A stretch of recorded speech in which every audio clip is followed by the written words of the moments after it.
Oh my gosh, stop the stupidity, dude. Oh my gosh. Bro, again. Oh my gosh, bro, thank you so much. Stop the stupidity again on YouTube chat, dude. YouTube, another 5 gifted subs. Thank you so much. Hey, Michelle. Oh my gosh, stop the stupidity. You're a legend, bro.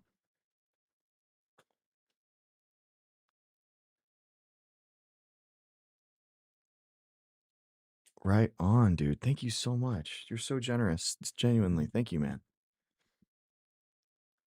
All right. Guys, we have a great show. Great show tonight.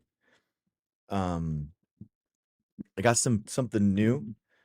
Um, I can't wait to show off, but I'm always trying to like show things on I'm always trying to upgrade the stream. You know what I mean? I'm always trying to figure out ways of how I can improve the show, um, giving you new info. And there's so many times when I am basically trying to illustrate something, and um, I want to show it, but I can't do it. I need to draw, right? So, and I like drawing. I like using when I'm talking with someone, I'll usually draw it out. And so I figured this out, this little thing. Hello world. Boom. So I can talk to you, we can hang out, we can do W, stop the stupidity. W. Always box your answers, guys. Always box your answers. Thank you, bro. Thank you so much, Stop. I really appreciate you, dude. So yeah, this is a little oh, thank you, Helen. Thank you. Yeah, so yeah, there's so many times in science that we need to like illustrate and stuff, and I was like, I need to figure something out. So I put this together, but yeah, thank you, man. Thank you. So anyway, we are going to be doing some cool stuff today. I can't wait. Um I think there's gonna be I'm gonna go through the news, watch the more graphics, need a little light. I see, yeah, I was thinking about it, like, there could be, like, a side lamp here, but this is just ambient light right now, um, and I don't know the placement of it. I could go here or I could go in the center here. I don't know. I like the idea of having it centered, but I also like the idea of it, um, yeah, we'll see. Let's see, where'd the text go? Do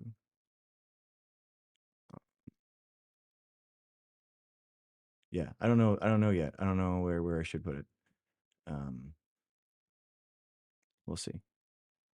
Uh, oh, the soft light will prevent glare. That's a good point.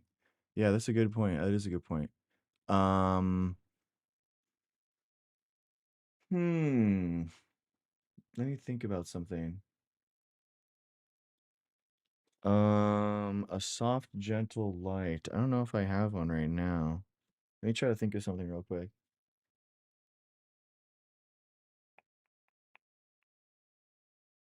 I'll figure it out. I'll figure it out. I'll figure it out. That's a good point, though. I agree with you. All right, guys. Well, thank you. Thank you for being here, as always. I am winning. I'm winning. Thanks, Woggle. How's it going? Yeah, exactly, Ghostbusters. It pretty much is. But at the same time, like it genuinely does help to portray, some things in to demonstrate them, you know what I mean? And I thought about like a oh, a pad or something that I can draw on and then put that on the screen. But really, there's nothing that beats just drawing something out, with just Expo marker and whiteboard. I feel like it's just like a really easy, fun way to like represent what I'm thinking about. And it's, as a scientist, like we have to draw mechanisms and stuff a lot. So I've wanted to do that a lot with the show, and I finally got it to do that. So up to 4 cameras. But hey, they're all necessary, okay? They're all very much necessary, and that's why I write them all off for the show, okay? But all right, guys. Well, Oh, There it is. You know what time it is. Let's figure. Uh-oh. Uh-oh. Uh-oh. OBS crashed. Um, let's see. I'll figure this out.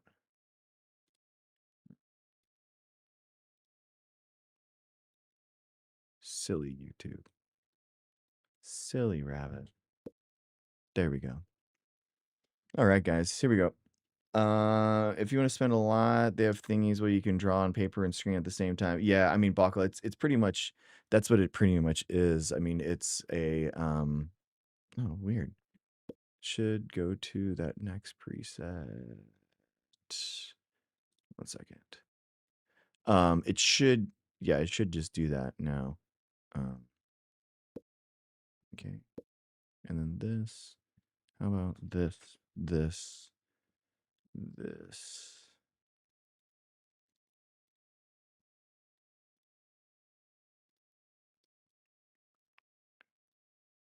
Oh, oh, oh. Hello. Hello. There you go. A little this, a little this. Actually, I do like having my hands in there. Like having my hands. I don't know. Very weird. Atheist, what's up, man? I like having. Whoop. Dude, the fight today. Oh my gosh, I can't believe McGregor went out like that. It's so wild, man. Oh my gosh. After all that time, all that smack talk, like he just couldn't even last any time, you know? So funny. 1 second, guys. Sorry. This is really good content. I promise. It's really good. And then I'm just gonna okay. Cool. All right, and then we'll update this. Boom. Yo, Sanish, how's it going? Yeah. Amy Goodman's amazing. So yeah, I totally agree. All right, guys, here we go. Let's see what's happened before. What are your opinions on libertarianism? I mean, I definitely think that freedom and liberty is something that we should all strive for, like in our government. Libertarianism, I understand. I would even go to far as say, like, I identify with like, libertarian socialism, the idea that there's like an anti-authoritarian way of constructing a society that everyone's free and equal with, um, without having an authoritarian state. So so I agree with it. Yeah. All right. Let's see what the news are. Welcome to Democracy Now!, democracynow.org, The War and Peace Report. I'm Amy Goodman. The United States is denied it's behind a series of explosions that rocked parts of southern Iran overnight. Late Thursday, blasts were reported around the Bushehr nuclear power plant and in cities including Sadiq, Konarak, and Bandar Abbas. The explosions came during what was otherwise a lull in fighting between the U.S. and Iran following 2 days of tit-for-tat drone and missile attacks. They followed warnings by Israeli leaders that Israel's war against Iran is not over, though no one has claimed responsibility for the blasts. On Thursday, Iran's foreign ministry said top diplomat Abbas Araghchi had made phone calls to Omani and Turkish officials aimed at restarting diplomacy to end the conflict. Meanwhile, Israel's continuing attacks across southern Lebanon with air raids, gunfire, and home demolitions reported despite a U.S.-brokered ceasefire deal and despite the U.S. memorandum of understanding to end the war in Iran, which requires Israel's withdrawal from Lebanon. Oh my gosh, guys, it's just will not stop. They just it's just unrelenting war, and I think that just America's obvious illegal it's illegal for what Trump is doing, right? He has been in been there for so long without the authorization to use military force, and he's not being held accountable by the House of Representatives and Congress, and it's just unbelievable to me. American American libertarians are just people who don't understand how government works and thought Ron Swanson was funny. Yeah, libertarianism on the right is more of kind of like there's the colloquial definition in that, then also how I guess, like, more academically people kind of view what libertarianism is. And I guess I understand and identify more with the, like, obviously the academic version. Would you say what went wrong with the Soviet Union was not socialism, but things like greed? I mean, I think it was a lot of authoritarianism, right? Where it's like Stalin went very he was fighting scientists, he was fighting a lot of democratic forces. I feel like he wasn't really democratic at all, and that was the problem. And that's the big problem I have, like, with the Vanguard Party in general with, Marxism, where I don't know how if things are very if things are, like I don't understand in Marxism, how the Vanguard Party that is supposedly so good at allocating capital and kind of dismantling the capitalist state, if it's so good in the times when you need it there, like, why wouldn't it just be good forever? And I don't think that there would ever be a Vanguard Party that would relinquish that authoritarian control into the stateless, uh, society that Marx like talks about. I think practically that Vanguard Party just seizes the means of production and keeps it itself. And I don't understand that. I don't like that. So hey Malachite, what's up? So that I guess that's my big problem in general with the Vanguard Party. Originally, when I was first exploring myself politically, I was a capitalist, but now I'm a socialist sympathizer. Yo, Olivia, what's up? How's it going? W's Olivia in chat. Aw, I've loved your reels and stuff lately. They've been awesome, Olivia. Um, it says YouTube features under your stream in the recommended YouTube thumbnails. Well, I mean, we're world famous, baby. All right, let's go. Hey, you know it. No, like the YouTube's catching off really big, so this is amazing. Yeah, that's awesome. This is my reminder to get my flu shot. All right, we'll take it, Olivia. We'll take it. Yeah, I mean, eventually, I think you want to get it probably in a couple months. That would be the best. Yeah.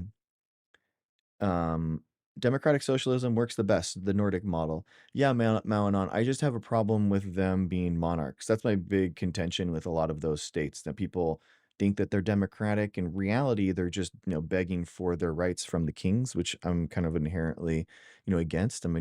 Against monarchs in any form, and I don't feel like the whole like, oh no, they're good kings this time. Like, bro, I don't. You really expect like a king to relinquish power? I just don't see that happening. The handshake deals that we see with Trump, it would only extend to the King of England. If the parliament came to that king and told that king to disarm and they're no longer the king, I'm pretty sure the king would fight back, guys. I think, you know what I mean? Olivia, real, I just had URI and had to get on oral steroids because I couldn't breathe for like 3 weeks. Oh my gosh. Oh my gosh. Olivia, I hope you're feeling better. That's wild. Yeah. Mount well, they don't really use the kings though. Yeah, that's the argument, Mount. That's the argument though. But like, think about um, think about why. Like, do you really expect the king to relinquish power in those things? I don't think so. Do the monarchs have any power there? There are some that have like full blown power before Congress, that it can actually like call parliament or not. But again, like whether or not the monarchs have power or not, I mean, the president of the United States wasn't supposed to have dictatorial power and line item vetoes in the United States Constitution. What would make you think that the monarchs wouldn't fight for their power when there isn't even a written constitution in the UK? Like they have, that just blows my mind that people think that there would be um more of an adherence to guidelines in a monarchy when they don't have a written constitution. I'm just chilling. I just have the word asthma and live in a concrete swamp. Oh, yeah, yeah, yeah. Where you are is rough, but keep up the good fight, Olivia. I think I really think that there's a I mean, the purple Texas has been the, the dreams of the Democratic Party for so long. "Oh, you're moving? Yes, you're moving to Austin. That's amazing. Oh, I'm so happy for you. That's gonna be awesome." It's a hot hot spot to live, you know what I mean? Atheist and YouTube chat, thanks for hanging out, man. The only benefit of monarchism I can think of is that you have only one family ruling that increases the chance of the next leader being the same ideologically as the last one. Yeah, yeah. So monarchism arises in the need for in a dictatorship and an authoritarian government to have stability, because how do you know who is going to be the next leader? How do you know who's going to be next after this person isn't the dictator anymore, right? And let's give it let's give the dictator the best thing. A benevolent dictator does amazing things, fixes all these problems. We can all imagine that, right? But then the inherent problem comes, who comes next? And that giving off of power is inherently a very tumultuous time in any type of dictatorship, right? So monarchism solves that problem, and the fact that you know who your leader is going to be. I mean, think of the benefits of a monarchism. A monarchy, you have a leader that you can train to be the next leader. You can create a scenario where it's like how to be a king, and you can train that person in classes specifically how to be king for 10, 20, 30, 40 years, right? Um, and then on top of that, you know who the leader is, so there's no kind of like, the leader dies, now the next one's all the way up. So in theory, there's less need for revolution or something after every dictator that loses out, loses their life or whatever. Um, but the problem with monarchs is that monarchs are separated because of that isolation. They're inherently separated with the people of everyone else, right? How do you know what the problems of the people are if you are a monarch and inherently disconnected from that?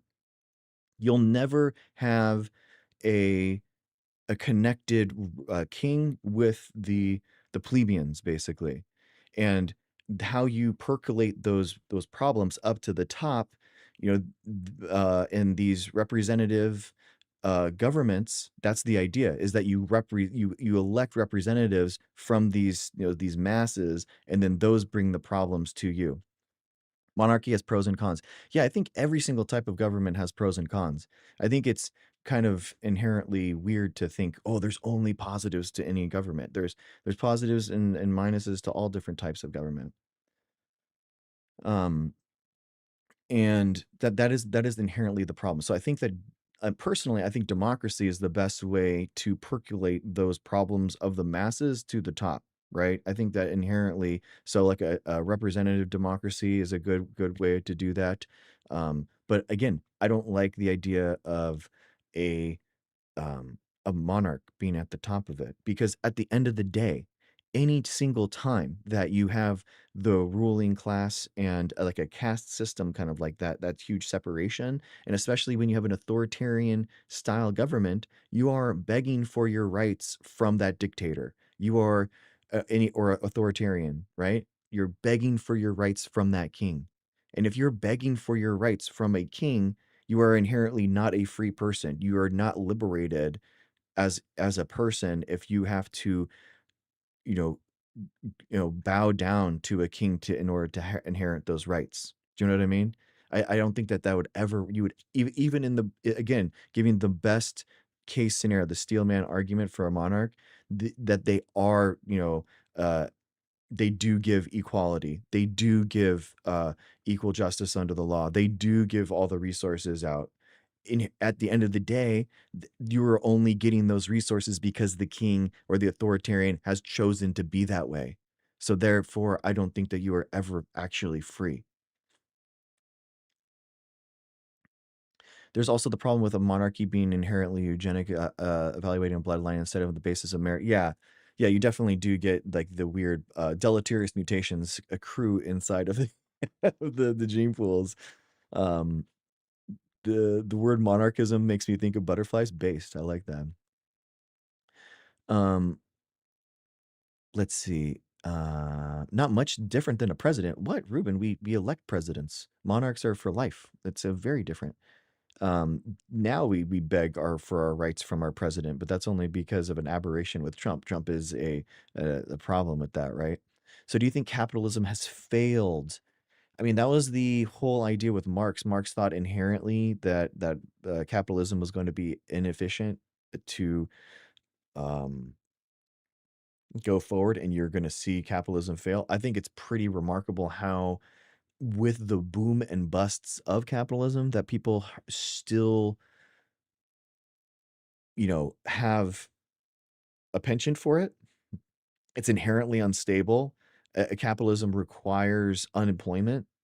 It literally, you have to have people that are unemployed in your society if you're a capitalist. Like, you have to, because that's how the hidden hand of the market happens, right? The bad businesses have to go out of business in order for that's what the hidden hand of the market is, and then the good money flows into the ones that survive. Therefore, that's why so many businesses fail under capitalism. The question really stymies down to, like, the restrictions within the market that you put on. So, any type of market solution, you're going to have people that where wealth and power accumulates. That's, hey, Ducray, how's it going? So inherently, that's going to be the big problem, right? And it's basically all these different types of governments, structures around the world basically have different types of allocations, right? Of how we limit the market, and how it the second order impacts of the market, right? So, like Germany, for example, puts people into the government, into the businesses. Like, employees actually become a part of the board, and they can have like a voting member of the board. I like that, those type of solutions. I think at the end of the day, like, I think you have to have some type of wealth tax, because there are going to be like accumulations and efficiencies in the market and if that wealthy people can take advantage of. I know, NB, isn't it wild that Germany is actually more democratic than we are, as the United States? It's wild. Um, I'm okay with that. How the employees own the business is an interesting idea. So, like, it could just be stocks, right? You could just have a 50% plus one ownership of the stocks of the company that you work for, which I think is a really interesting idea. Um, and then, but whether or not, like, how many stocks are you getting? Are you allowing other people to buy into the stock? So then, are you allowing 25, okay, so 50% plus one is owned by the employees. Is the 49% all publicly traded? Is it locked out? If you allow that, then you could theoretically have someone that has infinite money. Just think about that, going up and buying 49% of all these other companies in that area, in that market. And then they would basically have a de facto majority over because they have a bunch of power within that market. So I think, dude, you'd have to have some type of like limitation there.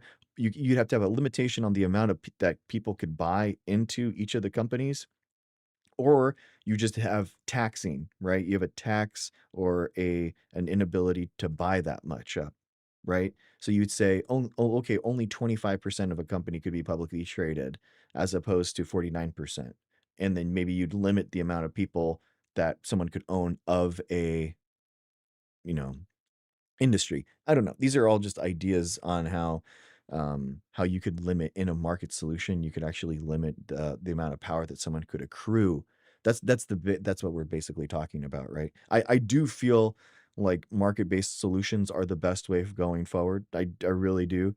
I don't think that, like, a command economy with I don't think the government should be able to control the entire economy. Like, I think that that's like way too heavy-handed. And if you think about it, actually, a market is actually very democratic, right? Where, because you're democratically figuring out what the price of goods and services are based off of how people want to buy and sell those things. So inherently, it's actually pretty democratic. It's just because you can basically only sell something for as much as someone else is worthy willing to buy that thing, right? So it is democratically, and I don't think that a command economy is even possible, to be honest with you. I think maybe with AI and data solutions now, we could probably come pretty close, but it handling the entire economy is just wild to me. I don't think that makes any sense. If the government was workers, then they should control it. By the way, I saw your sim econ and love the concept. Can I do a compatibility update for all screens? Oh, okay, yeah, sure. Yes, Anish, for sure. China, I don't think China is a command economy. I think that they do have I'm not 100% sure though how their government works, to be honest with you. I know like the talking points, but I don't know enough in order to actually be articulate on it. Um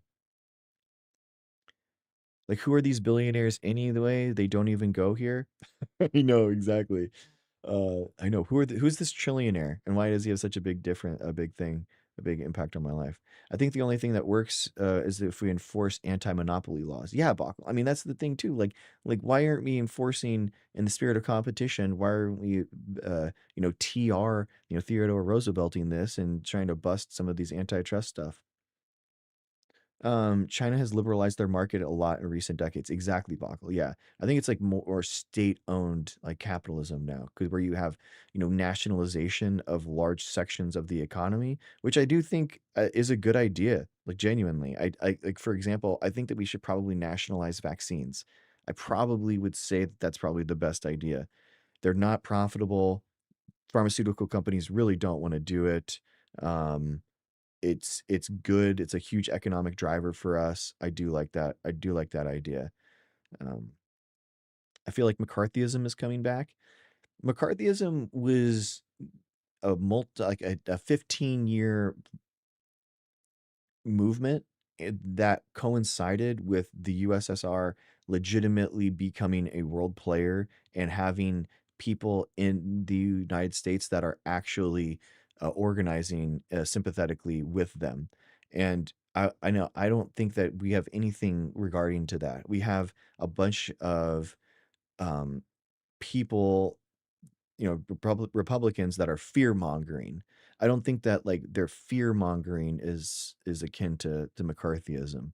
So because McCarthyism was like a way that um they were going after people and the actors and all these different pieces of the government of our society and just trying to rid all the communists from that or anyone that's sympathetic to communism. So um there is no like leftist government infiltration within our government right now. It's just MAGA and fear mongering basically.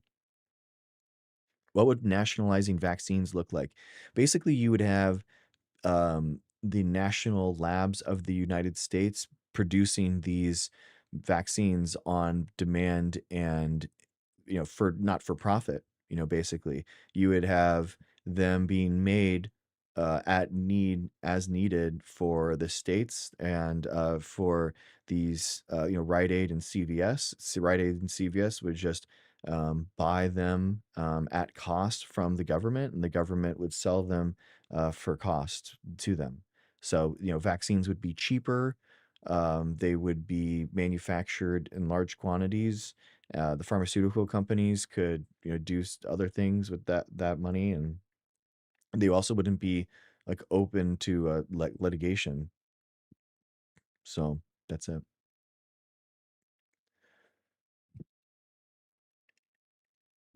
China is a hybrid economy that mixes aspects of capitalism and socialism with state and private owners. Yeah, exactly, Bill. Yeah, I agree. That would destroy the motive for innovation. Yeah, Ruben. That's not where pharmaceutical companies aren't where innovation comes from. That's a really common misconception. So the innovation actually comes from our money, our government money, like going to, and you know what? I can actually, this is actually, look, I can show you. Ruben, let me show you. Boom. Guys, let me show you. Okay. So you have our tax money. Our tax money. Tax money goes into universities. Okay. Tax money goes into universities. That tax money goes into patents. And then those patents create new tech.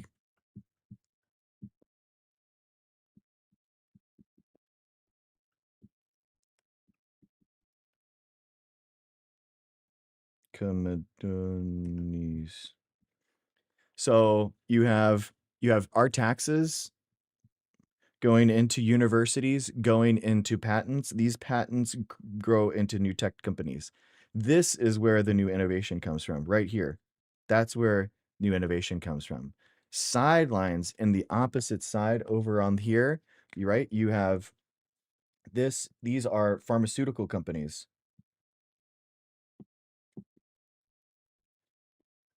So pharma right here comes and says, hey, this right here, I love this. I'm going to spend money here with money. We're going to license this. And then now we're going to sell this.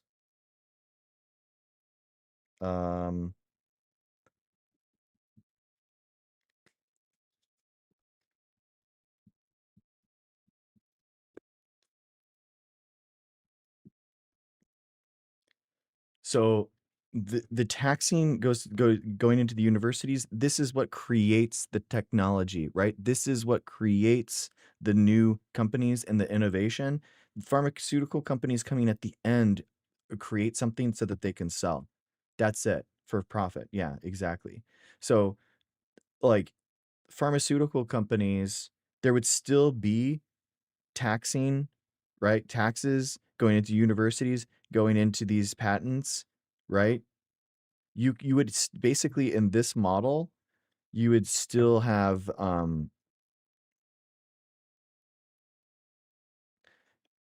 basically the taxing going to the universities would still exist, and you would have them still making in new types of vaccines from this right here. This is where universities are where it's at, right? That's where the actual innovation kind of percolates into. Does that make sense? Like universities are the home of the actual new tech that comes, not pharmaceutical companies. Pharmaceutical companies come down at the end here. So you would still have new innovation being made,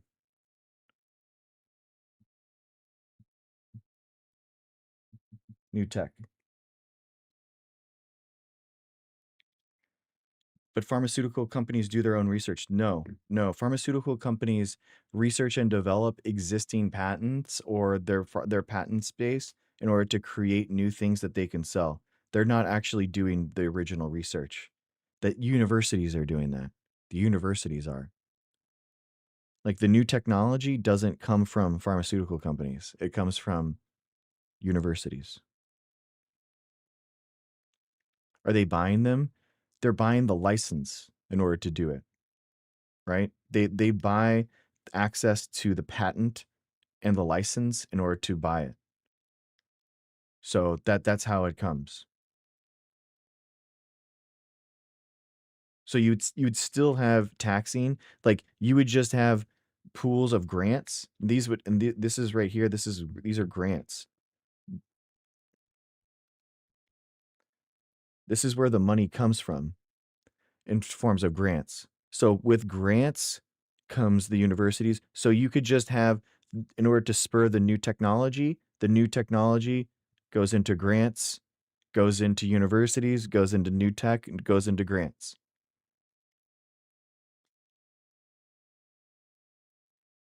That's how it could happen. Does that make sense? I wish pharmaceutical oh, I wish pharmaceuticals were regulated more. They lied too much to the doctors and the public. I mean, they get um no, the I understand what you're talking about for sure. I think that they, you know, with the opioid crisis and stuff, they definitely had a big problem with the marketing and stuff of their things. Um, Universities get funding from big pharma to do research. No, no, that's a misconception, Razio. That there's small amounts that they get. The overwhelming percentage of money that universities get is from grants, federal grants. Can you explain patents? Patents are monopolies that companies have in order to make a product, or they have the ability or the process to make a product. So it's basically the monopoly to create and sell that thing. That's what a patent is. I told my sister the other day I figured out big pharma is actually insurance companies.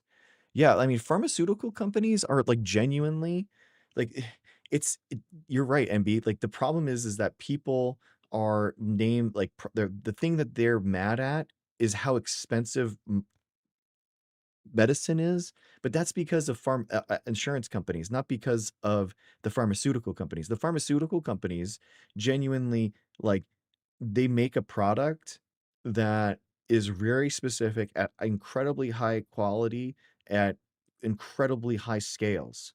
Like it really isn't the pharmaceutical companies that we are should be fighting. It really is like the insurance companies. It really is. Um, and the fact that like a pharmaceutical company like it, charges an exorbitant amount for something, like if they did have that really high price tag, it must be like very specific, very hard to make. Um, you know what I mean? I think that if you again, like pharmaceutical companies can only charge as much as insurance companies are willing to pay, right? So I think that's the limitation. Anyway, dude, so good. Dude, what do you guys think of the whiteboard? How cool was that? I loved that. Merck funds UCSD to do research on things of interest to Merck. Dude, like, okay, Razio, let's look at this up. Let's look at University of California revenue sources. Let's just look at this up. We can look at it.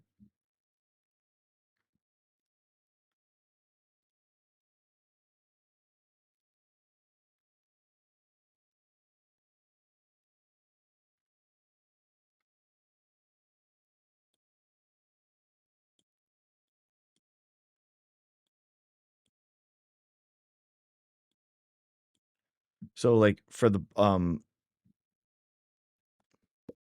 so here, so like medical centers, University of California is pretty unique because it makes a bunch of money off of UCSF, UCLA, and UCSD medical centers. So pretty unique on that. But the general fund from California, federal grants, private grants, that's what you're talking about. Private money right here. And that's a small sliver compared to the federal. It's sales and services. That's sales and services of their patents and their licensing. So basically federal funds here generates sales and services that they can sell here. So that's what we're talking about, right?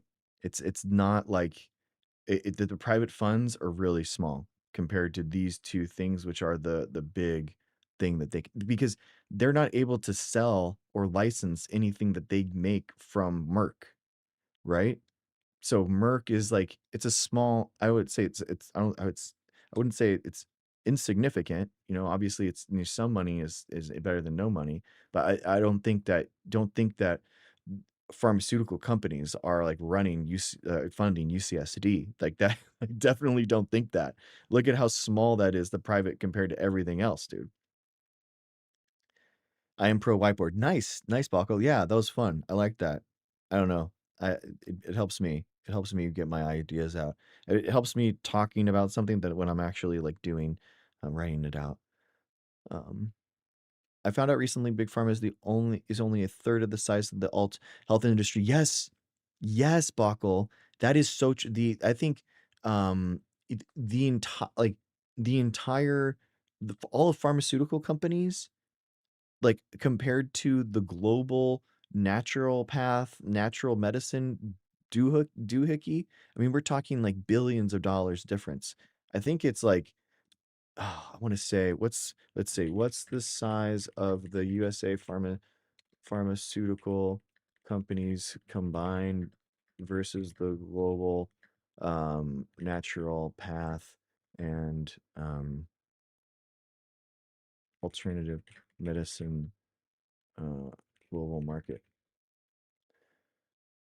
Yeah, exactly. Yeah, Balkley. I think it's 3 to 9 billion or something like that. Yeah, it's wildly different. Again, guys, pharmaceutical companies are small. Like in comparison, like to the size of Nvidia,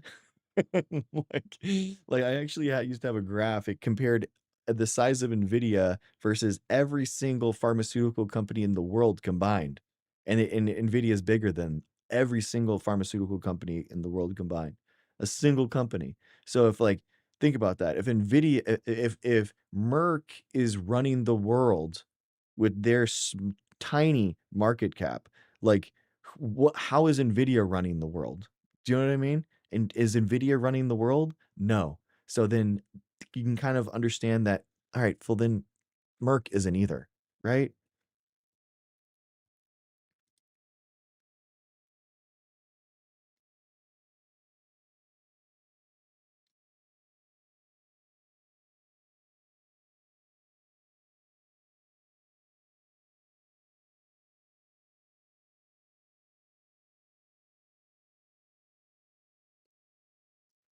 Um, do. Huh. Interesting. This AI summary kind of gives me different numbers. I wonder what they're comparing here. They're giving me like the global pharmaceutical companies. Anyway, anyway. Um, which pharma? Yeah, they would definitely not want to show that graph. All right. Anyway, let's get back to it. Let's get back to the show. Boom. Texas, more details have emerged in the fatal shooting of Lorenzo Salgado Araujo, the 52-year-old Mexican father killed Tuesday by ICE in Houston during his early morning commute to work in construction. Home surveillance video shared by Araujo's oldest son, Ronaldo Salgado, captured the final moments of his father leaving their family home and getting into his white van. A separate, newly released surveillance video appears to show Araujo's white van being followed by two unmarked black SUVs. At one point during the pursuit, a black SUV is seen driving on the wrong side of the road in a construction zone before cutting Araujo's van off. ICE agents then approached the passenger side of the vehicle. Jeez. The What footage, are they however, does doing? not show Araujo's van ramming into any ICE vehicles or attempting to run over an agent, as the Department of Homeland Security alleged after Araujo was killed. Oh my gosh. Statements by three immigrants who were aboard Araujo's van and witnessed this shooting have also refuted the claims. The three men, one of whom is Araujo's younger brother, were rounded up after the shooting, are now in ICE Jeez, look at detention this. facing deportation. Dude, what is how could anyone support unmarked vans running people off the road like this? It blows my mind. Like what is this? But like what do people think that they're living in an action movie, like video games? What is this? I mean, I can't was he resisting arrest? Brother in Christ, he was just driving his car. How was he resisting arrest? They haven't even shown themselves to be ICE agents, bro. They're literally unmarked cars running this guy off the road. How does he know who they are? In accounts obtained by the Washington Post, their lawyer reports the men said, Like what? Like if anyone is trying to run you off the road in unmarked cars in just a black car and trying to run you off the road, wouldn't you drive away? Why would you? Why in any possible scenario are you going to just like say, "Oh, okay, this guy's trying to run me off the road. I'm gonna stop and talk to this guy." Like that would never happen. You would never be okay with that.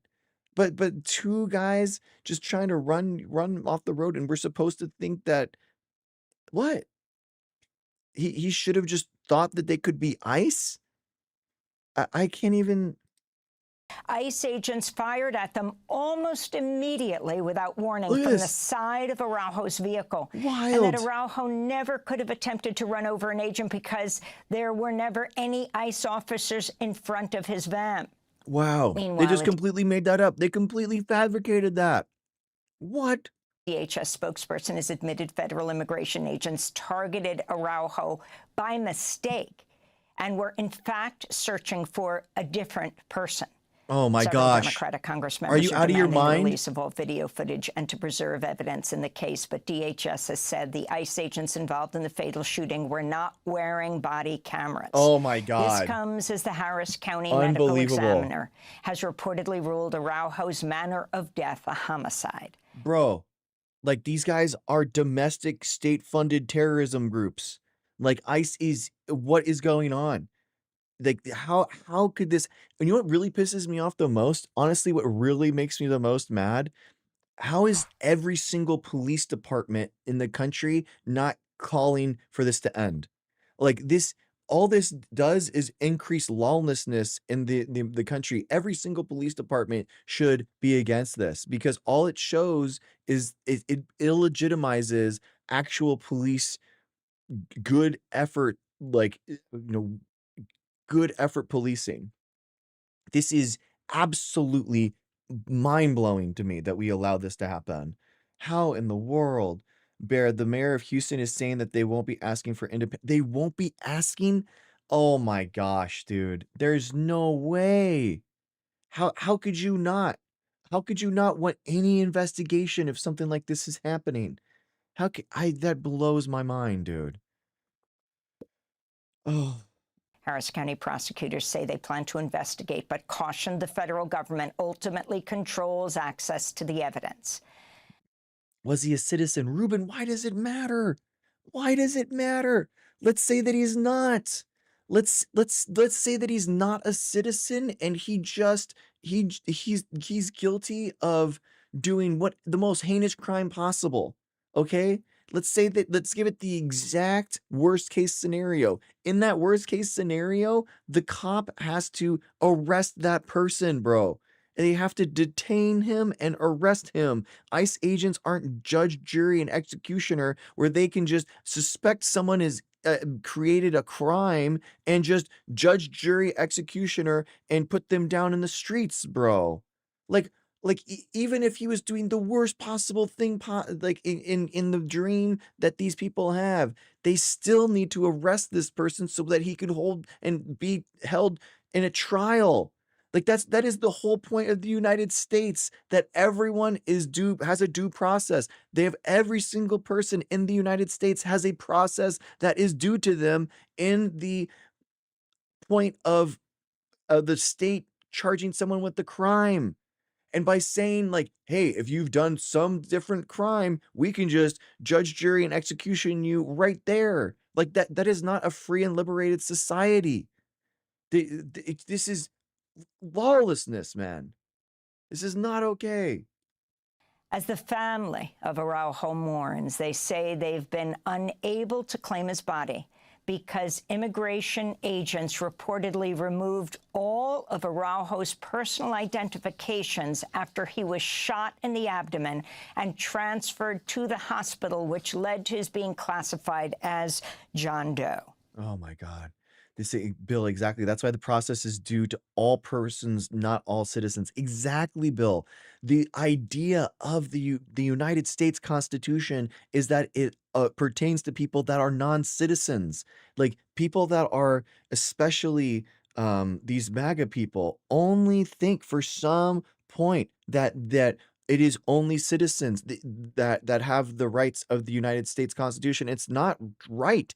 It's bigger than that. The Constitution is bigger than that. The ideas of America and the United States are bigger than just the citizenry. That people that don't understand this concept are literally supporting a diminished, smaller role of the idea and the ideals of our Constitution, man.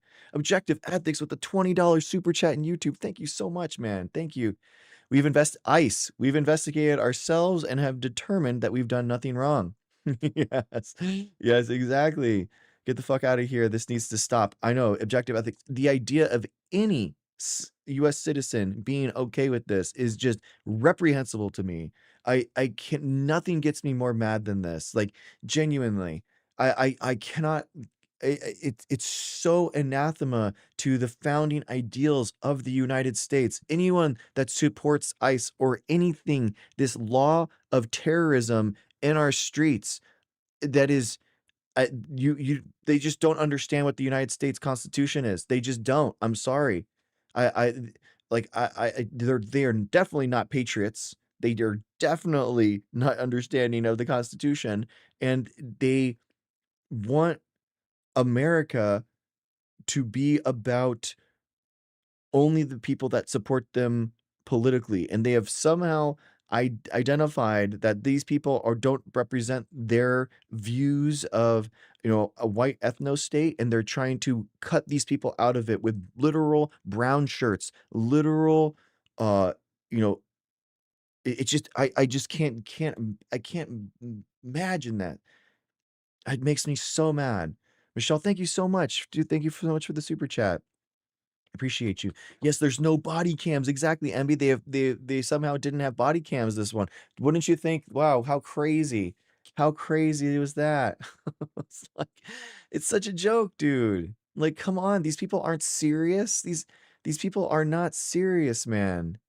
Oh, it's so gross. I hate it. I hate it so much, man. Oh, I mourn for the ideals of our country, man. Just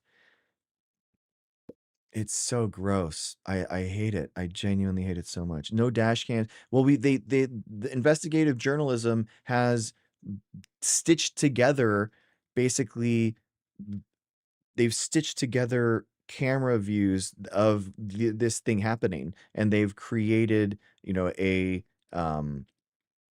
have created some type of timeline from that, but not from the cameras that they have. It makes me so mad. I'm not kidding, dude. Just shoot at every car. Exactly. Exactly, Malanon. Just shoot at every car just in case. And like, do they what about people that have speed?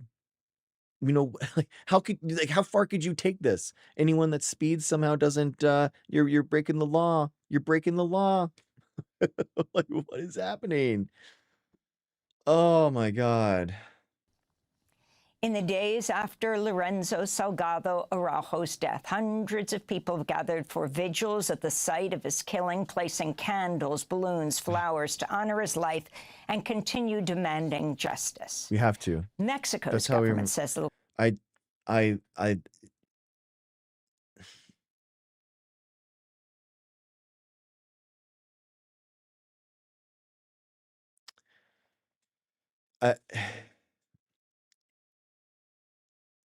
it's so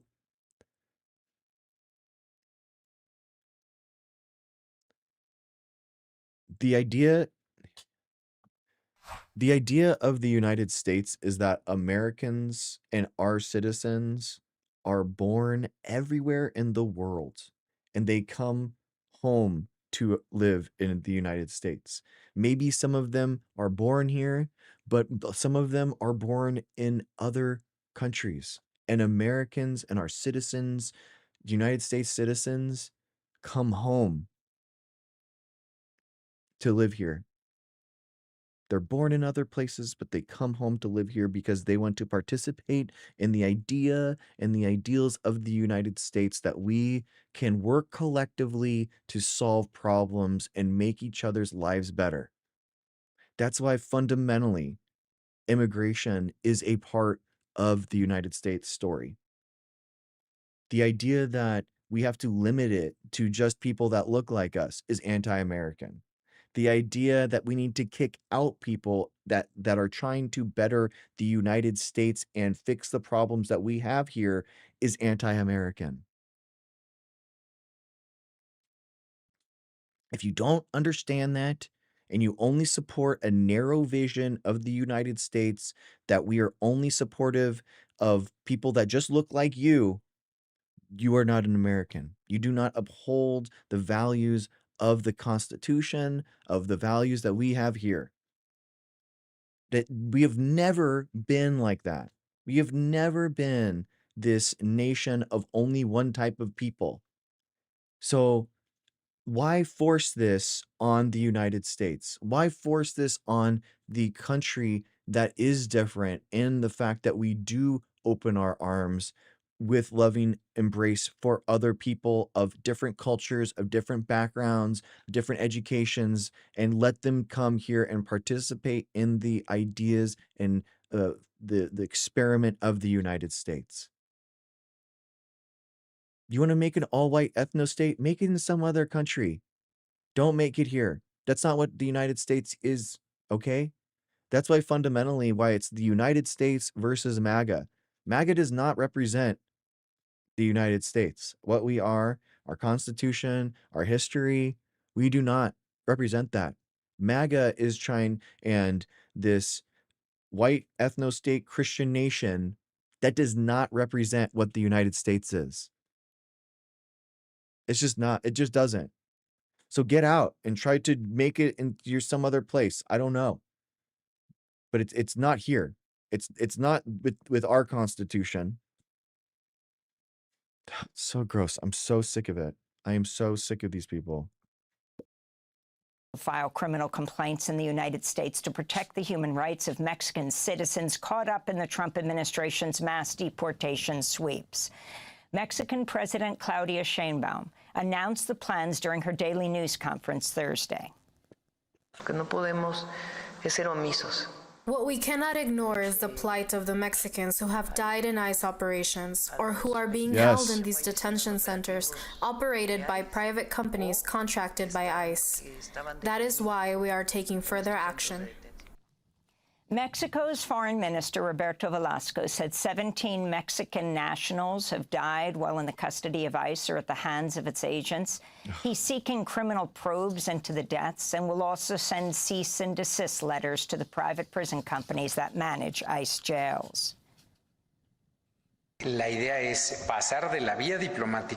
idea is to move from diplomacy to the prosecutor's offices to demand investigations, not only from the State Department or the Department of Homeland Security, but directly through the criminal justice system.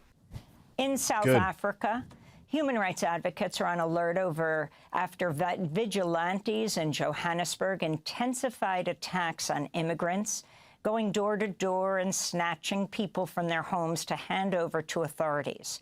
Thursday's attacks followed similar violence in Soweto, Durban, and other parts of South Africa. Anti-immigrant vigilantes had set an informal deadline of June 30th for all undocumented immigrants to leave South Africa, threatening to continue their harassment and intimidation campaign until their demands are met.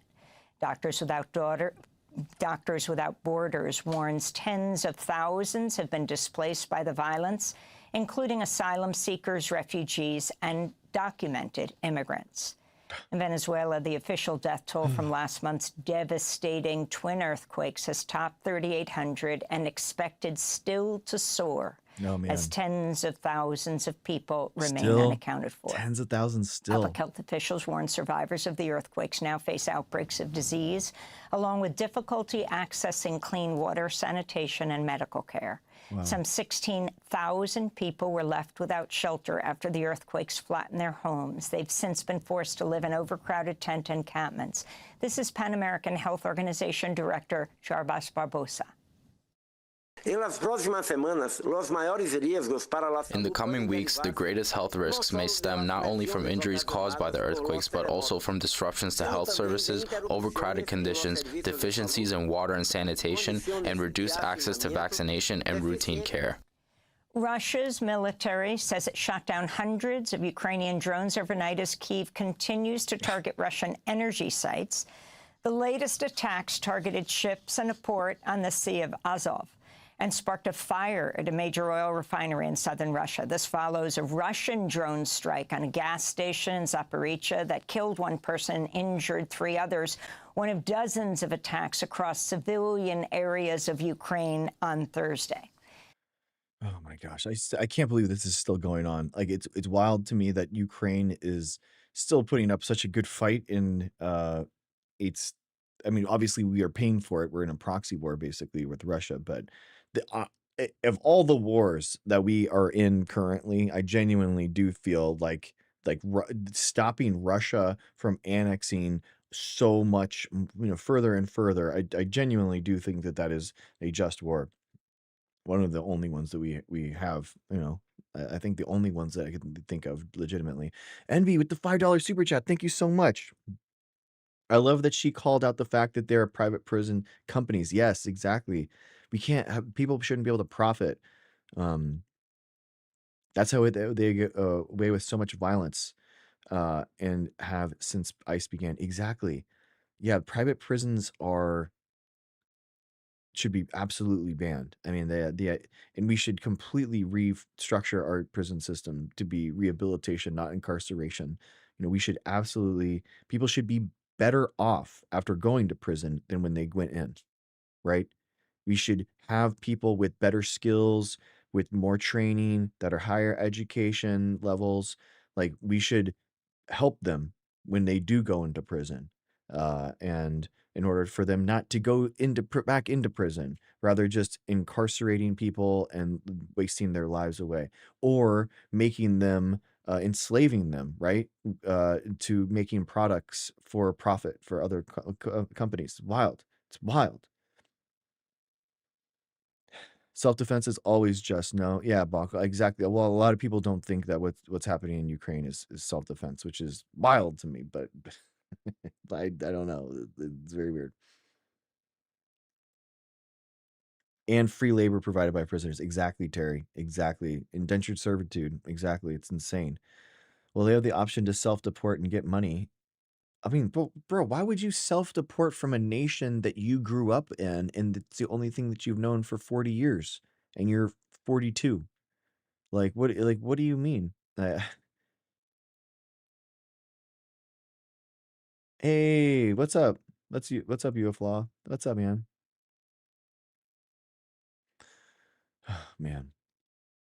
At the United Nations, the Security Council heard testimony Thursday that Russian attacks in June killed at least 265 Ukrainian civilians, while leaving more than 1,800 injured. That's the highest combined casualty count since the first months of Russia's full-scale invasion 4 years ago. Meanwhile, Russian authorities report Ukrainian attacks have killed 250 Russian civilians in the first 6 months of this year. Wow. This is UN Political Affairs Chief Rosemary DiCarlo. Any attacks against civilians and civilian infrastructure, wherever they occur, are a clear violation of international humanitarian law and must stop immediately. The Palestinian I don't understand how someone can be here for so many years and not become a citizen. Ruben, they're trying, bro. Ruben, they literally are trying. They go and they do everything that they can in order to become a citizen and do the right thing. And it just takes decades to go through the system. So that and people that are doing the right thing, that are being tracked within the system, are now being the ones that are being attacked by ICE. So the people that are actually doing their due diligence, showing up to their court dates, are the ones that are getting detained. So what they've done is that they've incentivized now people to be truly undocumented inside the United States, as opposed to being documented and on the pathway to citizenship. So now the Trump administration is literally incentivizing the thing that you are saying that you don't want. Yeah, let's ask Claude, what is the median time to become a citizen in the USA through normal immigration procedures? It's not as easy as you think, man. It's not like a DMV thing. It shouldn't be more than 5 years. Ruben, I think Yeah, that's a great question, man. How long should it take in order to become a citizen? You know, I think that I think 5 years or lower is a great idea, but the median time is much longer than that. Um, 5 years, I think the idea is that you have like some type of like green card stop for a little bit, you know, just because like the 90-day fiance thing, you don't want people to come over here and like immediately start working. So then you have like you know, a freezing period and someone until someone gets their green card. And then, which I mean, it is what it is. And then green card to citizenship is another thing. I have a challenge for you. I have a design the puzzle experience. Want to take not right now, Sanish, but thank you. Yeah, send it to me. Um,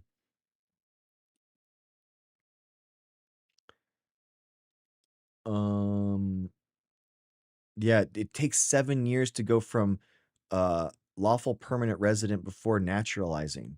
So that's 7.5 years. Um,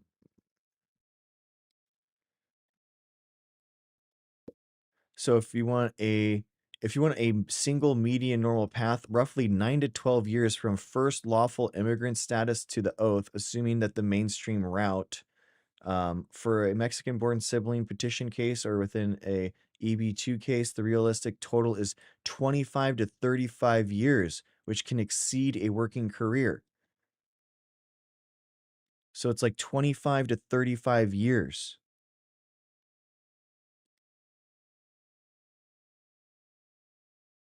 So that sucks, dude.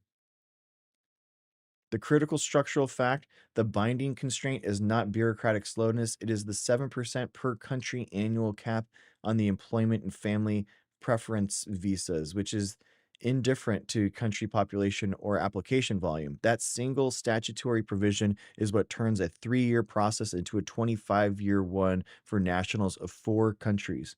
Wow, that's wild. I did not know that. The binding constraint is not bureaucratic. It is the 7% per country annual cap on employment and family preference visas. Wow. Which is indifferent to the country population or application volume. Wow, that's awful. My brother's wives are imported, and I wouldn't say they're imported, dude. They're not imported. They're I know people in DACA at 35. Yeah. Yeah.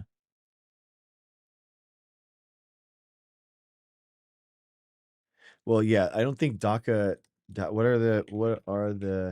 Um the median years for a DACA recipient to become a citizen? Yeah, that's what I thought, Bear. DACA has no pathway to citizenship? What? You can't just like you can't even apply for it? Assuming you mean DACA, the honest answer is there's no median because there is no pathway. What? What? How is there no pathway? DACA does not provide a pathway to citizenship for residents. It is not a lawful immigration status at all. It is an exercise of procedural discretion, the government electing not to pursue removal for a renewable 2-year window with a work permit attached. Obama said so explicitly at the outset. There is no amnesty. This is not immunity. This is not a pathway to citizenship. Wow. So the denominator for a median years to citizenship calculation doesn't exist. A DACA recipient does not accrue time towards naturalization. They can renew indefinitely and be no closer to citizenship in 14 years than in year 1. As of 2026, roughly 500,000 people hold DACA status, and the program is only open for renewals. The United States CIS accepts initial requests but is barred from granting them, which has been since a 2021 federal court order. Wow. DACA recipients become a citizen only by exiting DACA entirely through a separate channel, marriage to a U.S. citizen, or employment-based sponsorship, or congressional action. Repeatedly introduced since 2001, which is the DREAM Act, congressional action, introduced since 2021 and never passed. Jeez. That is wild. That is truly awful, man. What is going on, guys? Trump is now targeting DACA babies because they're new adults and with families of their own. Yeah, of course, Bear. Of course. That makes total sense. Gee. Employment sponsorship should be easy. I mean, I don't disagree, man, but here we are. I agree. But yet here we are. Yeah, he's targeting them because they know their address. He knows where they are. You know what I mean? That's the sick and demented part of this. They're taking advantage of people that did it the right way, that actually are putting their names down, that are trying to do everything right. That's the sick and demented part about all this, man. The cruelty is the point. You know, they are purposefully cruel to these people. Like that's what's the most messed up part about this whole thing. It's the cruelty is the point.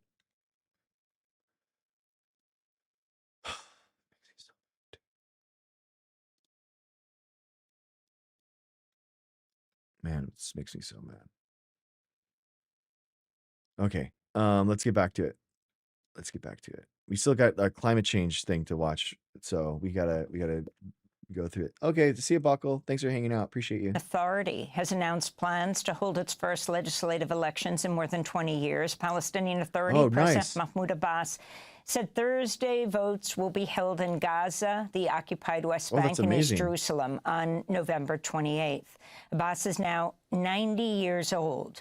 He won a 4-year mandate in a 2005 presidential election and remained in power following a violent split between Hamas and Fatah the following year.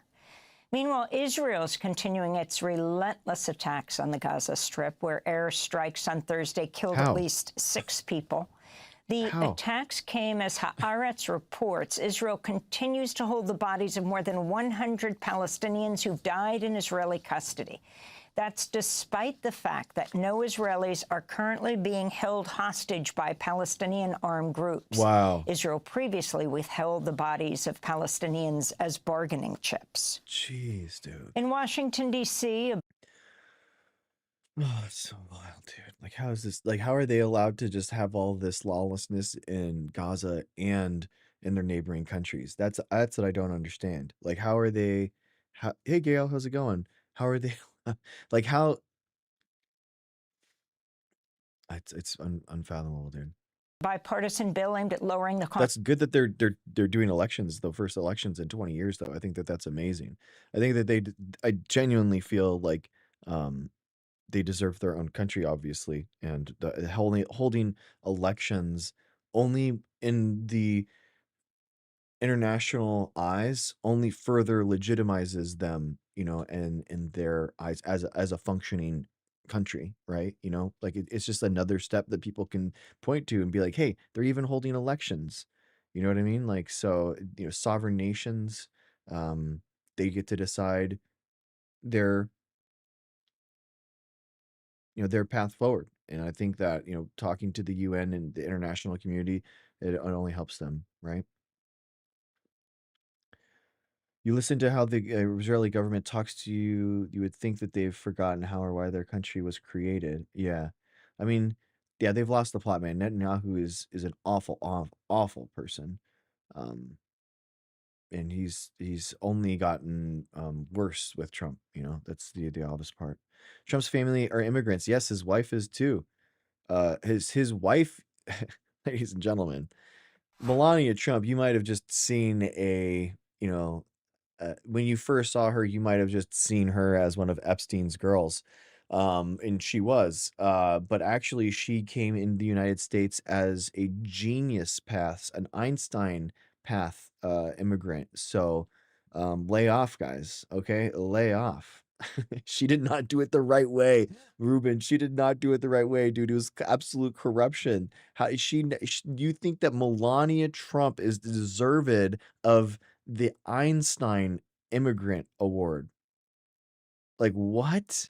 Like, bro, come on, man. She was one of Epstein's girls, like, they brought in and they smuggled. Come on, dude. Come on, man. Ruben, brother, my brother in Christ of Nazareth, dude.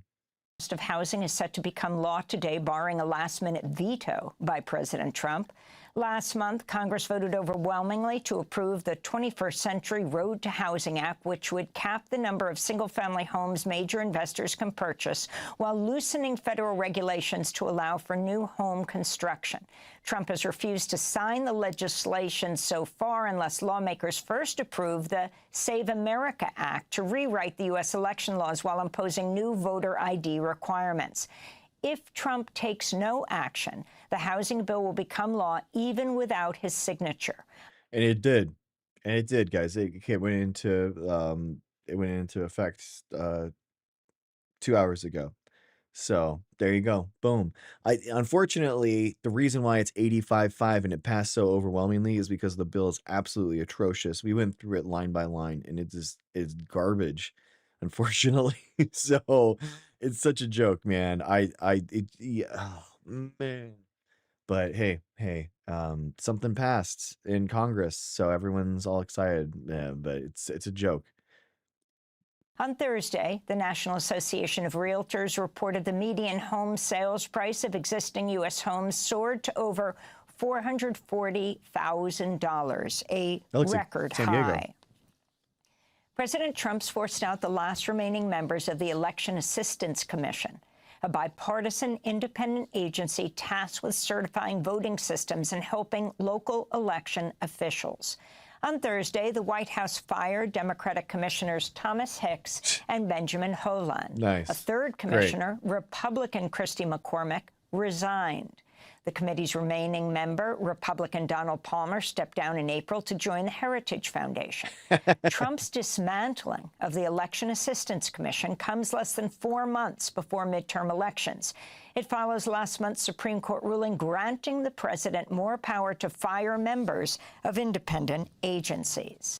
Which is, I like the secondary and tertiary impacts of SCOTUS's politicization of their decisions is just innumerable. It is absolutely wild. They are trying, yeah, of course, Charity. I mean, because Trump wanted more. He wants the federal government to run federal elections. And guess what? I don't know. Civics lesson time. The federal government doesn't run their own elections. Guys, guess what? That's how our government works. Oh my God. They don't. It's the states that run them, not the federal government. So, oh my God. Welcome to the United States government. Welcome to federalism. Enjoy your stay. God, joke.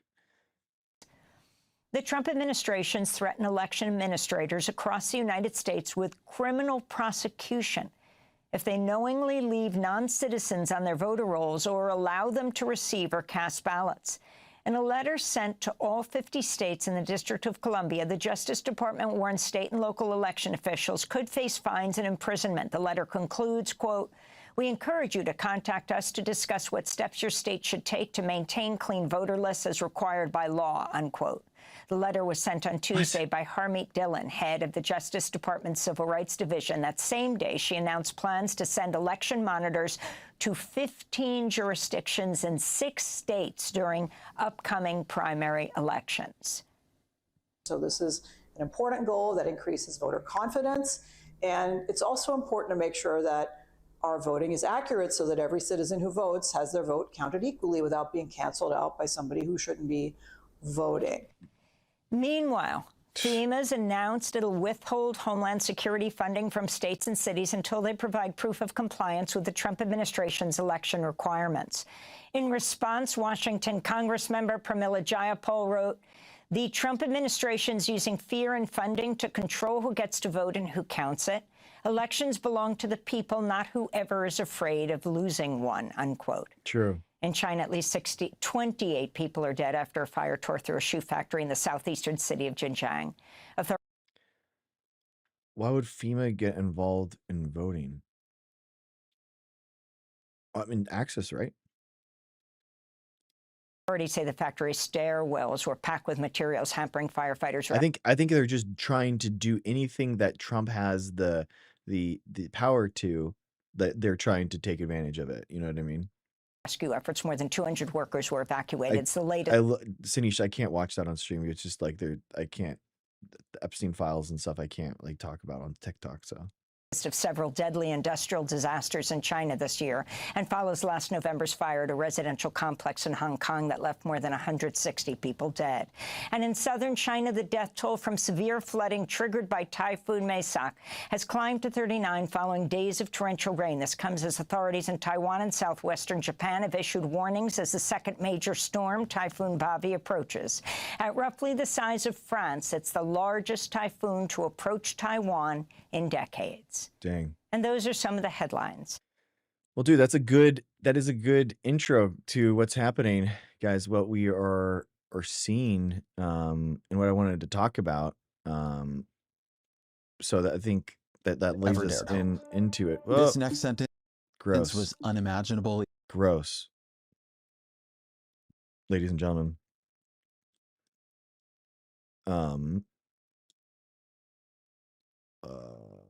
Boom. All right, guys, this segment brought to you by Science and Freedom for Everyone Research Institute. Science and Freedom for Everyone is a group that is trying to educate the public and legislators on scientific-based legislation and policies. And we are an evidence-based education for everyone. If you're interested in joining and you are interested in having an impact on what kind of legislation can be passed and what people are looking for, saferi.org, Science and Freedom for Everyone Research Institute. Get involved. Exactly. saferi.org. Ladies and gentlemen, we're doing it. We are doing it. Boom. Check it out. We're looking for volunteers. You go in to the bottom here. Check it out. saferi.org.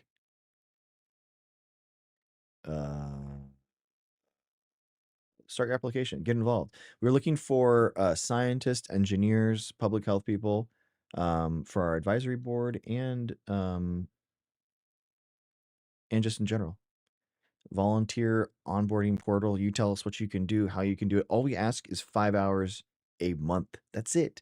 5 hours a month, and you can help science win in the United States. So saferi.org. SAFERI.org. Thank you. Thank you, Michelle. Thank you. All right. And now, ladies and gentlemen, our climate is being impacted by humans. Humans are having a negative impact on the environment. And I know that we are not talking about the climate and climate change because we have so much going on. The incredible crouch and crawl of fascism is a very, very pressing issue. But unfortunately, we are still having a huge negative impact on the environment as we go forward. So I wanted to talk about this in the guise of this Ezra Klein interview, so we can talk about it. Even a few years ago, the energy think tank Ember. Here's the good news. Green energy is getting better and cheaper faster than we had ever dared hope. This next sentence was unimaginable even a few years ago. The energy think tank Ember found in April that all of the new electricity demand around the world in 2025 was met with green power. That is wild. But here is the bad news. Climate change is accelerating. We're discovering new ways the climate system is more fragile, more sensitive to emissions than we previously thought. Europe is in the midst of an extraordinary heat wave. The world is staring down the barrel of a powerful El Nino. Scientists say it could intensify to a super El Nino, causing extreme thank you so much. temperatures and dramatically shifting global weather patterns. We are not talking that much about climate change lately. That doesn't mean it has stopped happening. Guys, when Ezra just needs to stop watching my content all the time. You know what I mean? I feel like he's stealing my ideas, and it's just not cool. You know what I mean? At least like tag me. You know what I mean? Not cool. Not cool, Ezra. And climate politics is in almost total disarray. So Trump true. has gutted the Inflation Reduction Act. His administration is accelerating fossil fuel production, kneecapping green energy. Dude, I'm so happy that he's actually said that Inflation Reduction Act part. I don't think that people realize, again, it's maddening to me. He raided the Inflation Reduction Act, that piggy bank that was for green carbon credits, and he stole that in order to balance out the tax cuts for the billionaires in his omnibus spending bill. Like that, you can't say that enough. He took $400 billion of economic development that was spent in for us, right, and gave it to Elon Musk and Jeff Bezos and Zuckerberg and those guys instead. That was past legislation. It was a piggy bank. We had it there, and it should be illegal. It's absolutely not should be. It should not be legal for a president to be able to do that. Wind, it doesn't work, I will tell you. Aside from ruining our fields and our valleys and killing all the birds, being very... Hey, I'll tell you what doesn't work, and it's Trump's bird, okay? That's the only thing that doesn't work. This idea that clean energy technology is failing, it doesn't work. It's not correct. Very weak and very expensive. But here's the possibility. Here's my bit of optimism. The advances in green technology make a new climate politics possible. One that doesn't just talk about sacrifice and disaster prevention, but presents decarbonization and green energy as a way station on the path to somewhere that is better. Clean energy abundance, a new form of energetic wealth, the possibility of the left actually offering a future of more and better, not less and worse. Exactly. This was a hard case to make. It's so true, guys. Like the next solution, the next step in order to solve so many problems includes making energy cheaper, more renewable, right? Renewable meaning that we don't have to put in gas in order to get electricity out. We can harness the energy from the sun, and it is the best path forward in so many different ways. So you don't even have to think that humans are causing climate change in order to be a fan of cheaper gas prices, cheaper energy prices, excuse me, and things that actually last a long time. And economic development works with green developments. That's just what it is. Like it's winning. That mentality is winning. Even a few years ago. But now we can not just imagine it, we can see it, touch it, live in it. It is here. So how do we talk about it? How do we make it happen? Bill McKibben is a Schumann Distinguished Scholar of Environmental Studies at Middlebury College, founder of 350.org, a climate action group, as well as Third Act, which is organizing people over 60 on climate change.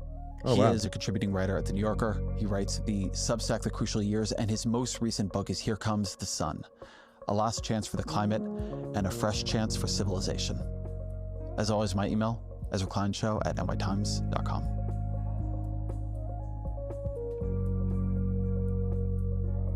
Bill McKibben, welcome back to the show. Very good to be back with you. So you have a line that people think of clean energy still like Whole Foods energy. It's virtuous, pricey, a bit of a flex, when in fact you say it's become the Costco of energy. Tell me about that. Cheap, available on the shelf in bulk, ready to go.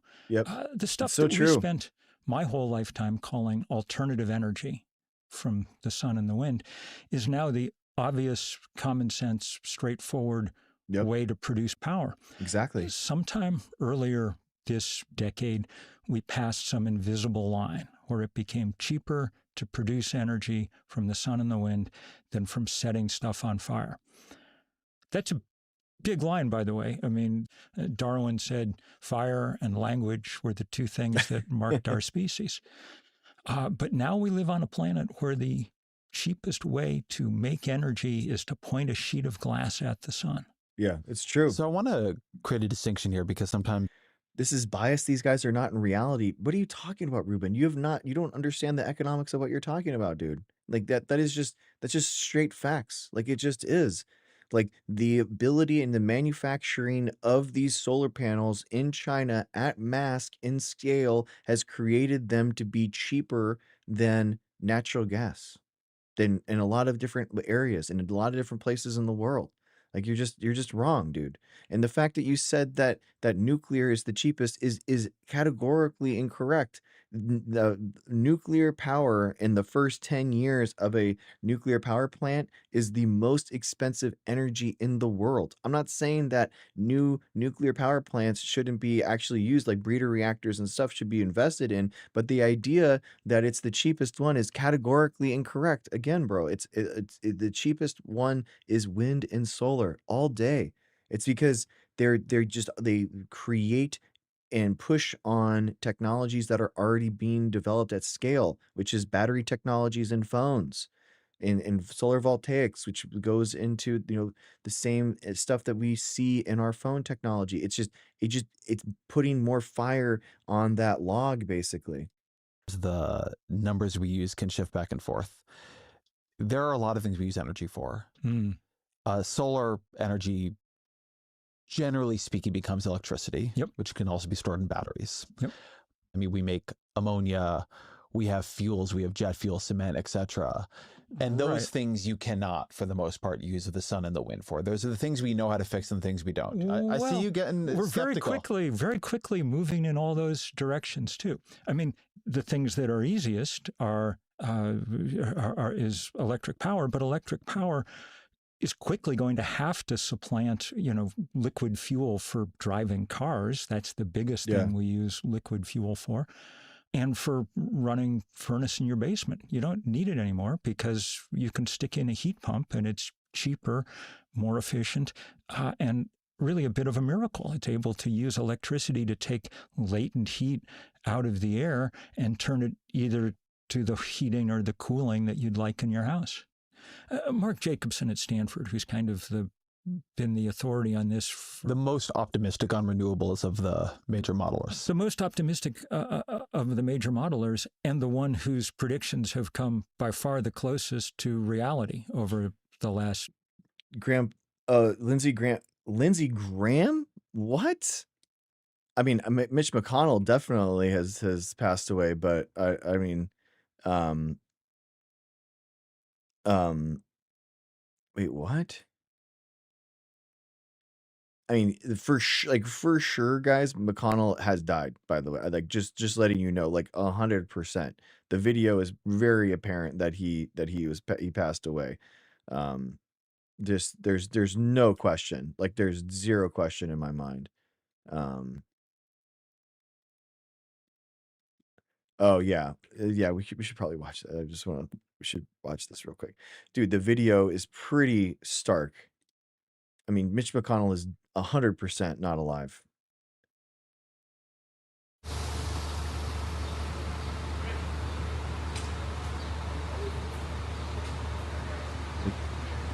Look at them, like somberly putting someone in.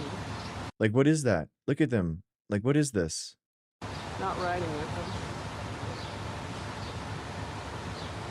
They're not pumping him. How? Like, why wouldn't they be trying to resuscitate him? There's no rush to them. Yeah, because they know, and they know that he's not there. Emergency responders took Senator Mitch McConnell to an ambulance on a stretcher after being called to his home last month for a report on an unconscious person. Think about that, an unconscious person. Why wouldn't they be resuscitating and CPRing him, trying to get him alive? And then after that, like, there would be lights, sirens. They would be going wild. They'd be going hog wild trying to get him going there. Like, what? A neighbor of McConnell told CNN that they opened the door to find a commotion outside at 8 a.m. in 2 ambulances and a fire truck. Videos show the emergency responders wheeling a person onto a stretcher into an ambulance. The videos are shot from some distance in the face. The person's not visible. One of the person's the orange blanket, the feet are visible.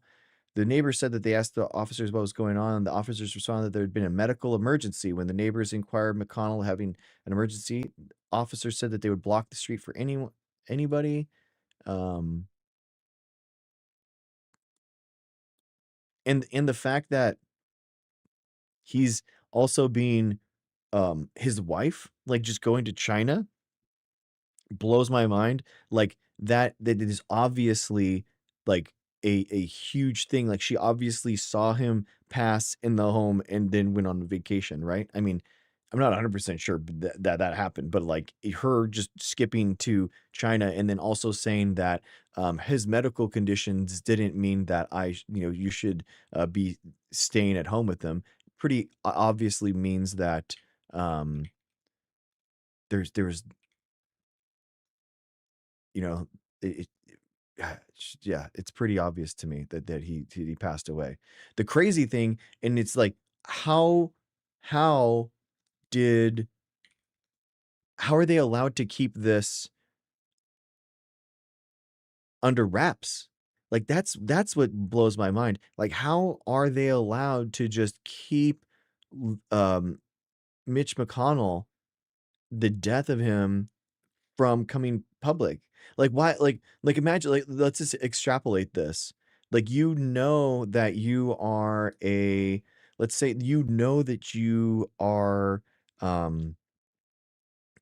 that there's the opponent is in the governor's space, and they would hold a special election, and it would definitely flip.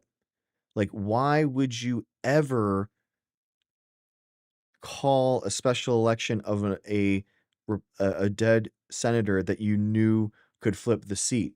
You just say, hey, the people elected Mitch McConnell, dead or alive, in order to do this job, and I feel that we should wait until the term ends so that he can live out his, the democratic will of the voters. I mean, how crazy and dangerous is that? The idea that they could just keep someone's death a secret until they massage it politically to the point that they can do what? So that they can do what? Take advantage of the death of that person? I just checked the Washington Post and it's not there.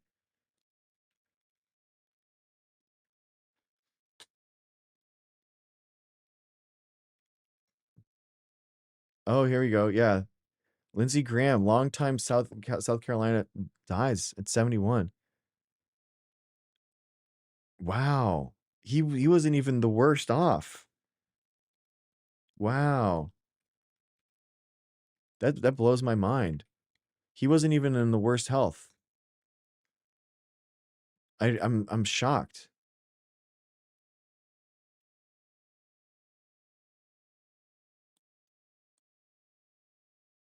Yeah, I'm shocked. He was I mean, he was more healthy than most, I would say. I'm shocked, yeah. What's the South Carolina what's the South Carolina governor?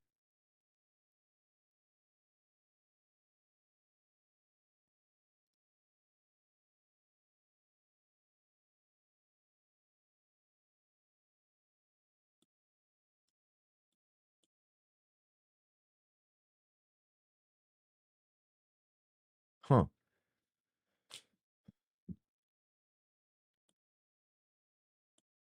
What? The governor of South Carolina. Why is this so hard to find? I don't understand what's going on. They said that he was appointed or reelected in 2022. On April 25th, he was appointed to the Homeland Security the Advisory Council. Okay, see, yeah, he's a Republican. See, so if he's a Republican, now they're going to just, okay, yeah, for sure, they'll call a special election and that they'll appoint him and all that kind of stuff. Can I be happy as someone from South Carolina because he's been a pain? I mourn the death of the most public closeted gay man in the world. I'm mourn. Honestly, I genuinely do mourn Lindsey Graham because he never was able to be satisfied. I mean, like, his living his entire life like that. Like, I don't. Oh, what's up? Hi, Dr. Keisha Davis. Nice to see you. I can't imagine him not coming to terms with that. You know what I mean? Definitely. Yeah, I don't know how he died. We're waiting for the update.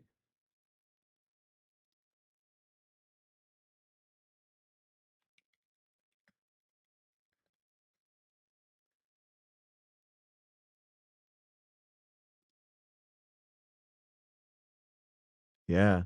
I mean, I'll say it. I'll say it. I'll say it. And yet again, the obituary fails me. Okay? Yet again. All right? I'm not okay with this. I'm not okay with it. It's like, yet again, ladies and gentlemen. Yet again. Boom.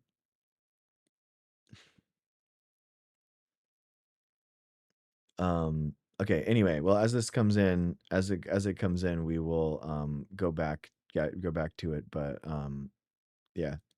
Let's go back to this. 2 decades. He's very clear. He's modeled the data for, I think, now 150 countries, showing how you can provide all the power you need from sun and wind and water. Yeah, for electricity. And then you have to use the other suite of new technologies. If sun and wind and batteries are the trinity of sort of generating capacity, the trinity of consumption for Americans anyway are the EV / the e-bike, the heat pump, and the induction cooktop to replace the open campfire in your kitchen. Yeah, for real. We used to have this whole set of things we called hard to abate sectors, things like steel making. Dude, you know what's crazy? One of the worst things that you can do for the environment are small gasoline engines. They're incredibly dirty, like lawn mowers, weed whackers, that kind of thing. So the fact that we actually have electric versions of that now that are actually really cool, really like awesome, and really like just as powerful, like stuff like that. I think that those are the wins that we make in a society where it doesn't cost you anything more to have the electric version, right, of a weed whacker that is electric versus gas. It's actually better. It's easier to use, right? It's easier, it's more effective. It's you don't have to be getting some gasoline in that can. It's gross. Do you know what I mean? Like these are the ways that we win those little steps forward, that the consumer is actually getting a better product objectively, right? Objectively, it's a better experience, and it's just also better for the environment. So that is the same with electric solar panels, right? And wind generation, guys. That's the whole point of this. Like energy is just going to be cheaper because of it. Couple of years, people have started figuring out how to do this with electricity. The one thing that seems hard to imagine is transcontinental jet travel. Very hard. Although that's very hard, guys, because you basically the only real solution that I know of for large 747s are algae biofuels. So algae biofuels have the unique capabilities to make this cyclic aromatic rings that are the high density fuels that air jet fuel needs. So it is one that we could make renewably, but not ever, in my mind, from the physics of it, the physics of an electric 747 just doesn't make any sense, because you need more thrust. In order to have more thrust, you need more motors and batteries. In order to have more batteries, you have more weight. More weight, you need more thrust. It's a cyclical thing that is goes around and around. So that's how I understand it.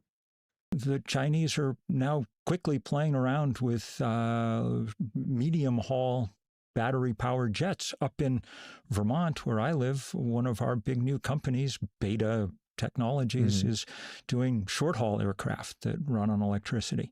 That is cool. I mean, that is the stuff that I think that is interesting. Like the idea of converting small drones in order to facilitate some of this stuff. I think that would be like a really cool idea and possible, maybe.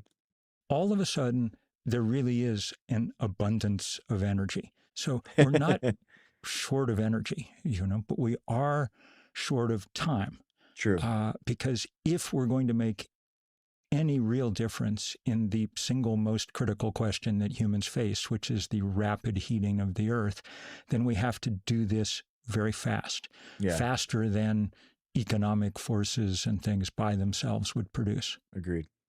So one of the amazing places I think you see something happening that feels almost unimaginable in America right now is in Australia, where the solar revolution has moved into something that almost sounds like utopic. What's happening in Australia?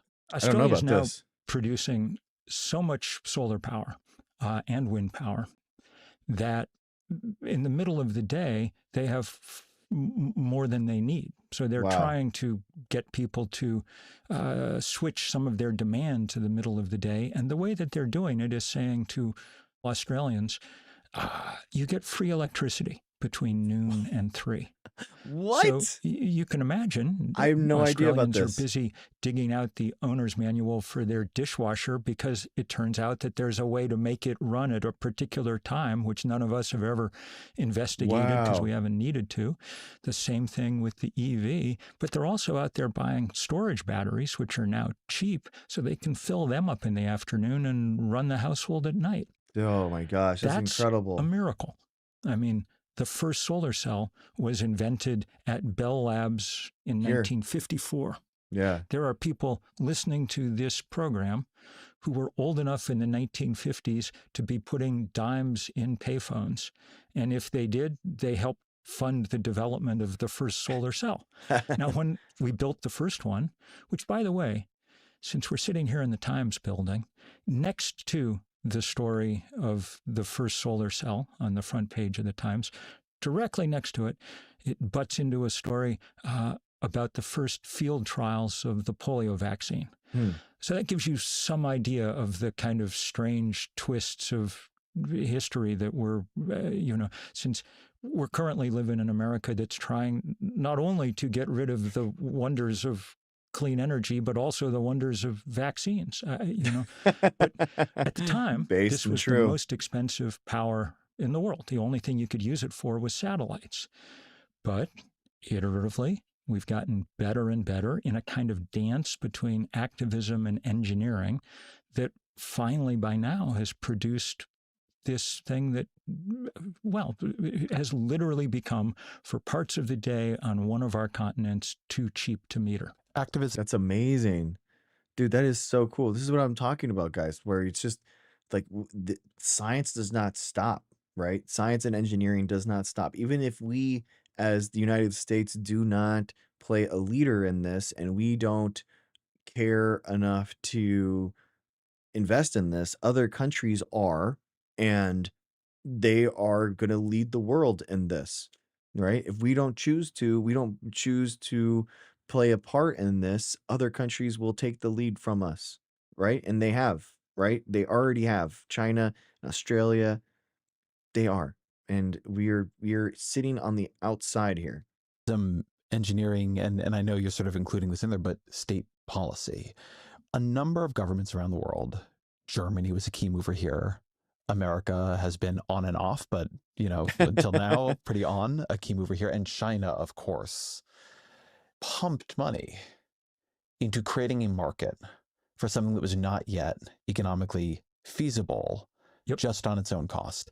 And in doing that, they pulled forward all this technology. So now it is increasingly economically feasible on its own. That's right. As we're talking about, is Costco of energy. But I do think there's an interesting underlying thing we're thinking about there, which is that we often treat technology and policy as separate spheres from each other, but they're not. Policy can create technology. So, yes, exactly. Exactly. This is what we were talking about before. Policy can create technology in what we fund it, guys. What we fund it, right? Through grants and through our budgets as a government, we incentivize technology to be created. Biden had the cancer moonshot, right? We had other types of the Carter administration was advocating for solar panels. You know, like we can create new steps forward with government. Government has a role to play in technology development. Like it's crucial. Like this is what we're talking about. This is how we steer things, right? As a culture. You know, this is the true hub of innovation, not through private companies, but through what we fund through governments. Let's go back to the great missed opportunity, which was the 1970s. Jimmy Carter facing an oil crisis, and with the first intimations of some of the climate effects of fossil fuel, decides that solar is the way out. He puts solar panels. 1970s, guys. We're talking 50 years ago. Imagine being 50 years early to the party. That was us.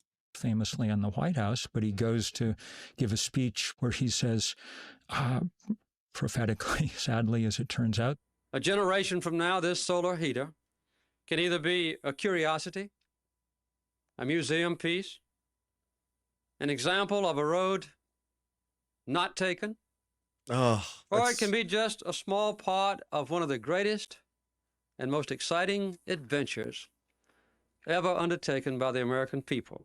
Oh, the road not traveled. That is absolutely heartbreaking, man. Because that's exactly what happened.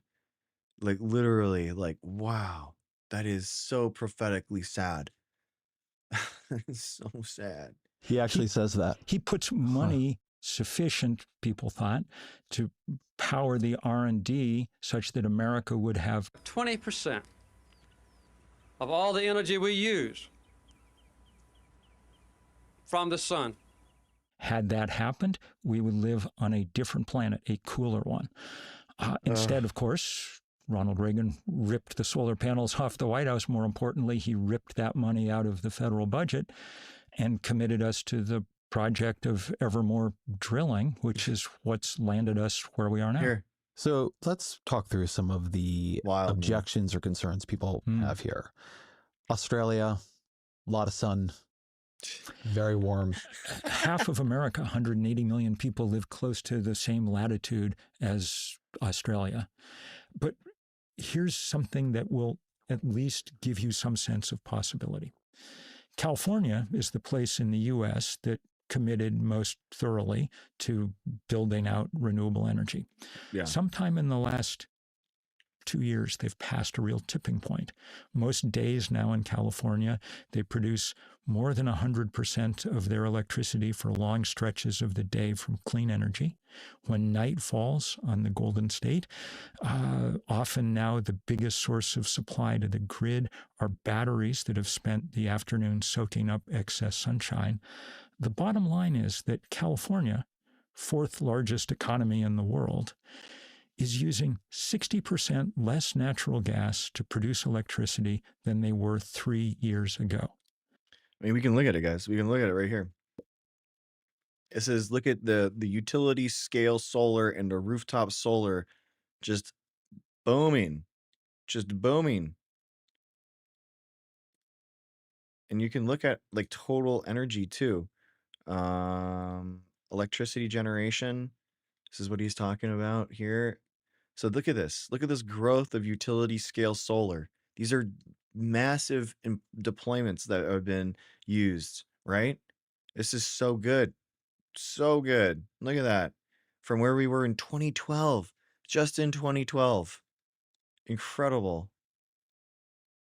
And then this is the this is all of electricity. Okay. Where is battery, import, solar, wind, fossil fuels? Look at that. Look at during the day. Look at that. Look at that massive jump. So look at night, right? We use fossil fuels and stuff, but look at this massive jump in hourly generation. Whoops. Whoopsie. That happens during the day. Look at that. That's incredible. All that yellow is all from solar because of this. because we invested into it, guys. We invested into it as a government and as a people. And we look at this. Look at where all our energy is coming from now. And look at the imports. The imports go down because of that. That's incredible. They're actually saving energy. Look at all the battery. We're saving some. Look at that, guys. Freaking leading the world. This is what we got to celebrate. We have to celebrate and push the things when things actually go well, you know? That's a very big shift in a number very big here place. With such a prime example, why are more states not heading to achieve that, or are they? So we have renewable and sustainable, solar arrays and stuff that are going up. It's just like incentivizing a lot of these Republican states to actually, through economic development, to put money into it, right? And they're just not. That most states use a majority of natural gas in order to generate electricity in the United States. Excuse me. Most states have a majority natural gas for their production. In order to build out solar arrays and stuff like this costs money. And a lot of Republican states haven't invested into economic development to the point where they can make these types of investments. So it requires the federal government now to come in and be like, okay, well, you don't have a functioning economy, but we'll pay for you to actually develop this. And that's what the Inflation Reduction Act did specifically. This is why 70% of the Inflation Reduction Act and the climate change portions of it were actually for Republican counties. That's right. That's right. Ladies and gentlemen, the number one Democratic achievement, the Inflation Reduction Act that Biden passed, 70% of the money actually went into Republican counties because Republican states don't invest into economic development, but Democrats do. So even Democrats are trying to build the economy and build the future for Republican states. That's just the facts. That's just the facts. Comparison here I thought was very vivid, which is that the amount of battery power and storage California has added in the past, I think it was 3 years, is equivalent to having built 12 new nuclear power plants. Wow. And if California built 12 nuclear power plants, we would talk about it all the time. It would. I mean, it's right here. It's right here. We can just see it. Guys, we can see it. He's talking about, look at this. So the gray here, the gray bottom part, that's nuclear, okay? Nuclear, 2.3 gigawatts the entire time. And look at this, but look at the battery, right? The battery is the purple, and boom, it's a giant, and you can actually just count that. You just count like this is a half dash here, and then there's a half here, and then there's another one. So you can just see, you can see it visually. There's this little gray portion versus this portion right here is 3 times. He's exactly right. You can literally see it with your eyes on this graph, how much more nuclear we have. We basically have the amount of nuclear on average in the battery. It's wild. Hey, Heather, YouTube chat, how's it going? Thanks for hanging out. Be a big political topic. Yes, indeed. Batteries are like large beige boxes, so they're not as interesting. But yes, batteries are quickly turning night into day. And sun is not the only thing we have going for us. Wind power is now essentially as cheap as solar power. And wind power is beautiful in that it complements the sun perfectly. It complements it geographically. Higher latitudes with less sun tend to have more wind. It complements it temporally. In the winter, when the sun is lower in the sky, we tend to get more wind. If we build these things in tandem and then we put batteries next to them, we're talking 24/7 power. So the concern you imagine hear about that, oh my gosh, that is 24/7 power sometimes, in some places, not everywhere, not in all places. The batteries that we have at scale do not hold power forever. So you still have significant intermittency issues. Yeah. The batteries when I talk to climate modelers, they worry about this. They don't. Sure, but let's be clear. Batteries are now, if the last 5 years was about sun and wind, the next 5 are about batteries. And this technology is now moving at extraordinary pace. So all of a sudden, we're assembling battery packs that last easily 8 hours. So we're going overnight. But people are putting up increasingly batteries that can hold power much longer than that. And the technologies that accomplish them get more remarkable with each passing month. One of the big new batteries going in for a big data center in the Midwest uses the oxidation of iron, essentially rust, as the storage mechanism for electric power. The Chinese have now moved, not entirely, but increasingly from lithium to sodium, as sodium's the 5th most common element in the Earth's crust, I think. So technology is increasingly making this much, much, much easier to imagine. So let's talk a bit about the global energy picture that's been built on these technologies. So in April 2026, the global energy think tank Ember, they released their global electricity review. Is, you know better than me, a big moment every year for energy wonks. It found that 75% of global electricity growth in 2025 was met by solar alone, which is amazing. It's wild. Renewables were over a third of power generation for the first time, overtaking coal. And I found this kind of wild. I think it defies a lot of people's expectations. In 2025, in China and India, fossil fuel generation fell for the first time. Yep. I often hear when you start talking about energy and climate politics in America, people say, well, China and India aren't going to do it, and so it doesn't matter what we do. Exactly. People but say this all the time. Been probably the world's most important driver of electrotech. China is... It's incredible what they are doing. Hundreds of billions of dollars investment of China is doing. They see the energy needed for these data centers. They see the energy needed for the computerized world in the future, and they are building the infrastructure for that right now. It's just it's that simple, and they the same ability that they had before, 10 years ago, in order to make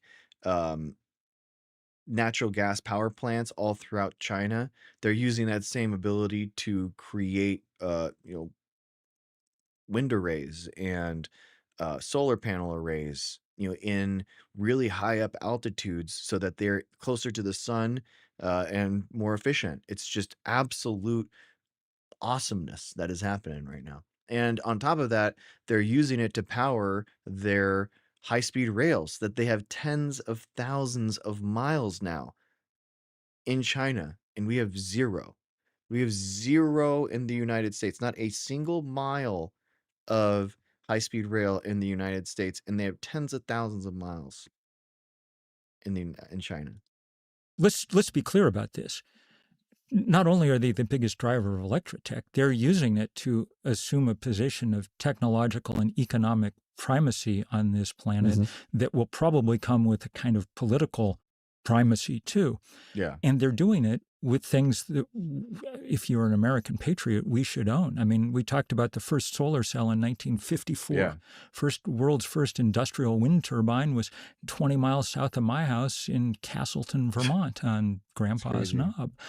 Watching the Trump administration over the last 18 months, I don't think there's ever been an act of national economic self-sabotage that quite compares with our decision to deliver lock, stock, and barrel the future to our theoretical main adversary.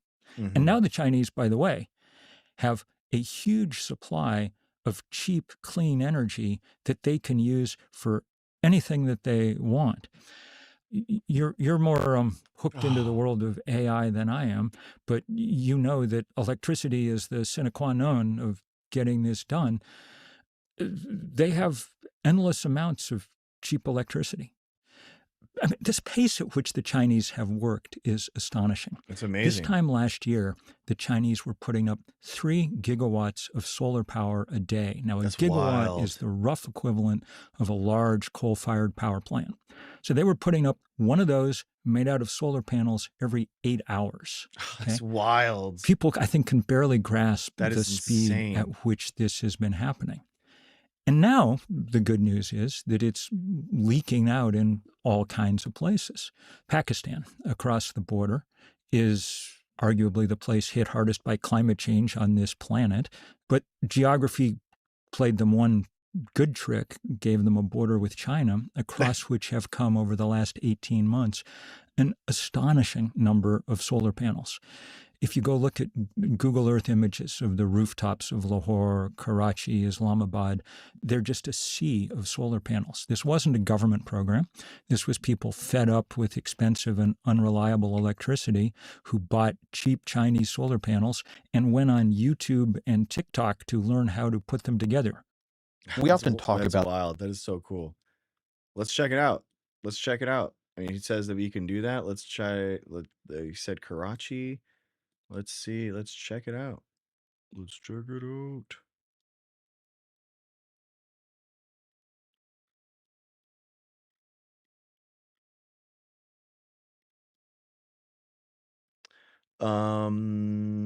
Well, we don't plan for the future well, but Gail, we did. We do. The Biden administration literally passed hundreds of billions of dollars for the exact stuff that we're talking about.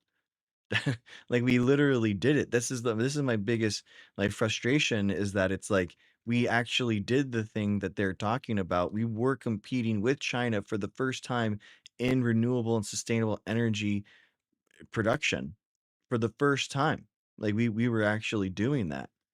You know, it's just that people didn't talk about it. They didn't think that it was good enough progress. The most climate change progressive president of our lifetimes, and people didn't take that seriously. You know, that is the thick and thin of it is that. So this is it, guys. This is what he was talking about. This is Karachi right here. This is all. Look at all these solar panels here, solar panels here, solar panels here, like look at all these solar panels. Solar panels here, solar panels here. You can see them. Solar panels there. Solar panels there. There. There, there, there, there, there, there, there, there, there, there, there, there, there, there. You can just spot all these solar panels arrays. Like, come on, man. Like we're getting absolutely demolished here. It's embarrassing.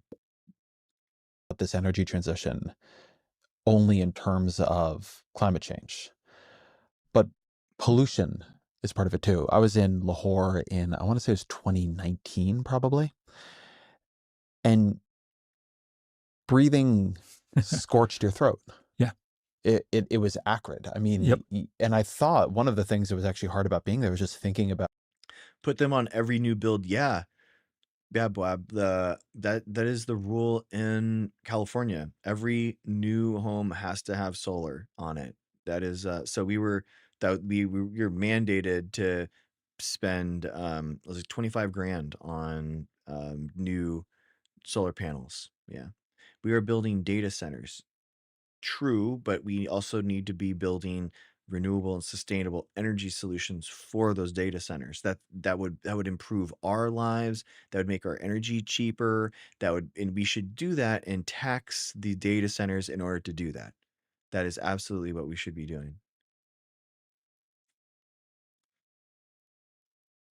All the kids I was seeing on, the back of the motorbikes with their parents and thinking about them breathing this in all of the time. But you saw this in China not long ago. I mean, we used to talk constantly about pollution in China, and now we're making, in many places, such fast progress on pollution that it is actually somewhat accelerated warming, is my understanding, because we're 10 taking years away. ago. Well, I mean, Hello, all. I saw Dr. Greg debating Kent Hovind sometime back. It was a pure delight. Thank you, Valeria. Thank you so much for hanging out on YouTube. I appreciate you. Do the good part of this first. I remember being in Beijing on days when you literally couldn't see across the street. Wow. In 10 years, they've gotten markedly cleaner. 60% of the cars sold in China last month came with a plug. They're driving EVs. So you said 60%? I thought it was over 50%. You said 60? They've gotten markedly cleaner. 60% they're driving the cars sold in 60. China last month came with a plug. I thought it was last year in November or December, it was over 50%. They've already gotten to 60% because the cars that are in China that these Chinese companies are making are like $20,000, tons of features, look amazing, and they're electric on top of it. And this is the whole point. Like American companies are scared of importing cheap Chinese vehicles because we can't compete. US companies cannot compete with how awesome the Chinese electric vehicles are. So they're trying to ban them, and they have banned them through tariffs. Like, it's just wild, man. They're driving EVs. So not only is the air much cleaner. I haven't been to China this year, but I've talked to friends recently in Shanghai who are saying the biggest change is it's way quieter than it used to be because so much of the traffic is electric. And does this make a big difference? You talked about Lahore. New Delhi has 5 million school children. 2.5 million of them have irreversible lung damage from breathing the air. Wow. Okay? And we don't need that anymore. We can deal with this and deal with it quickly. And as you say, China and India are figuring that out. Pretty much every place is starting to figure it out. I mean, as of last month, the country that looks like it's the new Pakistan in terms of the speed of its deployment of renewables is the Philippines. They were hard hit by the shutdown of the Strait of Hormuz. This became the clear, obvious way out. Everybody is figuring out, that they don't want to rely on something that can be bottled up behind a waterway no one had ever thought about, before this. And B, they don't want to depend for energy on a country as erratic and unreliable as the United States. Mm-hmm. So I want to take this in some pieces, but I want to stay for a minute on the differences in living in a clean energy electrified world. Mm-hmm. And one reason I want to spend time on it is I think for a very long time, the ask has been a kind of sacrifice. Mm-hmm. And we have not talked very much about what could be better if we get this right. Exactly. I mean, let's just talk about it for a minute. There are better solutions with the new technology, and the new technology is renewable and sustainable solutions, guys. The best path forward just so happens to be the best for the environment as well. So that's the biggest thing. Do we know about the carbon footprint though? Building EV isn't carbon free. So basically what happens is the efficiency of motors is so much inherently better, and they're just that much more efficient. Even in the scenario of an electric vehicle with a coal-fired power plant, which it would be the worst possible scenario, right? They are still more carbon friendly than an electric than a gas-powered engine, basically. Oh, I didn't watch the World Cup game. Sorry, Ness. Oh, are you talking about Argentina? I was watching that. Yeah, that was wild. Live in a country built by the automobile, the defining feature of America in the 20th century. For people who like cars, once you've been in an EV, you're not going back to a gas car. They're more efficient. They have less maintenance. Like electric vehicles just have less problems. Like they just do. Quiet. They have almost no moving parts, so they don't need to be repaired. Even better than the EV is the e-bike, which I think may turn out to be the transformative invention of our time on Earth, you know? Dude, I'm shocked. I'm still shocked at how popular e-bikes are, how they have completely I think scooters were kind of like something that were very niche, but man, the ability for just so if you know how to ride a bike, you know how to ride they're basically electric motorcycles, right? And it's just they are so ubiquitous now. It's hard to find a bicycle that isn't pedal assisted or outright fully electric. You know, you get a fat tired one that, you know, it's a better ride. They're cheap. They're only $500. You know, it is wild, wild how much the electric bike has really taken off. Wait, that's a big statement right there. Well, you remember, it's funny. I think that he's right though, because they have a huge part to play in that final mile problem, right? The final mile problem, which is you take public transportation to your you know the hub, the public transportation hub, but how do you get to that public transportation hub to your location? And I think electric bikes might be that final mile solution. Scooters are a little harder to ride. They have you know, it's not as natural of a position of your body, you know, but on a bicycle, on a motorcycle, I think it's a little bit safer.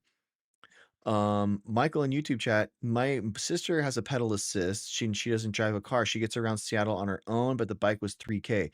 The ones out now, man, they're $500. $500. It's wild how cheap they are now. Because you remember, you may be too young to remember this, 20 years ago or something, everybody was saying there's a fancy new invention coming that's going to change everything. And it turned out to be the Segway. The Segway, I do remember that was the most disappointing. Yeah. Well, the e-bike's different than that. Kids, look up a Segway if you want to see what we're talking about. It's an interesting visual. Everywhere around the world, you can I mean, wait, people know about the Segway, obviously, right? Everyone knows about the Segway, right? I mean, it's like basically like a floating platform that you put your hands. It's kind of like a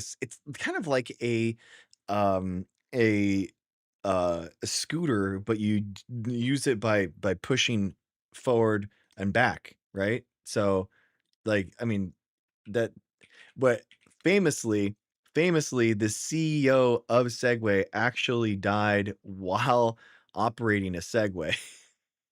So, he accidentally rode off a cliff. Genuinely, the CEO of Segway died while riding a Segway and accidentally rode off a cliff. That's a statement that is true and it exists inside the world. It is wild. I think that you don't have that in that problem of, you know, it's kind of unintuitive, you know, but they have the big thing, guys, is the wheel diameter. The reason why e-bikes are so effective is because the diameter is so high that you can actually ride over cracks. You can ride over, you know, small objects like pebbles and stuff like that. You know, a skateboard is going to stop really suddenly because the diameter of the wheel is so much that you can actually have a pebble completely stop you in the tracks.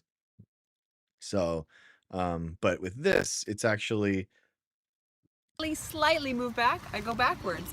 There's no throttle, there's no buttons to push here that make it go and stop.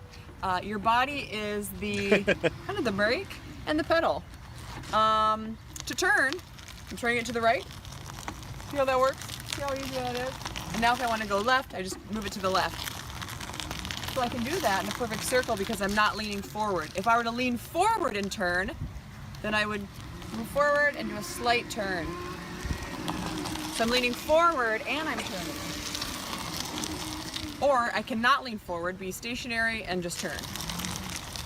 She's so good. Once again, it's all body position. There's no pedals or brakes. My feet are just here on this nice cushion little foot pads. So it's a comfortable ride. And I just put my hands here, grip, and see, there it is, guys. There it is. A few pennies worth of electricity go miles and miles and miles on a bike. It's pretty remarkable technology. It's funny, I often don't get the e-bike. I do a lot of city biking around New York, and it's a testament to the technology of the e-bike that I often don't choose it because it is too fast, too capable. It takes away also the fun of riding the bike. Dude, they're dangerous. They're dangerous, man. These electric motorcycles, they can go 30 miles per hour pretty easily. Exactly, Kate. People will need helmets. Exactly. This is a huge thing for me. Like they are wearing their regular bike helmets, but they're going 30 miles per hour. They need a full front face mask on a helmet. They need a full thing so that if they go forward, their face isn't meat crayoning on the asphalt. You know what I mean? You have to protect yourself. And I genuinely feel like the full face mask is the only way to go. You know, maybe on the mountain bike version where you have, still kind of an open face, or a motorcycle one. I think that you have to wear something like that. You're a Puritan, so, No, like I actually mean I find it a little bit unnerving to move that fast on New York City streets. I don't fully trust myself and my reflexes. I want to move to maybe, I don't want to call this technological utopianism. I feel like every time you talk about a way technology can make people's lives better, it's like, are you a technological utopian? Are you now, or have you ever been a technological utopian? But a lot of what we can't do that we would like to do is because the energy to do it is too expensive. So a lot of the world lives under water scarcity. The cost of desalination is very heavily the cost of energy that goes into desalination. A lot of the world lives under food scarcity. A lot of California's natural gas powered desalination plants were too expensive to use. But now, because of renewable energy, because of this that we were talking about, because we actually have, these large deployments of clean and renewable forms of energy, California is now firing back up some of those desalination plants that we had to shut down because it was too expensive. So we're actually getting water now out of renewable and sustainable energy solutions that we've installed, guys. We're booting up the desalination plants that used to be too expensive with natural gas and fossil fuels. These are just win-wins. These are win-wins, guys. The cost of vertical farming is very heavily influenced by the cost of energy because a huge amount of the price of it is light. Yes. There are a series of, climate change, which we'll talk about. Given the path we are on, there's a world in the future where we need to begin doing capture of carbon in the atmosphere. You have to. That is not economical to do. It has other problems, but it's not economical to do if you do not have cheap and abundant clean energy. I picked these three because I think they're interesting in a very particular way. One, could really improve the lives of people, right? Having enough water, having enough food, not living in a heat trap. But the other is that there are ways where technology and a more harmonious relationship with the earth can actually connect to each other. For instance, farming is a good example where if we were able to do more farming vertically, we would not have to use as much land for agriculture as we currently do. Yeah, it's just tough because basically we do not have a bulb that is as good as the sun. Like, not even close. The best bulbs that we have do not even come close to the sun. So planting things outside is just always going to be a good way of growing things, basically. But the benefit of growing with artificial light is that you aren't limited to the growing season of the sun. You can have multiple growing seasons in a year. So these things need to kind of be weighed when we're talking about planting productivity and all that kind of stuff. There are things that would become possible that are not now possible that are really profound. Even now, you can see small miracles. In this book of mine, I've described being in a warehouse. This would have been 18 months ago in Oakland.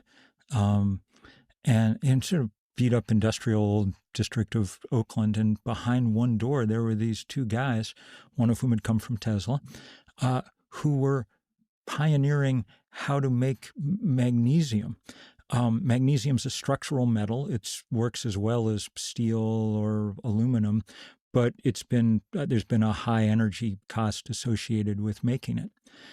But it had other technological advantages. So, for instance, unlike aluminum, you can interrupt the smelting process. It doesn't freeze into a crystalline state if the temperature deviates a few degrees. So what these guys had figured out was that in a place like California, which now has a big surplus of electricity in the afternoon, and hence it's very cheap, they could run their smelter during the afternoon, turn it off at night, come back the next day and run it again. They were making metal. This is what he's talking about, guys, right here. This is what we mean. The battery, look at the battery.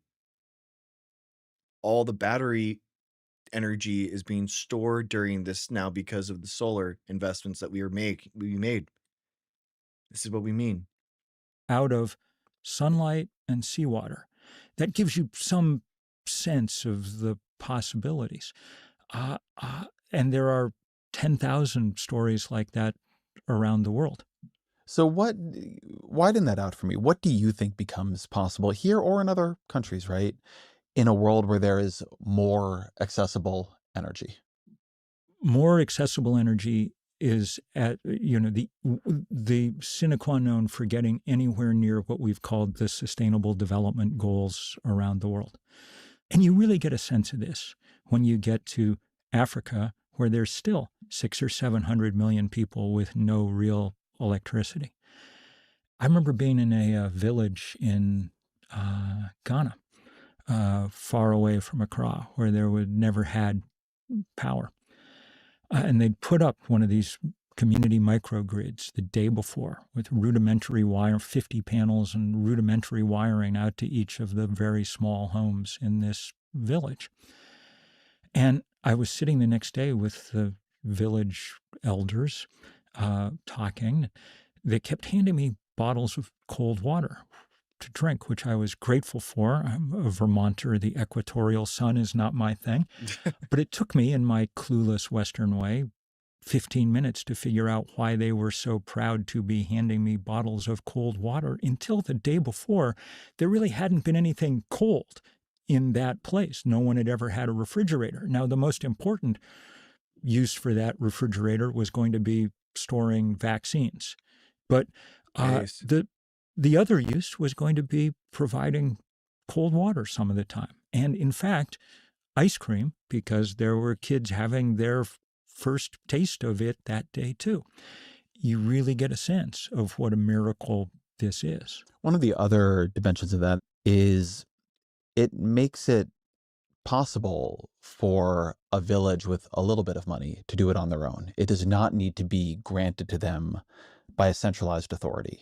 And there are many, many, many places in the world where the reason they don't have power and another place does, even in that same country, is they're part of the disfavored ethnic minority, or just there weren't enough of them there to put them up in the priority list of where gets the infrastructure. So when you don't have large capital investments as what you need in order to have steady energy, really remarkable things become possible. And some of those things are very, you wouldn't think of right away. So I was at another village that had electricity for 6 months. And I asked some of the older people in the village what had changed. And one of the things they said was, our families that moved to the city will come out and visit us now because it doesn't get dark the minute the sun goes down, because we have a fan, those sort of things. Those are enormous differences for people. I do want to spend some time in the space of possibility, and in the space not of the technologies that clean energy make possible now or in the next year or two.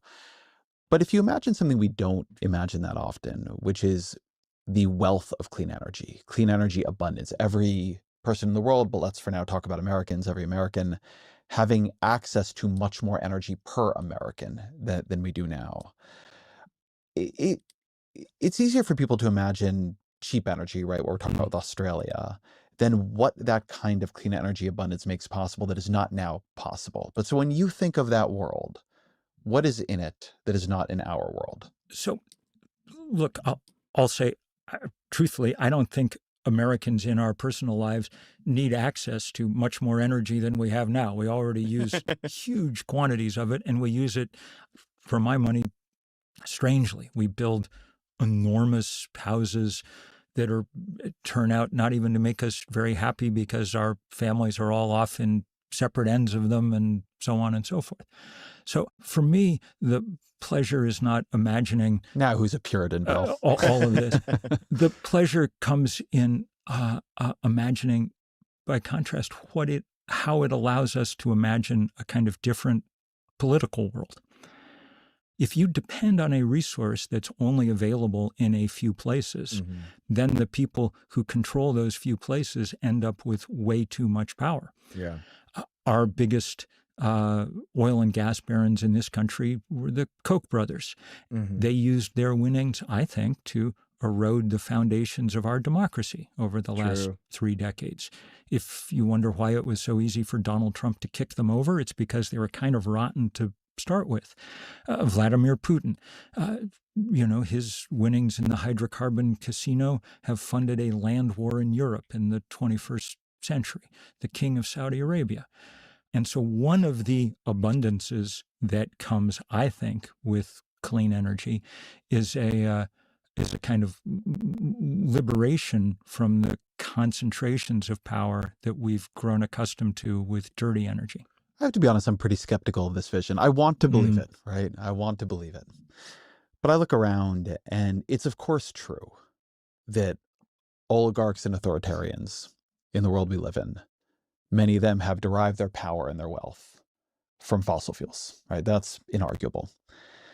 But you look around, and has Xi Jinping lost power as China has become more of an electrotech state? The richest man in the world, Elon Musk, is one of the great clean vehicle entrepreneurs. Oh, come on, Bill. That's ridiculous. You don't have to like the guy, but if you're not going to give Tesla its due on the EV transition, Tesla now is like the 75th best EV you could ever purchase. But the only one in America that makes money. The only one in America that makes money, because we don't let many competitors from the rest of the world. Well, I agree. Listen, we can talk about whether or not we should bring in the China EV. But what I am saying, I take your point. What I am saying is that there will be concentrations of money. Yes, that's true. But there won't be concentrations of wealth in the same way. True. One of the questions that people... Dude, I'm glad that he pushed back on that, because it is true. Like Tesla is only allowed to make profits because of corruption, basically, because Trump allows it to happen. Like in Canada, they're allowing Chinese electric vehicles. Like what happened to this the spirit of capitalism and competition and all those kind of things for these broad markets? For AI, Biden specifically stopped AI from going to these Chinese companies in forms of like NVIDIA chips, because they're the best in the world, in order to, create a new way for our companies to get an edge on international companies, right? But with electric vehicles, what's the point? Like, are Ford and Chevy and these other companies getting a jump on Chinese competitors? No, they're just stalling, right? They're not accruing an ability to corner a market for the first time. We know this, right? Ford isn't like getting a jump on Chinese EVs. We're just stalling. It's the exact same thing. It's just basically stopping ourselves from being a player in the world, man.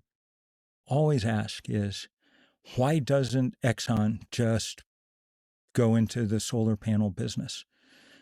especially now that we know that Exxon knew all about climate change back in the 1980s. They had True. their own good internal research that let them know what was coming and would have given them a hefty lead in getting ahead of this curve. The CEO of Exxon explained the answer to that year before last. He said, essentially, we're never going to do this because it doesn't offer above average returns for our investors. And he was right, because once you've got the solar panel up, when the sun rises in the morning, it delivers your energy for free. And from Exxon's point of view, that's the stupidest business model, of all time. So I'm going to hold my skepticism on at least some of that. But one thing hear people talking about, I'm curious to know to what degree you buy this, is that for a long time the topic was climate politics, and now it's climate economics. So obviously Donald Trump came into office a second time, gutted much of the key wind and solar subsidies in the Inflation Reduction Act. Yes. And when I talk to people around these industries, they're upset about that. But it has not wrecked the industry or the transition in the way it might have another time. Or do you feel it has? That's the hopeful vision. There's been some data even in how can hundreds of billions of dollars in a field that needs to grow and rapidly grow in order for economy of scale to suffice, how could it not have had a deleterious impact? Like, you know what I mean? Like, how could it not have? Last couple of weeks, looking at the number of projects that have been canceled. And I think what we're seeing for the moment still is the momentum that was built up in the Biden years. And I think what we're going to see pretty quickly is just how effectively the Trump administration has quashed a lot of that momentum. And why would that be true if the economics are as good as you say they are? Because there's a tension there between saying this is a Costco of energy, it's cheaper than anything else, and also taking away government subsidies can destroy it. Because it's not even just taking away government subsidies. So first let's talk about the economic part. The economics of renewable energy are different than the economics of fossil energy. Mm-hmm. All the cost comes up front. Solar panel. Once you've got it up, the electricity's free. So getting people enough money so they can finance that solar panel and get it up is one thing. It's important. Exactly. It's so important, man. Versus oil, you have to we subsidize oil companies every year, right? It's like what? But taking away those subsidies wouldn't have been completely fatal. What's been fatal is the full-on, absolute onslaught of the federal government against renewable energy. In fact, the U.S. taxpayers have written checks for billions of dollars to buy back the wind leasing rights that companies had paid for in the Biden administration, completely in an effort to make sure that wind industry never expands offshore. Yep. Federal lands have been essentially put off limits to solar panels. Off federal lands, the federal government, looking at onshore wind, which powers much of the Midwest, they've, in the last year, stopped giving out any new permits on completely absurd and spurious grounds about that it might, I don't know what, do something to radar. None of this is true. It's all just carrying water for the fossil fuel industry. As you'll recall, fairly publicly, candidate Trump declared to the fossil fuel industry, if you give me $1 billion for my campaign, I'll give you anything you want. So this is a good transition into where climate politics stands. The ferocity of the movement between where climate politics stood in the Biden years, not just the Inflation Reduction Act, but the way it existed as a constant concern, as a lens through which much of the world was seen. All the Fortune 500 companies were happy to at least talk a good game here. What has happened since is not just the demolition of those subsidies, not just the closing of federal lands to solar panels, but what I've heard people describe as climate hushing. So you don't hear Democratic politicians talk about climate nearly as much as they did before. Yep. You do Exactly. not hear the Fortune 500 companies doing this. And this is true not just for, centristy or moderate Dems, but on the left, right? If you, it's complete, like the real, I mean, the perfect example is close to home is Kathy Hochul, the governor of New York, who's essentially gutted the state's climate policy over the last few months. Again, out of some combination of fealty to donors and worries about affordability as the new mantra. Well, so you did a kind of air quotes around affordability, but I think actually Democratic politicians do have worries about this. I agree. And not just about affordability, but a generalized sense that climate was something that was putting them out of step with voters, not because voters don't care about it in a poll, but because the versions of this I've heard from Democrats are one, that it seemed that they got a lot of survey data and they were persuaded by people that the picture the electorate had of them was that they care about climate and not the day-to-day struggle of people working on the pocketbook. And the second dimension of it was simply seeing something, which was that when oil prices went up, when prices in general went up, that really dissolved the willingness people had for sacrifice or limitations. And there are other factors here too, like the politics, sort of movement politics around climate, achieved most of what it had set out to do with the Inflation Reduction Act. Exactly. That was the kind of natural endpoint of a lot of the work that people have been engaged in for decades. And so a lot of people sort of disarmed, put down their rifles and went off to do the work of building out this new future. Exactly. One of the few advantages of being an old person and having been around this story for a very long time, I wrote what's often called the first book about what we then called the greenhouse effect back in the 1980s, is that I've seen these cycles come and go. We've had, we had intense interest in 1988 and 89. My book ended up in 24 languages. Then that, dipped as the oil industry geared up for the Kyoto talks and went into a real lull as Bush and Cheney took over American policy. Al Gore managed to gin it up again, but then it subsided after the failure at Copenhagen. We built a big movement that made climate change important and helped yield the Paris Accords. When that momentum began to flag, Greta Thunberg and her movement emerged, and that scared the hell out of Fortune 500 companies, and they got on board. Now the fossil fuel industry has fought successfully back in this country. Let's be clear. Pretty much the rest of the world remains committed to working on climate and on a there's been a fair amount transition. of regression in Europe. We'll see. I mean, I don't know if regression is the right term. I mean, because of Russia invading Ukraine, you have them spinning up old power plants that aren't renewable and sustainable, but I don't think that their solution is to abandon the sustainability goals. It's to get away from Russia's gas necessity and the stranglehold that Russia has on Europe. They're not going to go further into natural gas in Europe when they've seen the problems that arises with Russia and natural gas. You know what I mean? They're going to go further away from that. They're going to go more into renewable and sustainable. Are about to name a new chancellor. My money's on Ed Miliband, who's been the most effective energy and climate guy in the UK, but we'll see. At any rate.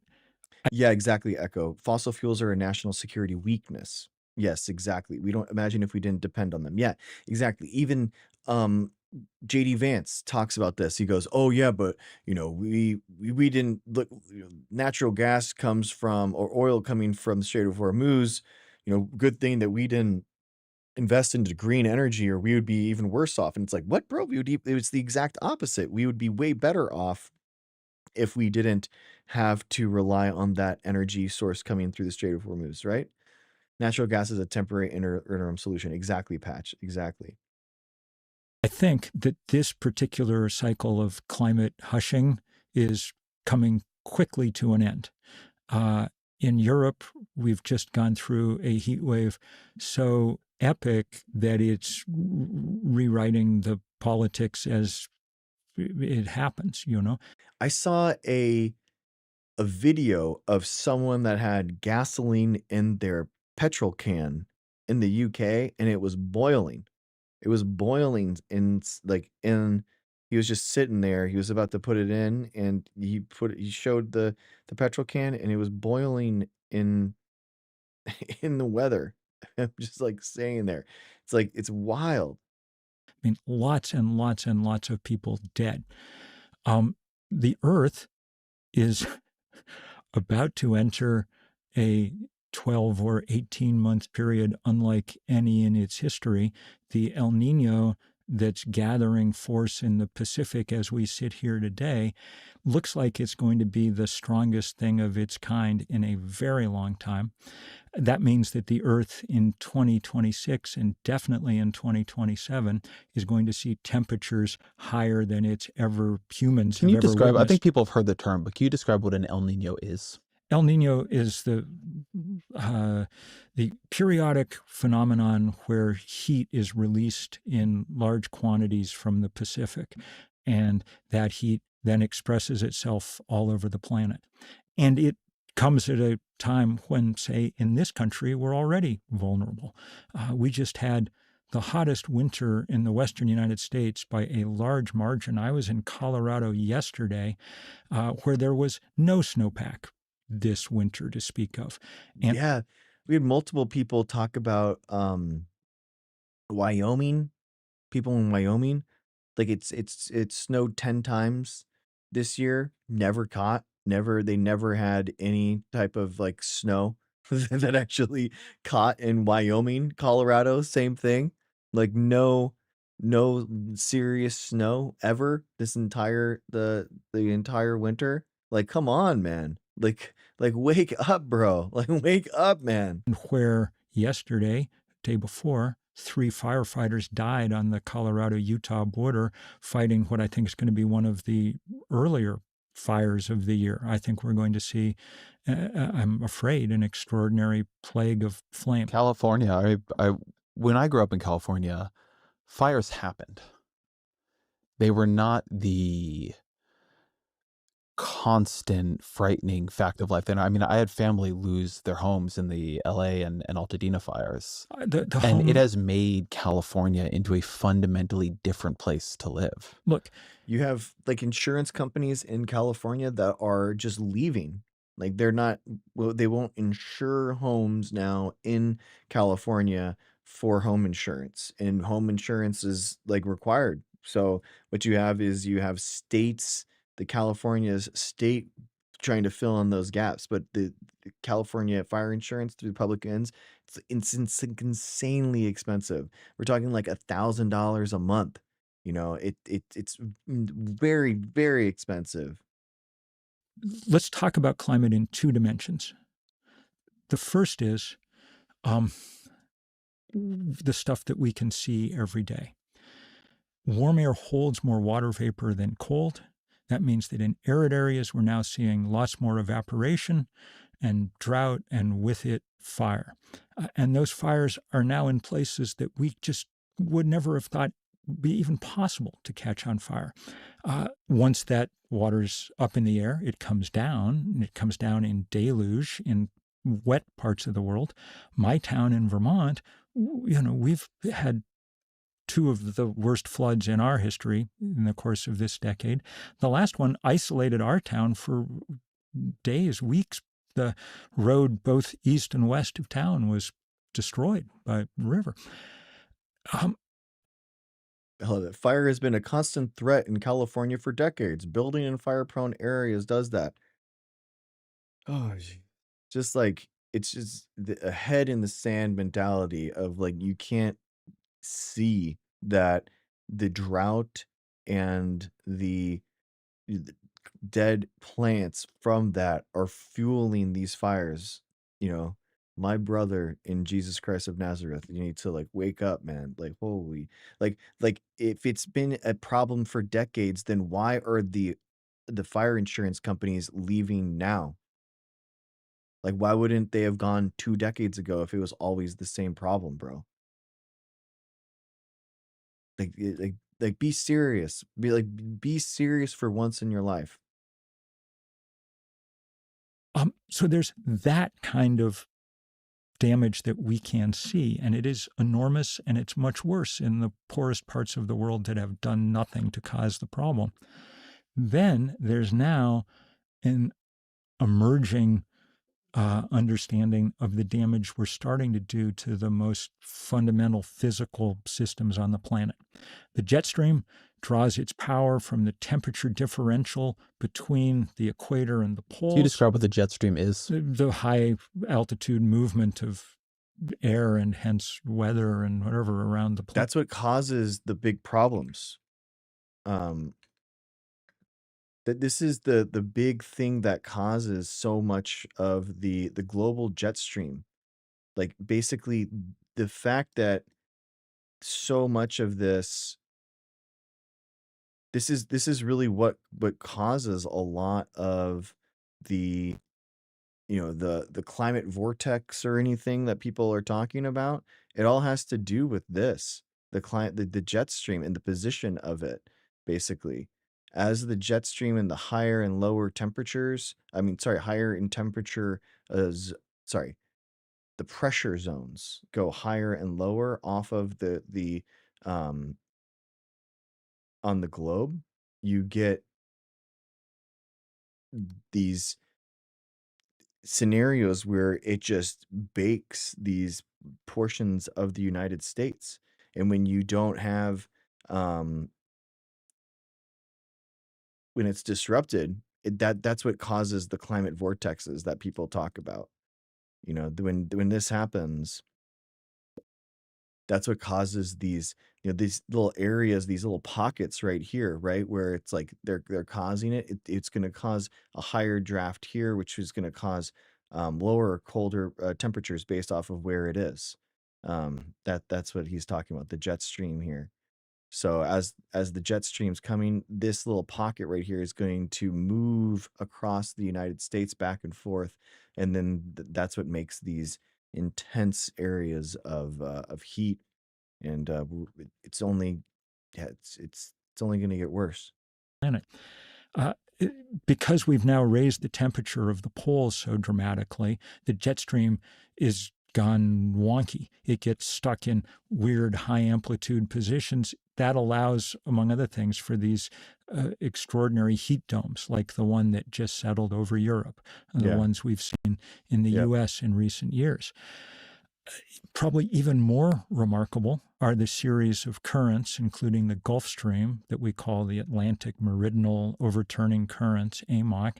Together, they're 100 times the flow of the Amazon River. They're the biggest heat distribution engine on planet Earth. We've always known that there was danger here as water, fresh water, pours off a melting Greenland. It changes the salinity and hence the density of seawater in the North Atlantic. And it's that density differences that drive this giant gyre. We used to think that this was a problem for the next century. The most recent science, the scientist who's maybe the leading authority in all of this, said a few weeks ago in response to the latest series of papers that he thought there was a 50% chance of the large-scale damage, beginning collapse of those currents in the decades ahead. Oh my gosh. If that happens, it'll be the biggest civilizational event in human history. What happens if that happens? Well, I mean, the first thing is that, you know, Western Europe suddenly gets paradoxically very cold. If you look at a map, Milan is on a latitude line with Montreal, but it's kept artificially warm by the flow of heat coming up through these currents. These channels right here. But more fundamentally, you begin just a profound, that contrast between then the southern hemisphere and the northern hemisphere, starts to produce the capacity for storms of a violence we only imagine in movies. Everything changes. So I think we've now set up that there are three forces happening simultaneously.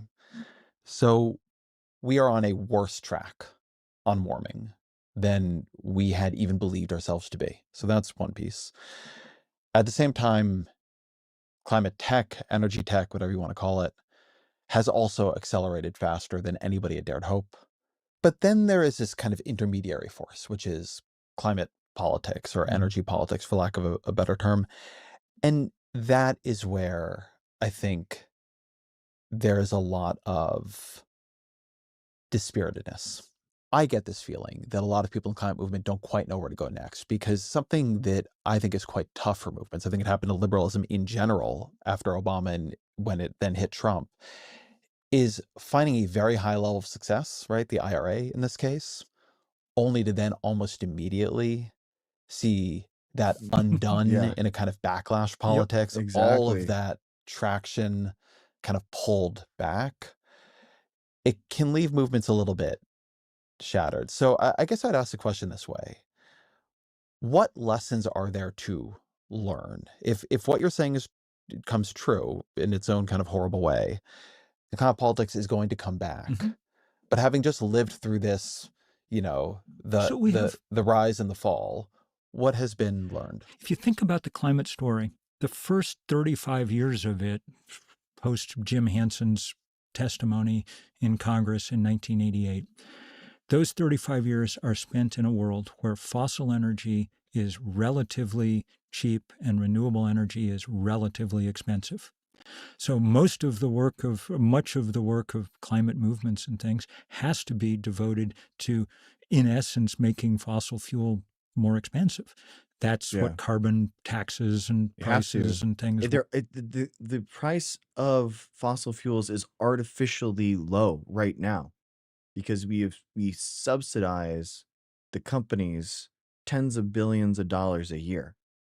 So like that's the biggest problem. The carbon tax idea is that we actually charge the companies that are doing the damage to the environment. And if the environment is tied to human health, and we know that that's true, and the economy is tied to the environment, we know that that's true, then we need to have an inefficiency in the market to account for that so that we can actually create the technologies that are needed in order to stop that from happening, right? That's what the carbon tax is.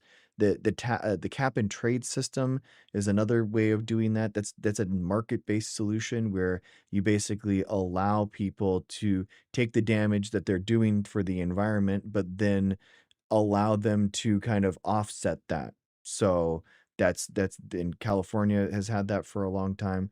Carbon tax is just a tax on it, not necessarily a market solution. But we have to have something in the scenario to account for that.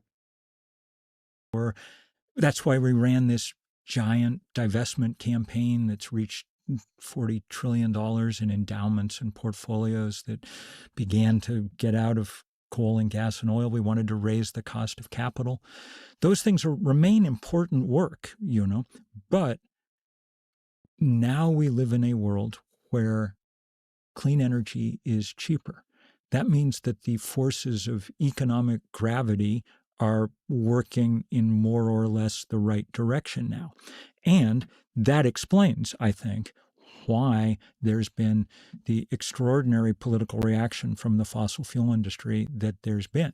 That's why they were suddenly so in bed with Trump and with, because remember, prior to this, even the Exxons of the world had been talking about climate change as a real challenge, and we will do what they've now seen the future. BP beyond petroleum. The future is we actually can go beyond petroleum. We don't need it anymore. And we're beginning to dispense with it. One of the most interesting parts of the Iran war has been that oil prices didn't get any higher than they did.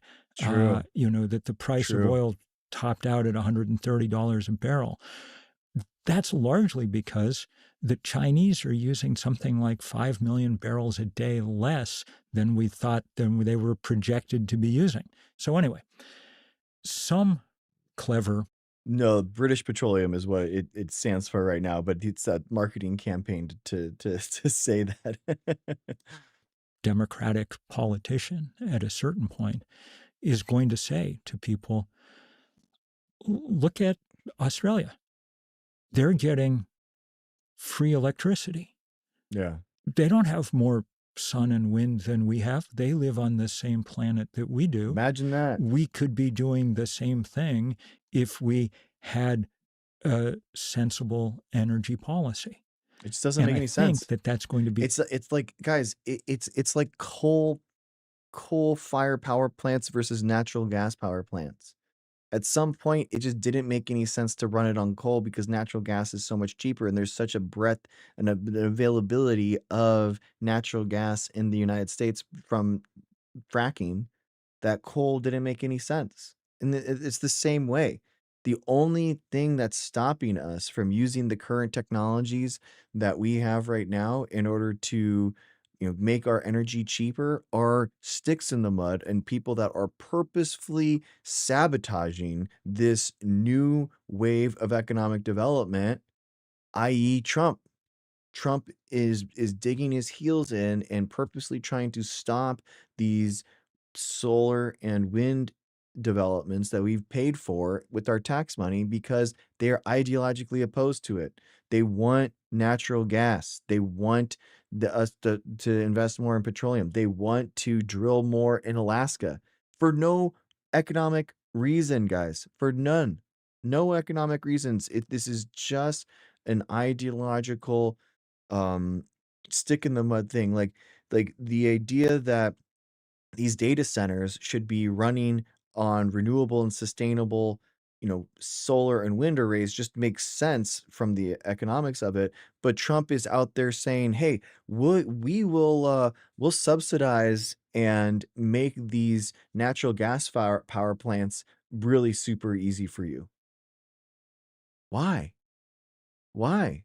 Why would you incentivize these data centers to run on natural gas as opposed to solar and wind? It doesn't make any sense other than just why would anyone be ideologically and politically dogmatically opposed to a new technology that improves people's lives? Think about that. That doesn't make any sense. Why is MAGA and Trump and the Republicans ideologically opposed to cheaper energy prices? It doesn't make any sense, but it's happening right now. Become a ever more enticing argument because the rest of the world is not waiting around. Exactly. They are moving, especially Asia, and Asia more or less defines humanity. It's 60% of the world are moving very, very quickly in this direction. Some of the parts of climate politics that have ended up proving the most politically difficult are the places where people feel their autonomy is being taken away.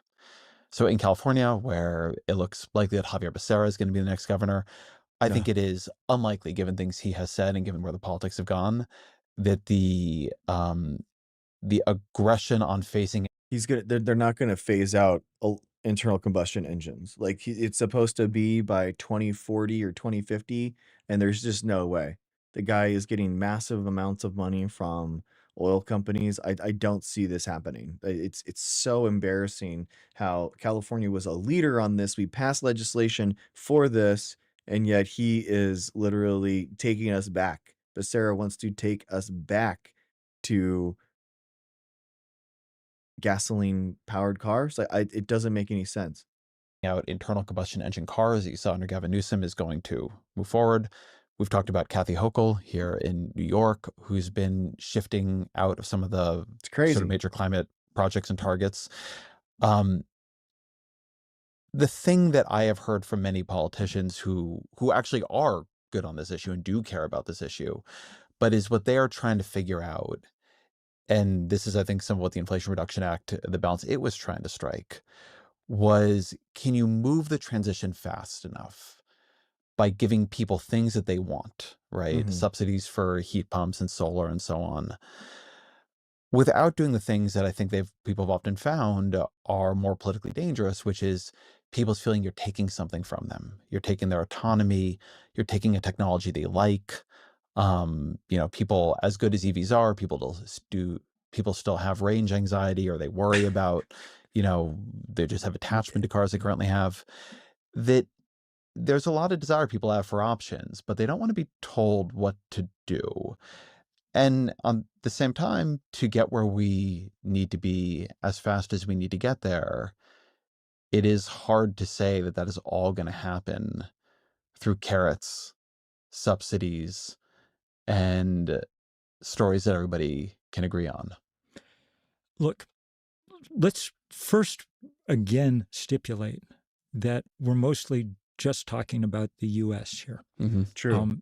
Which now is about 11% of the global emissions on the planet. So the other 89%, people are, to one degree or another, really working. Agreed. And these are countries where policy seems, in some cases, to be a little easier to figure out, either because, like China, no one gets a say except Xi Jinping, or because they're just working more robustly. Anti-fascist frog, what's up, brother? Nice to see you, man. American legend in the chat, ladies and gentlemen. The anti-fascist frog. Thank you for being here, man. Appreciate you. We were talking about the environment, climate change, and the way that the United States ceases to want to be involved with playing a lead role in the future of this. Oh, nice. You just watched Obsession. Nice, dude. It's actually a question you would know the answer to Yeah. that I didn't look at in prep for this. The U.S. is not on its, Paris pathway, etc.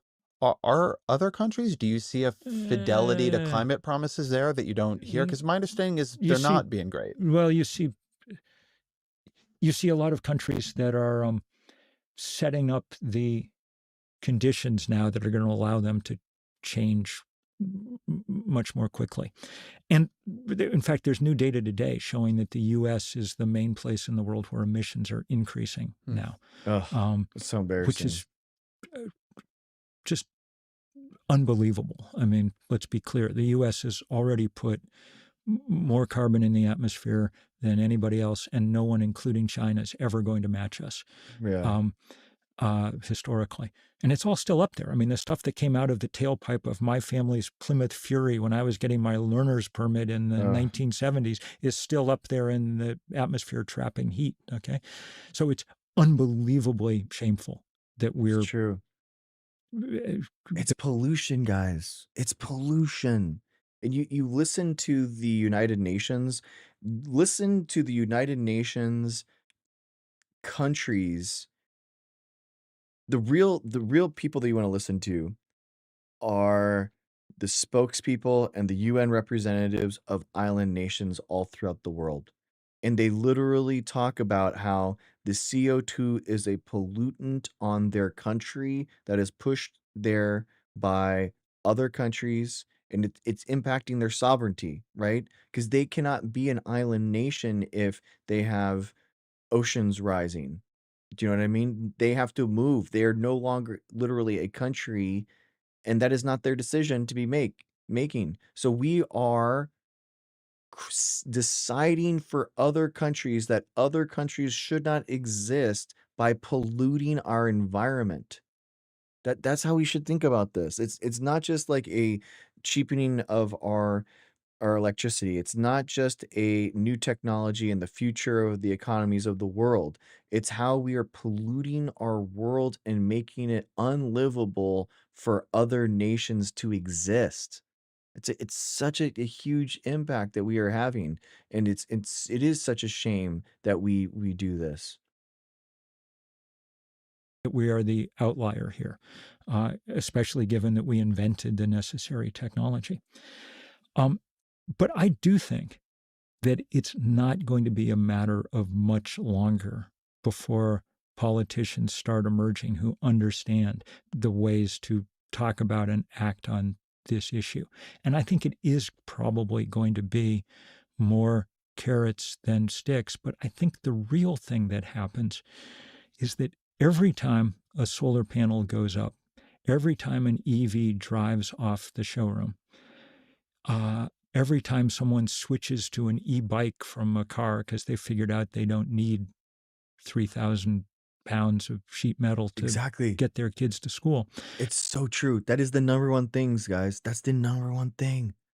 Like the biggest problem with the energy needed in a car is the fact that it's exactly what he was talking about. Why do you need such a heavy vehicle to move something that's so light? Like you are, 120 to 220 pounds probably, and think about the weight of your car that needs to move just you. They're disproportionate, right? So you solve that by making the vehicle weigh a lot less. The vehicle weighs a lot less. You need less energy to move it. That's it. That's it. That really is it. So a bicycle is extremely efficient if you think about how light a bicycle is and how, like, for energy traveled, how many calories you need to burn in order to do that. Or what he was talking about, how much electricity you need to do in order to power that car. So definitely is it's wild. Every time that happens, the political power of the fossil fuel industry incrementally decreases. And we're going to come at some point to a place where their political power is broken. And when that happens, we will finally, in this country, be able to have a more rational discussion of what our choices are and how we move forward. I kind of take that as our work at Third Act and my work and whatever elsewhere is to figure out how to do the things that break that political power, because it has been the golden thread of obstruction all the way along. So that is still the way you see it, that the core obstruction here is the political power of the fossil fuel industry, not the preferences or resistance of just to finish the argument. I love it. Of voters who may not want to do some of the things, who don't want to replace their furnace, who don't want to replace their car, who don't want to be told, that the way they're doing energy has to change. It's literally cheaper and easier to do and use these new technologies. It's just that gasoline and natural gas products are artificially cheaper because we subsidize them as a government. If we took those subsidies and applied them to solar and wind and batteries and motors, then the new technology would be cheaper, easier, more widely available. We artificially make gas and natural gas easier and a bigger part of our lives when it doesn't need to be. It's old, 100-year-old technology. We don't need to be subsidizing this anymore. Always going to be some of that. But I don't think those are that hard. If you get people, because I've done this 100 times, if I put my neighbors in an EV and let them drive it, they're like, this is great, If we have people over for dinner and show them the induction cooktop, which you can buy for $60 online, and which boils water faster than you can boil it on a gas stove, very few people are like, I must have an open flame in my kitchen to make me happy. China's come up a lot in this conversation. And there's a tension in... So induction stoves are really interesting. If you're not aware, so induction stoves actually work by preferentially using and heating just the element, just the metal of your pan. So it's really awesome. Electricity flows through these copper foils underneath the induction stove's glass or ceramic surfaces. A magnetic field creates a fast-moving electric current in the metal of the pan itself. So it's actually the heat is actually being like targeted through the magnetic field to the pan itself. It's not a hot pad. Okay, this is the next level to just a hot plate. This is something that is specifically heating just the metal like inside the pan. So it's very cool. And so you don't have that loss of heat from a fire, an open fire. Think of all the energy that is being dissipated around your pan that isn't going right into the metal. And that's lost energy, guys. That's lost energy, and that's what this helps to solve. The way I think the left sees and treats China, particularly on renewable energy. So you can imagine a world where what China has done is hailed as heroic, and we embrace it. We import their cheap electric vehicles, which work really well and are much cheaper than what we make.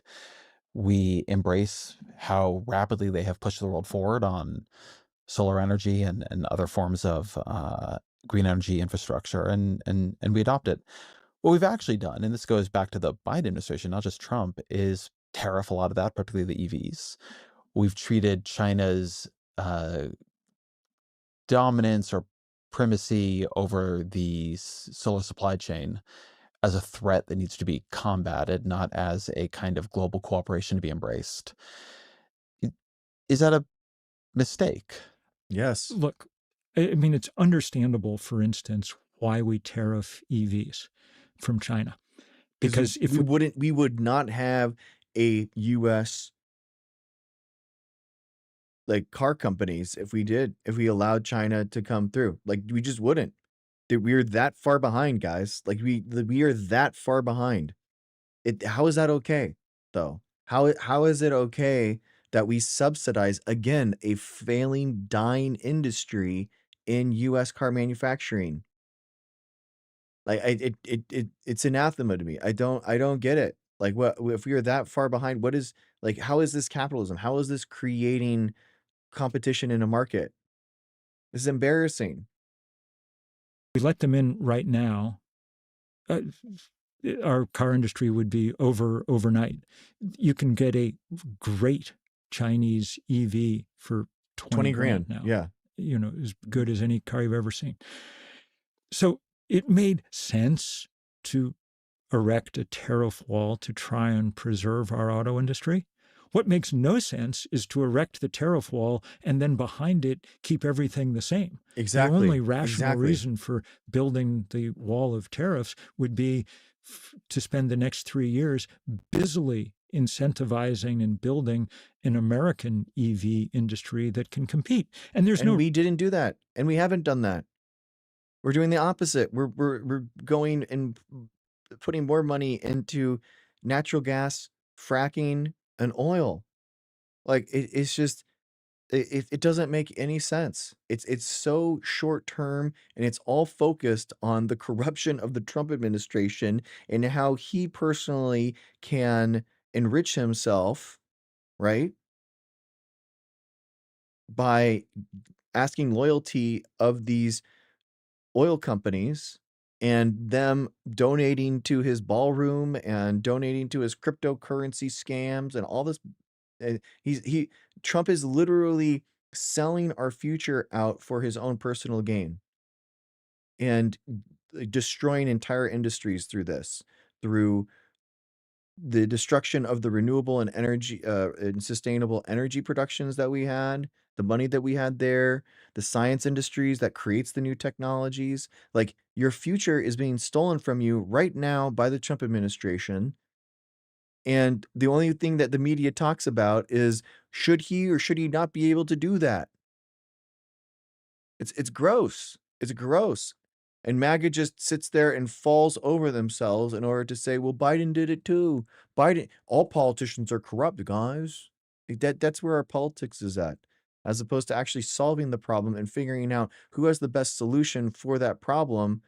We have the Republicans that are debating on how many gallons of glue they should be eating, and the Democrats that have no power to do this, that are passing the most progressive legislation that we've ever seen on this issue, and Biden gets zero credit for it. Biden doesn't even get elected into it. That's the most frustrating thing. We had the most climate conscious president of all time, And Biden not only did he not get elected, or Kamala Harris did not get elected because of that, they don't even get credit for that. People don't even know that that happened.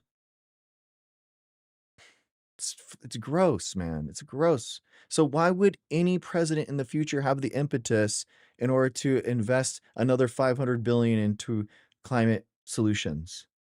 If they're not going to be rewarded for it at the ballot box, why would they invest that money again in that political will, in that political capital? They're gonna have to. We're gonna have to do it, right? The solution is that humans need to live on this planet, and we need to go into these fields and into these solutions again. Like, we have to do it. Reason that it can't. I mean, in fact, these cars are actually relatively easy to figure out how to build because they have so few moving parts. Detroit's capable of this, but we're just they're using losing a lot of money trying it right now. They lost a lot of money because we changed policy. There's no exactly. There's no technological. They're between two ways. They're between two ways, right? They aren't able to invest into a wholesale change in the market because they have to be 1 foot in each spot. They have to be 1 foot in 100-year-old technology and 1 foot into the new technology. Well, meanwhile, BYD and all these next generation Chinese EV companies are just 100% into one thing, 100% into the future. The United States is investing into the past. That's why it's so expensive. The future gets very expensive when you're spending all your development money into old technologies. It doesn't, you can't be both ways. To us doing, it's not like the Chinese have some, incredible technological insight that we haven't come up with. No, they have manufacturing ecosystems that we don't have. That's right. They've done that. It's called economy of scale. Things get cheaper when you invest into them at greater points in larger amounts. And China does a great job in that. And the Inflation Reduction Act did a good job in that too. We had it. We literally did do that. And that is why it's important for governments to get involved when you need to go from, like pilot plants and things that have been demonstrated of value, but to the point of economy of scale where it just is so cheap in order to do that. And cars are a great example of this, right? Think of all the production lines, all the robots need to be updated, new people need to be hired, new engineers need to be hired. They need to retool their manufacturing plants. Like it's a wholesale change. It's not just like okay, at the very end we just put a motor in instead of an engine. No, it's a lot of investment that the company needs to do, a lot of capital expenditure that they need to do. And do you think that the car companies are going to be spending that money when they're tariffed in order to bring in that new robotics gear? No, of course not. They're not going to be incentivized in order to do that. Hard work to get that done, but we are completely capable of doing that, And that was really what the IRA envisioned. Yes. I mean, exactly. The IRA, among other things, one of the worst named pieces of legislation in America. The Inflation Reduction Act, which was really just, it was reducing the inflation by investing into economic development of 21st century technologies. That's what it was doing. It was a very poorly named bill, but it also was packaging the biggest climate change legislation that the United States has ever seen. American history was really, you could have called it the, trying to catch up to China finally act. Exactly. And that would have been a much clearer name for it. We should have. But that doesn't quite answer the question behind it, which is what should the orientation towards China be? Look, in Washington right now, not just under Trump, but this is true for Democrats, there's been a real rising level of antagonism towards China, a sense that we are locked in a profound competition, and such that advances that come from China are not celebrated. Each one is a new kind of threat. If they've gotten better at solar panels, instead of that being a boon for the global, environmental ecosystem, we treat that as a danger to American, supply chain capacities. I think that's a huge mistake. China has extraordinary capacity to build, say, solar panels. They're now shutting in some of that capacity to try and drive the price up a little bit because this stuff got so cheap. Yeah.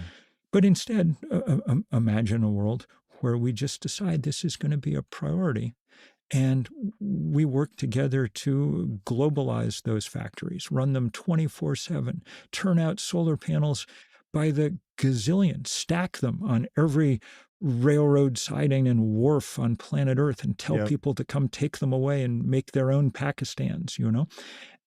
You have begun. Dude, you know what I really think is the next generation of technology that we should be envisioning is how to electrify and solar panel the highways. The United States has so many highways that, and there are technologies and basically you create the solar panels that are inside the like the asphalt, basically inside, you know, you drive on them, you electrify these things, or you can run solar panels on top of them. There's ways. We need a way of marrying the things that we have, right? The ability that we already have, which is lots of highways in the United States. How can we, you know, envision a new type of technology that takes advantage of what we do have and goes it builds it into the future? To diffuse some of the potentially very dangerous competition between these two countries. You've done it in a project that helps the rest of the planet in ways that you can figure out how to share the credit for. And the option, the other option is to inhabit an Earth where we continue in competition with these guys, even as the sea level rises around us.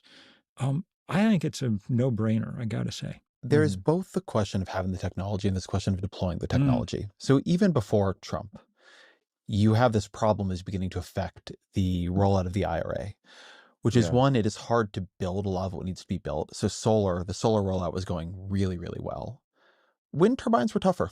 A lot of wind was undershooting the expectations of modelers. And the other big problem we're facing is transmission lines. Yeah. So you build a big, you know, solar array or wind farm, you've got to get that energy from where it's generated to where it's going. Yeah. We've seen the construction of interstate transmission lines fall. There was an effort, this was like the big Manchin compromise sidecar that progressives fought and helped kill, but it had both like the acceptance of a large natural gas pipeline, but also would have had pretty big reforms on how you site interstate transmission lines. That didn't pass. And so the transmission lines problem has just kind of festered. We have the technology, but we have to build and move it in a way that is less sexy than sometimes just thinking about the solar panels can be. What do we need to do there? So, a few things. One, the Biden administration. Are shareholders really the priority, or should they not be secondary to optimum benefit to the Earth home? We only have one. Yeah, F1, exactly. I mean, the goal of the government should be the quality of life of people in the nation and not shareholder values of the oil and gas companies. Like, this is so obviously and apparent, right? We should be investing into the future where it isn't economically feasible yet in order to have a higher quality of life over the future. Like that is what government projects and us coming together as a society should be about. Like the collective wealth of our quality of life is worth more than an individual's ability to make profit, right? So that is the whole idea. And we have, like, where is the profit of making our environment productive, right? Where is the economic where is the economic value or the return on investment by keeping a, you know, natural space full of animals that are productive, that are diverse, that are populous, that have genetic diversity? Like there isn't any, right? And then in and of itself is an example of the government has a lot of value of that, right? Because there are things called ecosystem services where the ecosystem provides a good to our economy. A good example is like bees. Bees pollinate plants and plants give us food. So therefore we want a robust bee population in order to have a thriving, agriculture system as the United States. So it's just an example of there isn't an economic incentive by a corporation to have a good population of bees, but a government does have that necessity to have a thriving bee population because we need an agricultural economy, right? So these are things that we know, guys. We know that environmental health is tied to human health. It's just that it's not going to be a profitable ROI for a for-profit company to care about those things, and that's why governments exist. That's the whole point of what we're trying to do. A few things. One, the Biden administration was deeply committed to building this stuff, and they were actually getting a lot of it done. They had in the White House a team of people who were shepherding each one of these transmission projects through its various hoops, and that was important work, and it was sad that it's disappeared. Obviously, the Trump administration is not going to allow any of this. They've shut it down everywhere. But there are... Illegally, guys. Illegally, they line item vetoed things that were passed by Congress that was money appropriated for certain things, certain projects. And they, as the executive branch, illegally, against the Constitution, line item vetoed these things and then used those piggy banks and raided them to pay for billionaire tax cuts. That is literally what happened. It is egregious, anti-constitutional, anti-American. It is absolutely asinine that we allowed this to happen. A few, for the moment, technological aids here. We've actually figured out how we can more or less double the flow of electricity across a lot of transmission lines just by changing the wire that hangs from those poles. And that presents very few permitting problems. And it's beginning to happen in lots of places. It's also true. Stop the stupidity. Another 5 gifted subs. Dude, thank you so much, man. Thank you. I so appreciate you. Thank you, Stop the Stupidity. That people are starting to learn how to use batteries to island energy, as it were, and perhaps reduce some of it. But people are also coming up with other workarounds that are stranger. There are parts of the country now where people are near big solar installations, filling batteries on the backs of train cars and then rolling them to the nearest metro area, to back and forth to provide power. What? In the end, that's wild. There's going to need to be, when we have some kind of sane politics back in Washington, there's going to need to be some kind of way forward here where we figure out how to do this. And how that deal gets structured will depend on, as it always does, the strength of the competing political forces. Well, I want to ask you what that deal should be. Yeah, I mean, one of the reasons I'm bringing up transmission lines is that this all gets sort of bucketed under this term permitting reform. Yeah.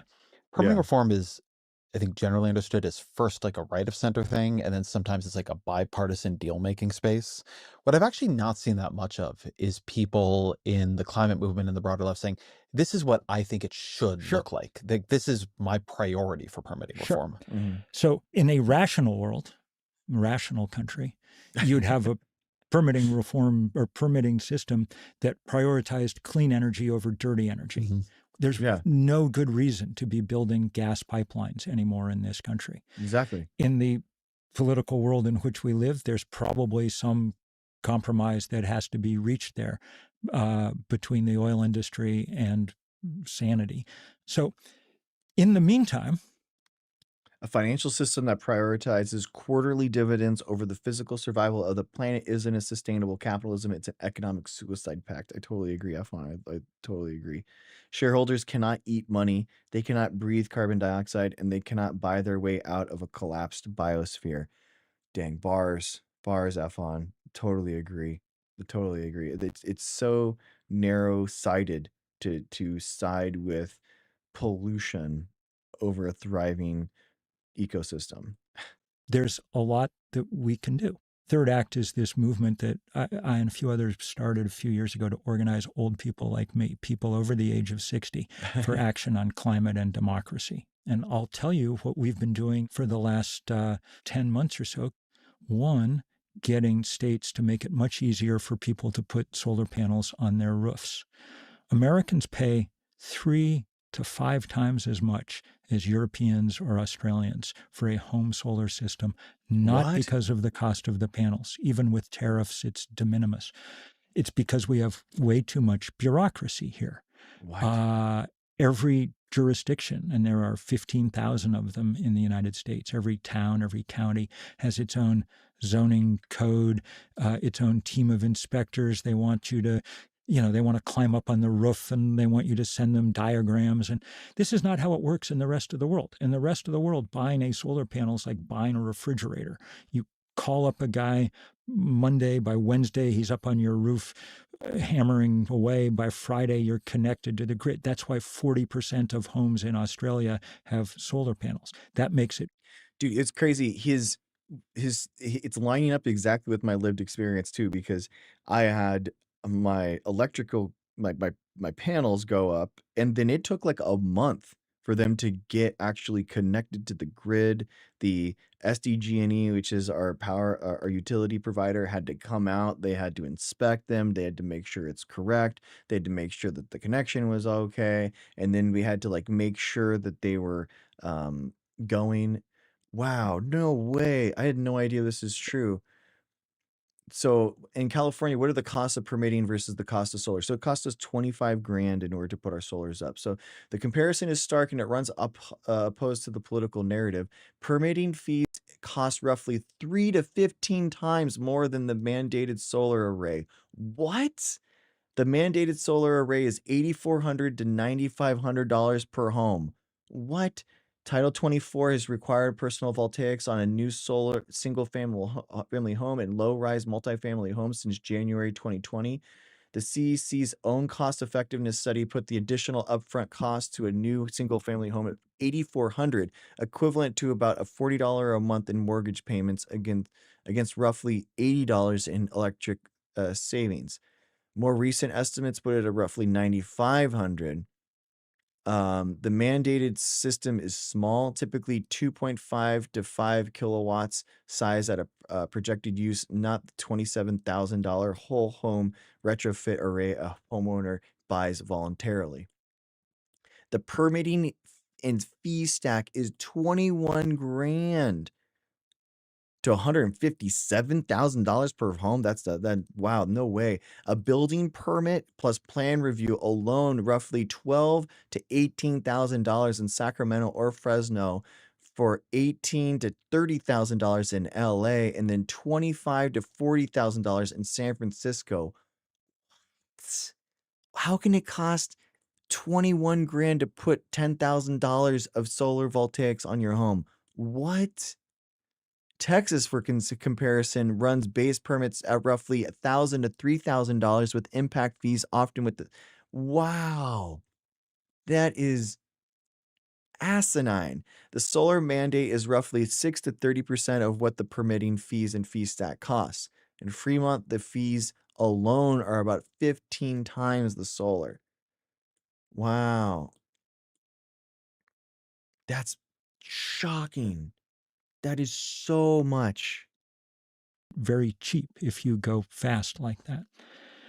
There's an app for this. The National Renewable Energy Lab, before it was trashed by the administration, produced what's called... Dude, this... yeah, I used to know someone that worked there. It's amazing. Solar app Plus. It's an instant permitting app. You type in the address of the house you want to put it on, the kind of equipment that you're going to put up there. If the computer likes it, it prints you out a permit. You're up on the roof, ready to go to work. We've managed to get that legislation going in a bunch of places now. Wow, that's good. Even more striking, though less numerically significant, is what Third Act and a few others managed to do over that 8 months with what we're calling balcony solar or plug-in solar. Mm-hmm. If you've been to Europe in the last 5 years, you have maybe not even noticed, but 5 million Europeans have paid a few $100s and come home with a solar panel designed not to go on the roof, but to be zip-tied to the railing of your apartment balcony.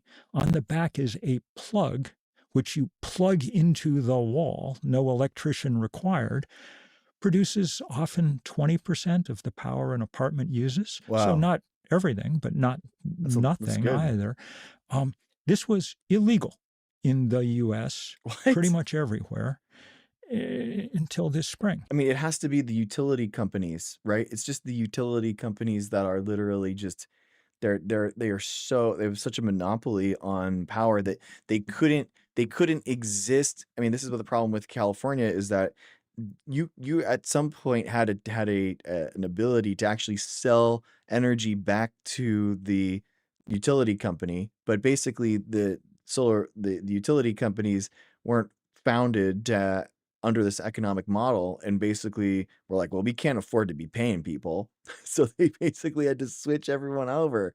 It's wild, man. And in the last 12 weeks or 14 weeks, we've managed to get now 10 states where we've authorized this. It's not going to change everything, but by next year, there'll be a big market for cheap solar panels that apartment renters can use. I don't think of Europe as a low regulation, low bureaucracy Those society. Germans, very loosey-goosey with the rules. So why has it been easier to do solar panels there than here? What's behind that? I think that they've had less power from the fossil fuel industry and the utility lobby.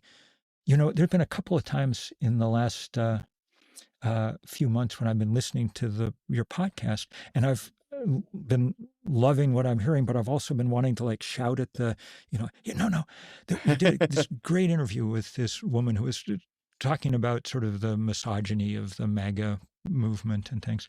But it evolved into a really interesting discussion of aesthetics and political aesthetics and what they look like. One of the things that a kind of progressive political aesthetic is going to look like in the years ahead is not going to be like Corinthian columns versus Dorian, I can't even remember it's going to be solar punk. It's going to be You've seen the cover of my book. Solar panels everywhere. Exactly right. It's going to be beautiful.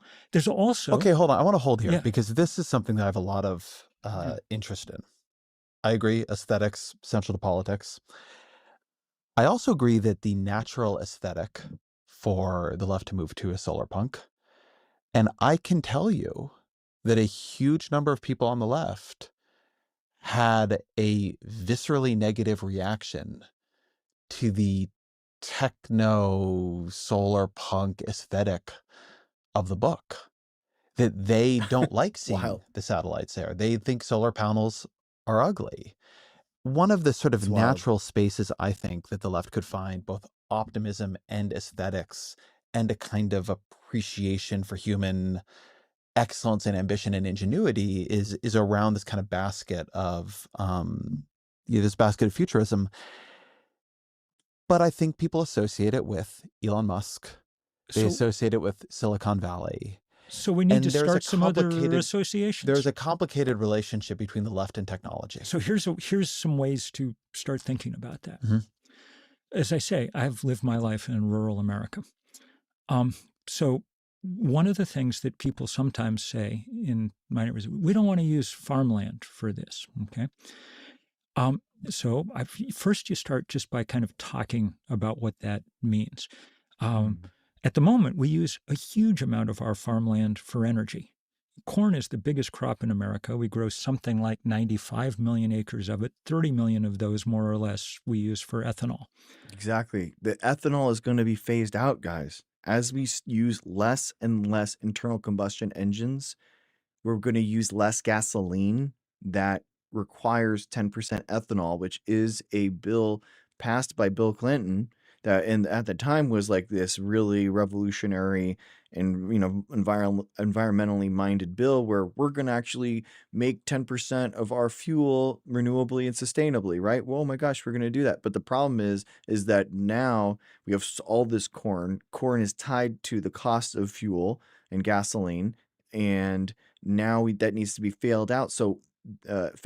So what is going to happen to those corn farmers, right? What is going to happen to these maize fields? What is going to happen to that 10% of our gasoline? So what we need to be doing is taking those corn fields and switching them over. We need to be teaching these corn farmers how to utilize, you know, algae biofuels, microbial fermenters, different types of solar, wind arrays, putting those on those spaces so that we can actually utilize this for the first time. Because doing corn for corn ethanol isn't going to cut it. Which is incredibly stupid. That Yes, 30 million exactly. acres produces something like 3% of all the energy that Exactly. America So wasteful. uses. If we So covered that wasteful. same 30 million acres with solar panels, we'd produce pretty close to 100% of the energy we currently use. Photosynthesis is a miracle, but it's not as efficient as a photovoltaic system. You don't want to cover Indiana and Iowa stem to stern in solar panels. We've got lots of rooftops and parking lots, but we can use some of our land for this. No one's talking about more than 1% or 2% of our land. And it's a very good crop to be growing. Clean electrons is way more useful than corn syrup. You know, we need more of it. It's true. And once you start this conversation, you can go on to say a couple of things. One of the virtues of this crop is you don't need to pour nitrogen and phosphorus on solar panels to make them work. So true. The what he's talking about are the ways that farming through, you know, pollutes our waterways with oxygen minimal zones, because you have these the runoff from farms causing algae blooms, which is causing oxygen minimal zones inside of our oceans, which is causing the death of animals and fish as they go through those. You know, it's like it has such there's hidden impacts of these all throughout our environment. And it would, you know, basically the corn the corn is just not worth it to be growing at a mass scale. That washes down the Mississippi River into the Gulf of Mexico and forms this giant anoxic dead zone in the Gulf of... Anoxic dead zone, that's the oxygen minimal zone. So that's all the algae uses the oxygen in that area. They bloom and then they fall and they die, and now left is a bunch of water without oxygen in it. So when they go through that area, they die in mass. Mexico.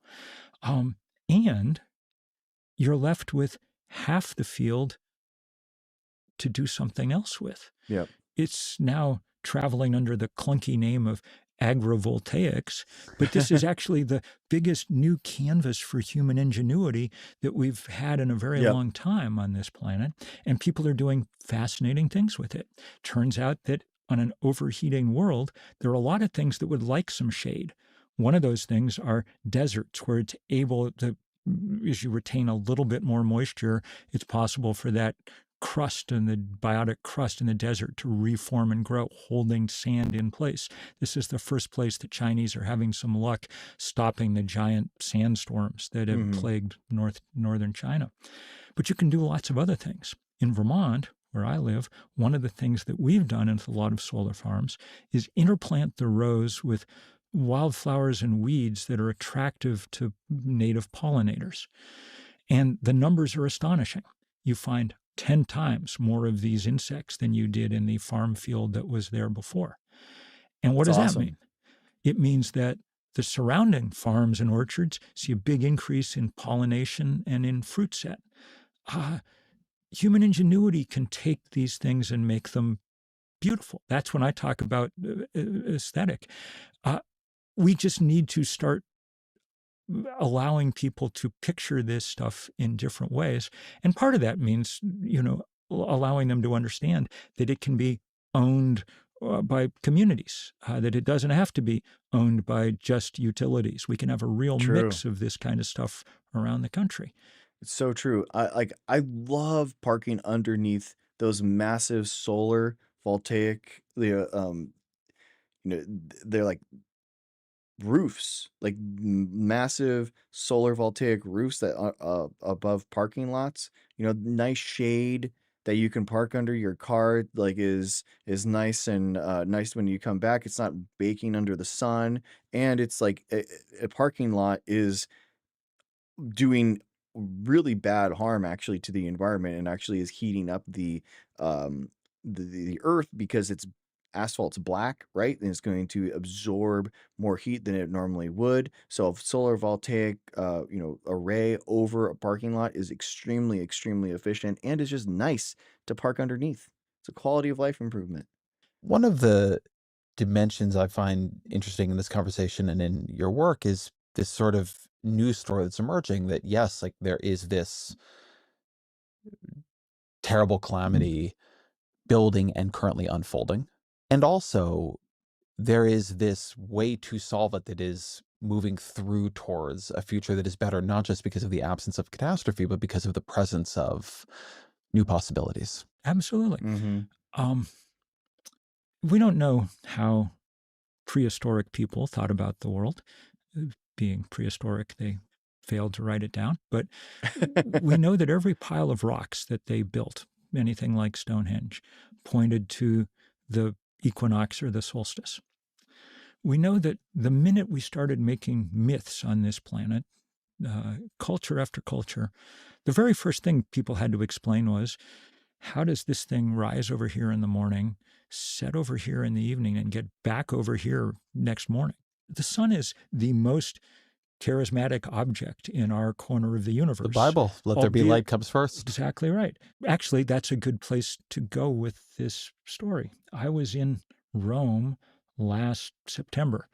The new Pope summoned over a bunch of people for a kind of conference to mark the 10th anniversary of Francis's great encyclical on climate change, Laudato Si. And when he gave his talk, he talked about how they were going to keep going with Francis's work on climate, a lot of good stuff about stewardship and creation. And almost in passing, he adds, and sometime this year we're flipping the switch on our big new solar farm outside Rome, at which point apparently Vatican City will become the first fully solar-powered nation on No Earth. way. What? So when my Are you turn serious? to talk, I said, Wait a second. What? That was excellent, Your Yeah, Holiness. no way. And it provides us not only with a kind of technological hope, it's very nice, but a kind of mantra under which to operate henceforth. Let's just keep saying, energy from heaven, not from hell. I think this is an easy sell. That's such an interesting way of framing it. And I say that all the time. Like, the biggest problem that we have with climate change is that we're taking carbon from the ground and putting it up into the sky, right? I love that idea of actually using energy from the heaven and not from hell. That's such an interesting way of framing it. That's good. I think that people are going to get more and more and more intrigued with the possibility that we're going to be able to run the planet on new terms going forward. I don't want to let you be quite this optimistic here. Yeah. I don't think there's great pessimism. How dare you? I don't think even you think it's as easy a sell as you're describing there. So when you're out there doing your activism, you hear from someone who says, look, I believe in climate change. I don't like it. I don't want it. But energy is already too expensive. And I've seen a lot of things fail. And I'm worried Democrats are worried about the penguins and not about my life. What do you think? What do you say? What do you think a political leader should say? Well, I mean, I'll tell you what I say, which is, here, I'll show you my electric bills. And you'll quickly figure out that I'm paying a lot less than you are for power, because I've had solar panels on my roof for a long time. I'll show you how my house or my car or whatever works, and you'll see that there's nothing strange, foreign, weird about it. I think that the politician who starts figuring out how to make that case will find a kind of mother lode of new political energy to mine, because it moves us past some of the places where our politics has gotten so hung up and stuck in recent decades. The fact that Republicans find themselves hating clean energy is just a function of the fact that 20 years ago, the oil industry decided to purchase the Republican Party, and did so successfully, and that set up a whole series of things. But there's no intrinsic reason for that to happen, just the opposite. I actually think that the next great leader in American politics is going to be someone who starts figuring out how to appeal to our better angels, not without an appeal to our own, needs, but in a different register than we've heard before. That's what, for instance, interests me about the mayor of this city, Mr. Mamdani. Not so much his policies, but his ability to figure out how to start making people feel interested, excited going forward. Algorithms. So I think that people will make the economic argument about where we can go and so on. But I also think that someone's going to start seizing on the idea that the planet now has for the first time in a long time, a group project to work on. And that project is the rapid electrification of this planet, which would have huge advantages for people around the world and for our climate future. And I don't think those things are impossible to imagine. I've always thought that of all the forces that animated the first Earth Day in 1970, which remains the biggest political demonstration in American history, 10% of the then population of the U.S. in the streets. Wow, that's wild. 10%. The oil spill in Santa Barbara and the Cuyahoga River and things catching on fire were key to that.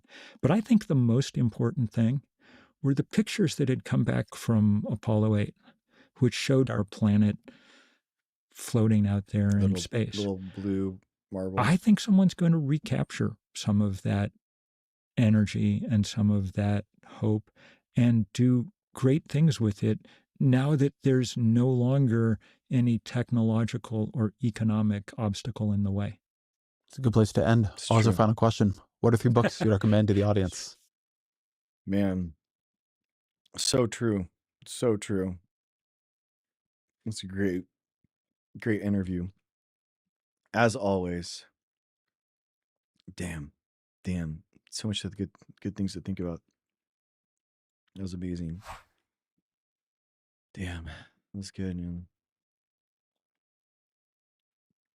What state is the furthest along in converting to renewables? I don't know. That's a good question. Let's ask. I would say California. I think over 50% of California energy is from renewable. I'm not 100% sure. What state is the furthest along in the percentage of energy produced by renewable methods? I think it's California. What's the name of the chap? That is Bill McKinnon. He is a longtime climate activist.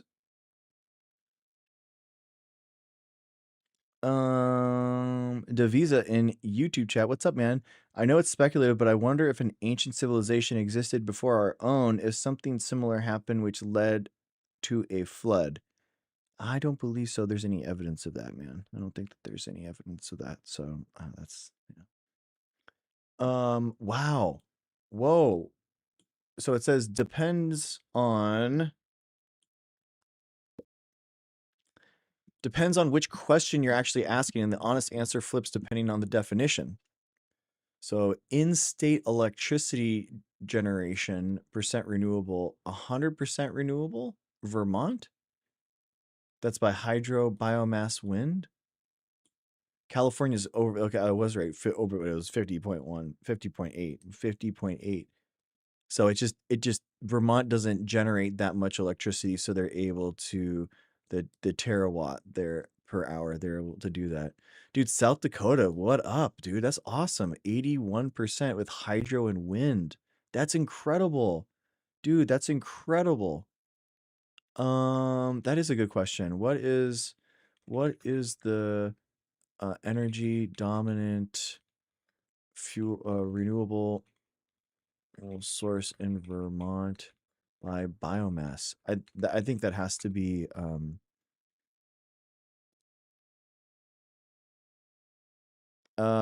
thermal energy heating. Woody biomass is the leading renewable heating source in the state. Wood currently accounts for over 20% of the total thermal energy needs. So they're burning wood? For utility scale power, wood-fired biomass plants make up a critical part of Vermont's in-state renewable generation mix. Interesting. Wow. Wood-fired. Yeah. South Dakota, though, all on hydro and wood. Like, what's up, South Dakota? This is why we look things up, guys. This is how you learn. That's amazing. Look at Washington State too. 102. It's like that's legit. Look at all by hydro. Hydro's amazing. Hydro's just so bad for the environment. That's the problem. Dams are so uniquely bad for the environment. Literal answer, Vermont. Why Vermont is the wrong answer. Vermont generates 2.3 terawatt hours total, which is 0.23% of the U.S. renewable output and roughly 1% of California's generation. It closed Vermont Yankee Nuclear in 2014 and imports a large share of its electricity it actually consumes, much of it Hydro-Quebec. The 99.8 figure measures what it produces in state, not what it runs on. It is a denominator artifact. Similarly, Washington, Idaho, Oregon, and Montana are high because of the legacy 20th century hydro dams. Yeah. And you're not going to build any more of that. Not because of any energy transition. They didn't build towards this. They inherited it. Interesting. If you mean which state did it at the scale according to the hard conditions, California, 50.8% of 214 terawatt hours, the second largest grid in the country with no meaningful new hydro, and 11.2 of all U.S. renewable generation. Renewables hit 41.3% of California's generation in 2024, by one accounting a record, with fossil generation at record lows. Oh, wow. If you mean raw volume, Texas, 166 terawatts, or 17.2% of all U.S. renewable generation, more than any other state in absolute terms. So Texas did it by... Oh, it's just that because Texas has so much power made through fracking. They have so much fracking done in it. That's why it's not a percentage that was on there. That makes sense. So it's not. So Texas isn't in there in percentage wise, but absolute raw numbers it is. That makes sense. That makes sense. Interesting, guys. Interesting.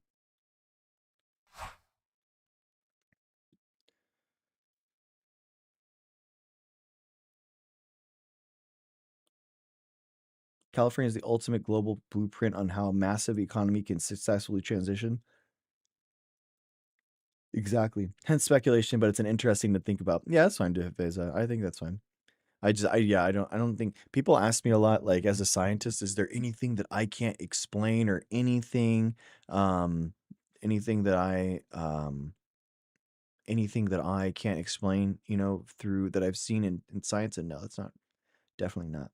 Is fracking considered renewable? No, because fracking is natural gas. So fracking basically takes water and puts it into shale rock, releasing gas, and that gas is captured, and then that runs like natural gas. So because renewable, it means that you don't need to put anything into it in order to get it out.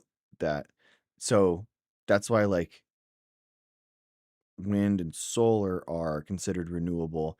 I guess the wood is considered because you can just grow more wood and you can't just grow more shale rock and natural gas inside that, right? I think that's why they're considered one's renewable and one isn't. That makes sense. Comparing California to South Dakota and Washington creates a slightly effective comparison for your debate. It demonstrates that there's no single way to transition to clean energy. Yeah, I think so. I think that you kind of have to think about it in all. It really is an all approaches, guys. You know what I mean? Like something that's this big, it's really all approaches going forward. You can't rule out any single thing, and we can't be married to any one single energy source. I think that that's the big like takeaway. I think it only benefits everything when you invest in everything. You know, because there are other things that you wouldn't think about, like nuclear, for example, benefits from battery technology because nuclear generates that power and that power needs to be stored somewhere locally. Then batteries do that as well. So batteries get benefit, nuclear batteries benefit, solar batteries like a huge benefit everywhere. So those are all like really important things to think about.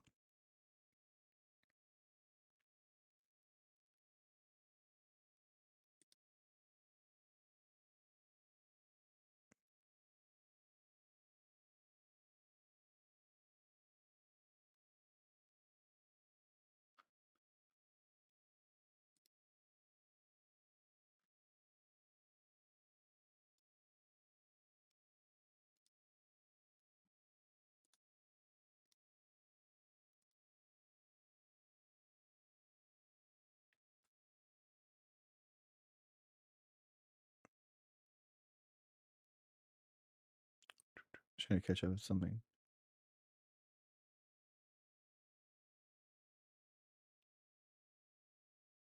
Yeah. Yes.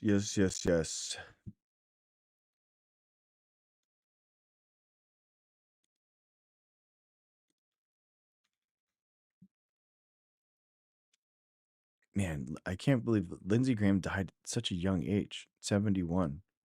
And he just like he's been simping so hard for Trump in his last days. It's just like wild. From a brief and sudden illness. He just had an election, a primary, didn't he?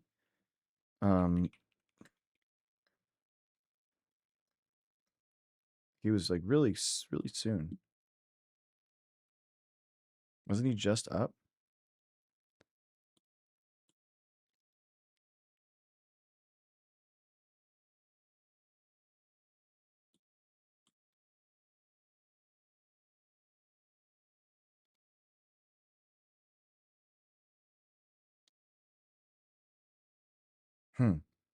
Yeah.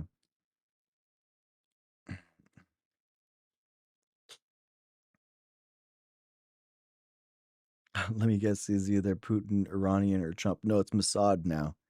It has to be Izzy. That's the only thing. That's the only acceptable answer for anything, Maui girl. He destroyed his legacy by siding with Trump after the 2016 election.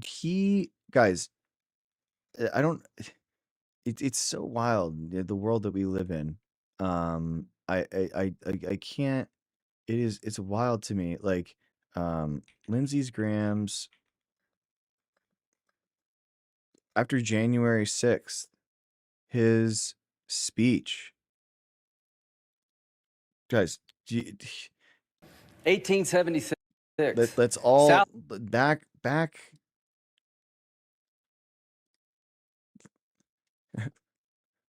Everyone, let's take a quick memory lane reminiscent tour when Lindsey Graham had a spine for 5 minutes and 16 seconds when he stood up against Trump and wasn't okay with January 6th. And this is what he said after this, that after they came back from the insurrection that happened at the Capitol, and he, after running for his life, he comes in to this hearing and says this. South Carolina, Louisiana, and Florida sent 2 slate of electors. They had 2 governments, by the way, and we didn't know what to do. Why did South Carolina, Florida, and Louisiana do it? To hold the country hostage to end Reconstruction. It worked. The commission was 8-7. It didn't work. Nobody accepted it. The way it ended is when Hayes did a deal with these 3 states. You give me the electors, I'll kick the Union Army out. The rest is history. It led to Jim Crow. If you're looking for historical guidance, this is not the one to pick. If you're looking for a way to convince people there was no fraud, having a commission chosen by Nancy Pelosi, Mitch McConnell, and John Roberts is not going to get you to where you want to go. It ain't going to work. So it's not going to do any good. It's going to delay, and it gives credibility to a dark chapter of our history. That's why I'm not with you. But I will fight to my death for you. You're able to object. You're not doing anything wrong. Other people have objected. I just think it's a uniquely bad idea to delay this election. Trump and I, we've had a hell of a journey. I hate it being this way. Oh, my God, I hate it. From my point of view, he's been a consequential president. But today, first thing you'll see. All I can say is count me out. Enough is enough. I've tried to be helpful. But when the Wisconsin Supreme Court ruled 4-3 that they didn't violate the Constitution of Wisconsin, I agree with the 3, but I accept the 4. If Al Gore can accept 5-4, he's not president. I can accept Wisconsin 4-3.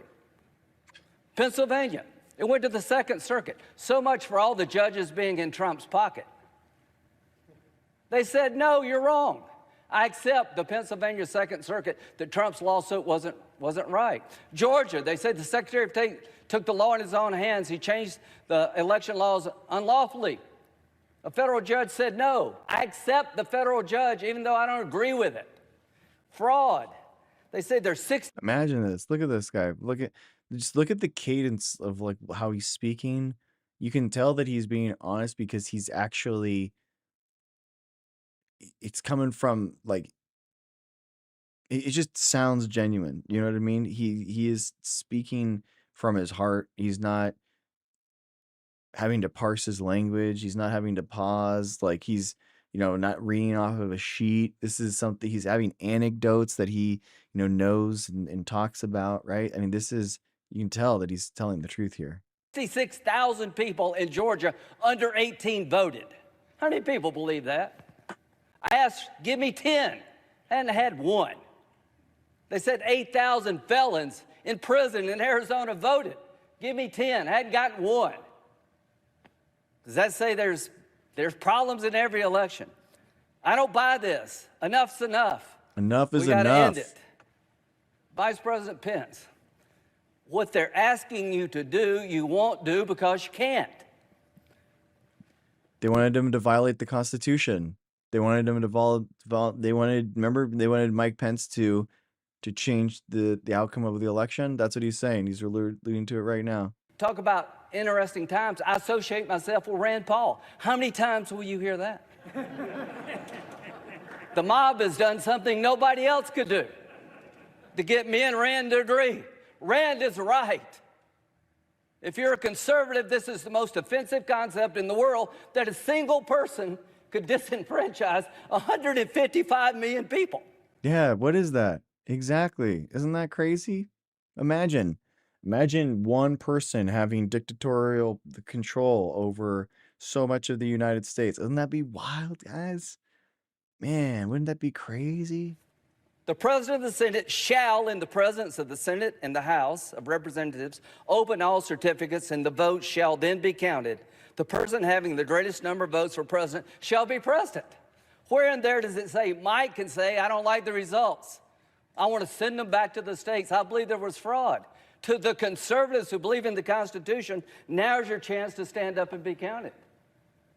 Look at that. Oh, look at Originalism. that. Oh, look at this. The federalism, you know, Milu that they all talk about. This is what he's harking about. Remember, guys? Remember the Constitution? What we were talking about? Count me in. It means what it says. So, Mike, Mr. Vice President, just hang in there.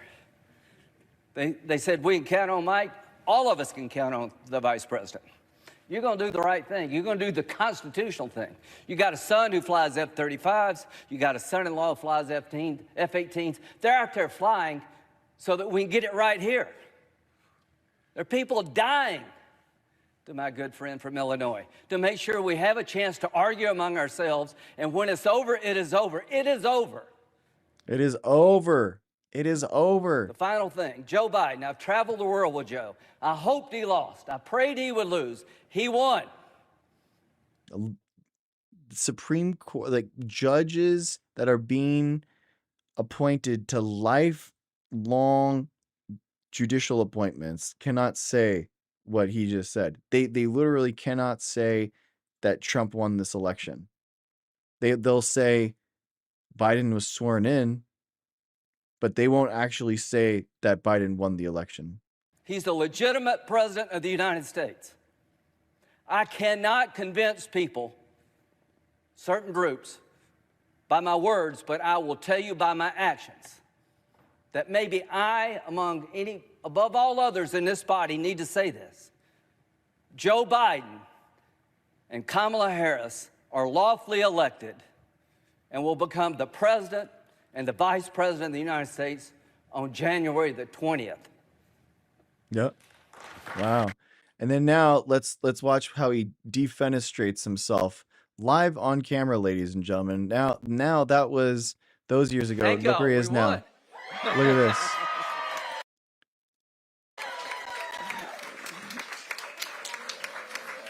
So I want to start with a bunch of thank yous. I want to thank the big guy, God. Trump comes later. Mr. President, you're not far behind God, but we're going to start with him.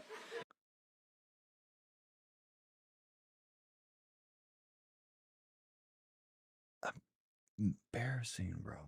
Like, it's just embarrassing.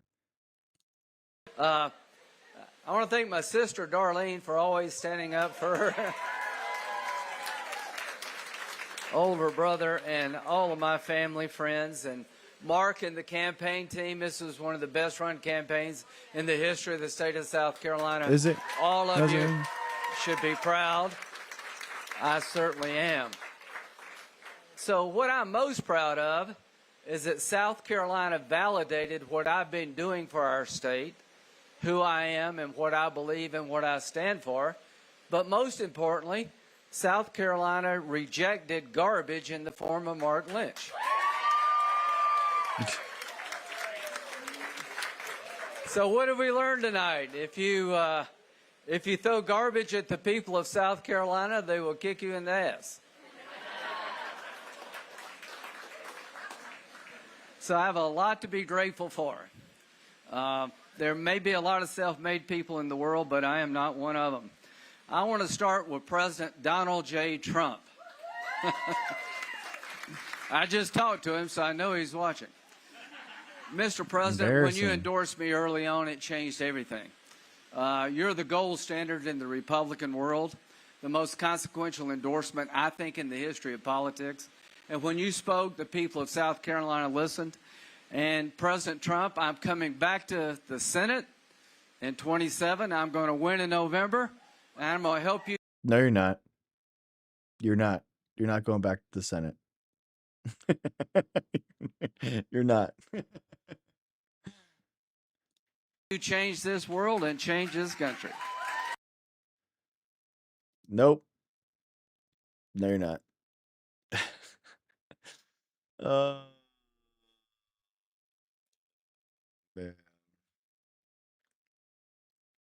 Wait, okay, you guys want to watch the extended highlights? The Ness was talking about this. But apparently there is a soccer game. There's going stuff on there's like a cup. There's like a cup. It's like a Stanley Cup. They're like doing a Stanley Cup tournament for soccer, I guess. The hockey's really cool, so then soccer teams are playing for a Stanley Cup or something like that, I think. It's F1, I know. It's the World Cup. I know, Helen. Guys, please. What was it that the captain of England's team is like, what, that was a wild game. I couldn't believe it. I couldn't believe like the goals that he made. So funny. It was amazing. The guy's old too. The captain like doing work though. You know what I mean? Putting in the time, putting in the effort. Spoiler alert. Oh my gosh, Sauls. Jeez, dude. Why is this guy whinging? Why is this guy? He's not even hurt. Like he didn't even get hit. And the way the speed of Look at this guy. This guy he steps on the foot. He steps on the foot of this guy right here. And then now this guy's Gander up here. No, they took a quick throw.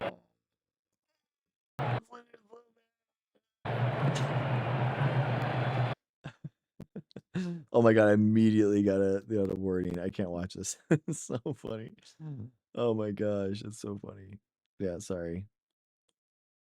That's bad. It's okay. I'm at the end anyway. Oh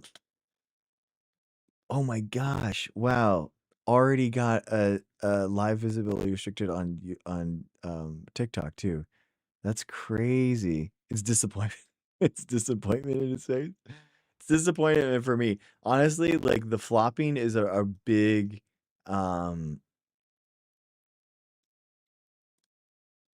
problem for me. It really kills soccer for me. I really wish that they would somehow fix it. It's so frustrating. But, you know, I'll watch it. I'll watch it, Ness, outside of stream. And I'll watch it. For sure. It's just like there's so many different ways of I just think, yeah, it's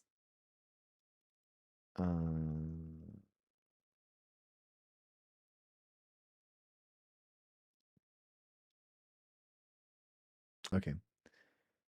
Yeah, yeah. I mean, YouTube also gave me a huge warning as soon as it happened. They were just like, excuse me. We need to amend. You guys are struggling because it's the same self-imposed problem that the United States has. It's like you guys voted for Brexit and you're having to eat your crow, and the United States like elected Trump, and now we're having to eat our crow. You know, it's like it's two, countries that are just like unable to get out of our own way. You know, it's wild. I don't understand the self-torture, the self sabotage, you know? I don't get it. And it's the same populist brain rot in both countries, right? It's the same, xenophobic rhetoric that happens and that is so cancerous to each country. And it's pathetic, man. It's sad.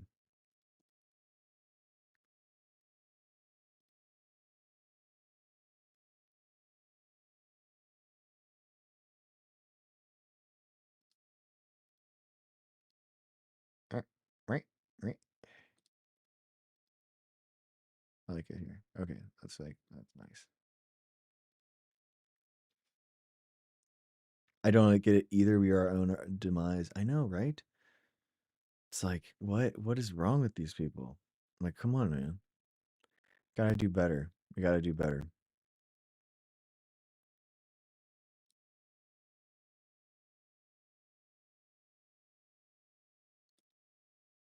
Oh, yay. YouTube doesn't hate me anymore. That's nice. Guys, yeah, I,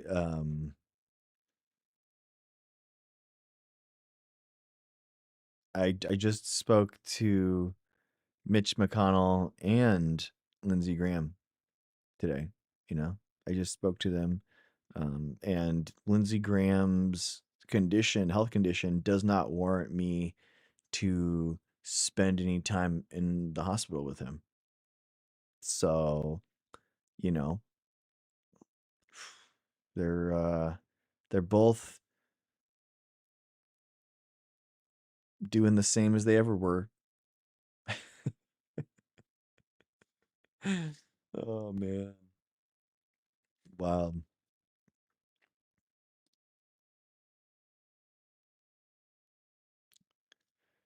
Oh shoot. Oops. Oops. Or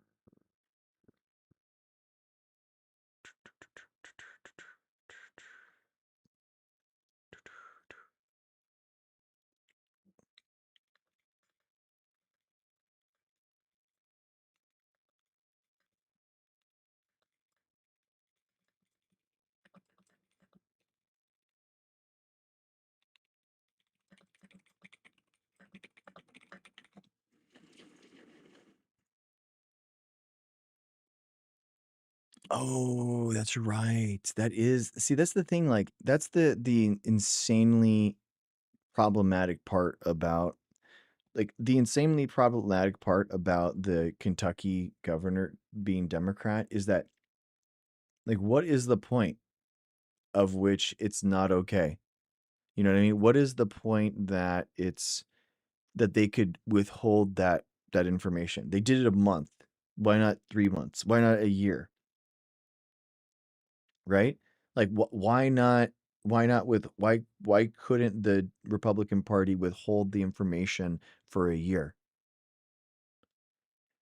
Why not until the end of the term? Like what mechanism exists so that it has to be pushed, so that people can actually be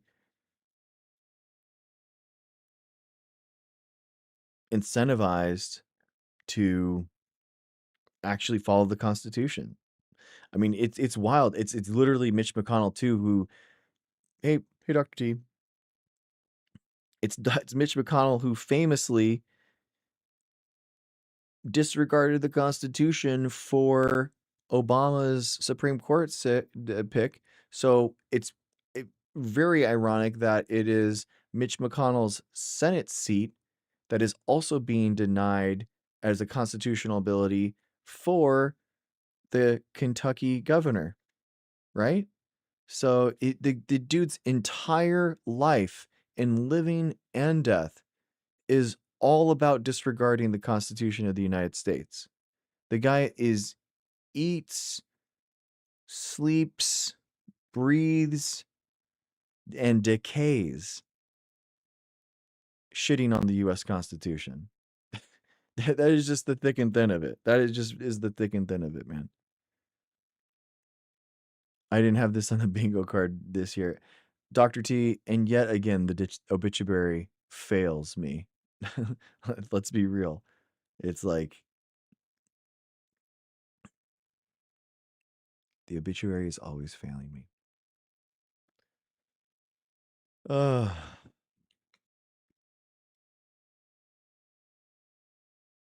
A brief and sudden illness. Gosh, how many people do you think are saying, like, right now, a brief and sudden illness?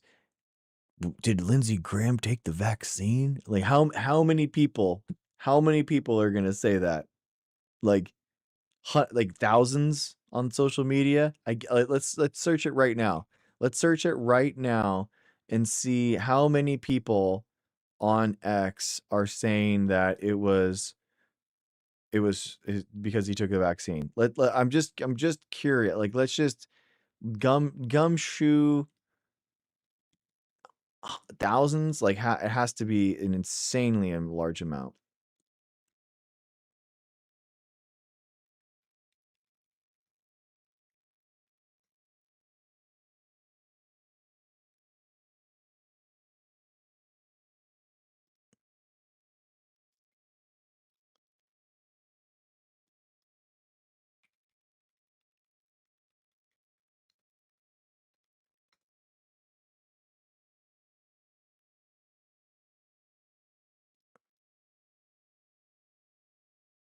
Let's just see. Let's just see. Oh, I hate logging into Twitter. It's so bad. This? No.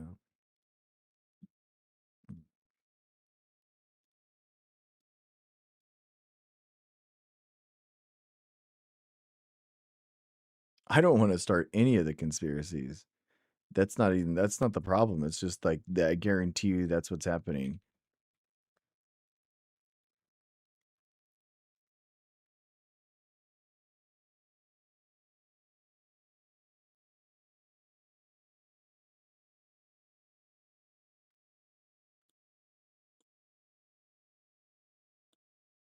Oh my gosh. They're blaming Iran. Oh my gosh, dude. You can't make this up though. You can't make this up.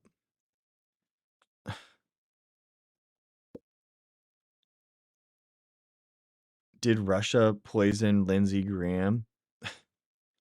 Are you serious? There it is. There are plenty of us that will outlive that COVID vaccine and Lindsey Graham. COVID vax Lindsey Graham dead at 71 after meeting with Zelensky yesterday. Truth Teller is his name. Truth Teller, guys.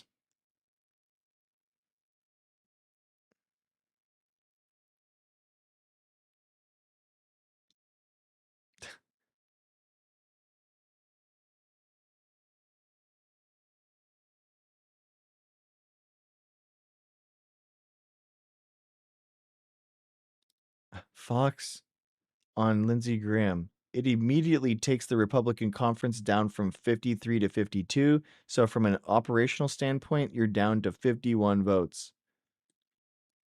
Yeah, there's not much. Not much there. Get your tinfoil hat ready. Graham inspected a drone factory in Ukraine yesterday. Russia blew up that facility today. Then tonight, it announced that Graham was dead. Oh my gosh. That's wild. I didn't know that he was actually in Russia. He was in Ukraine right now. Wow.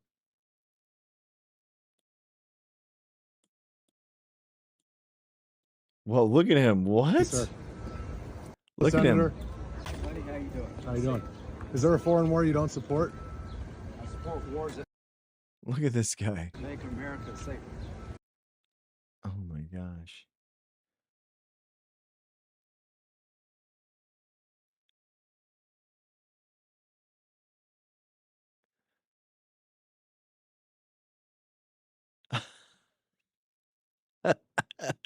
Look at these guys. I love it. Sources tell me Lindsey Graham is stable.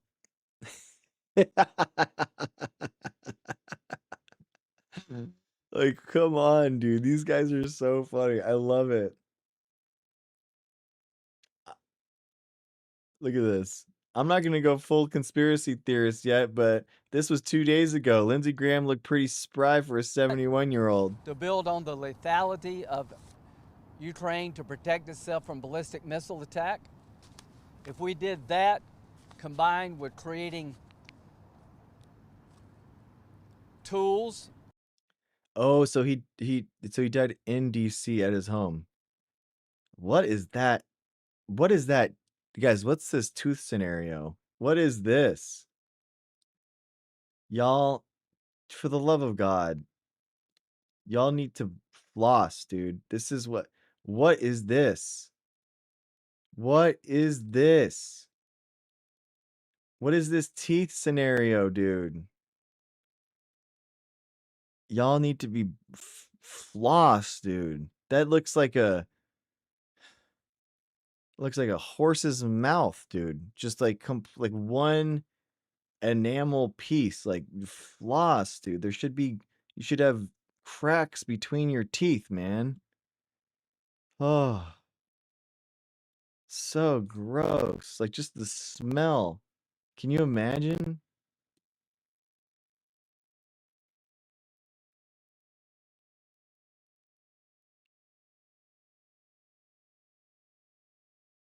Ugh. Dude, everyone's doing the Russian thing. This is wild. Ugh.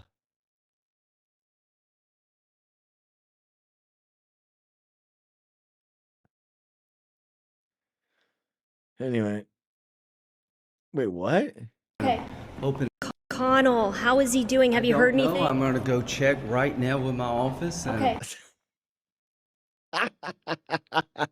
Hoping and praying he's doing well, but I'm going to check just right now. Is there a contingency plan? He's gonna go talk to Lindsey. He's gonna go talk. Lindsey Graham's gonna go talk with Mitch McConnell right now, guys. Gonna go meet with them right now. He's gonna have a meeting with Mitch McConnell right now. Connell, how is he doing? Have you heard anything? I'm going to go check right now with my office. He's gonna go check right now. I'm gonna go have a meeting with Mitch McConnell right now. Right now, dude.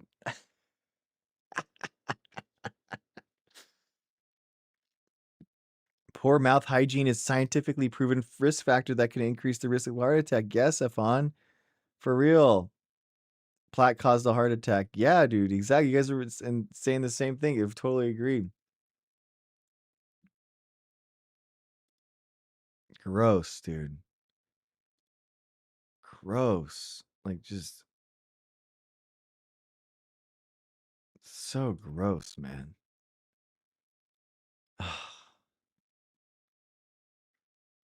Gross. Ugh. I just reflexively now. I brush. I mean, sorry, I floss every time that I brush now. And it feels so much better. My mouth feels so much more clean. Floss, brush. And this is the thing that nobody talks about. Okay. Tongue scrape. Tongue scrape. That is the big thing. Because your tongue is a giant petri dish for all that bacteria that causes plaque in your mouth and that causes bad breath. So floss, brush, tongue scrape. And the tongue scrape, oh my gosh, it'll completely make your mouth feel completely new. It's incredible. Don't use your toothbrush head. Okay, don't do that. It wears out the toothbrush head and it puts all that plaque making bacteria on your toothbrush. It makes no sense. Okay? It's just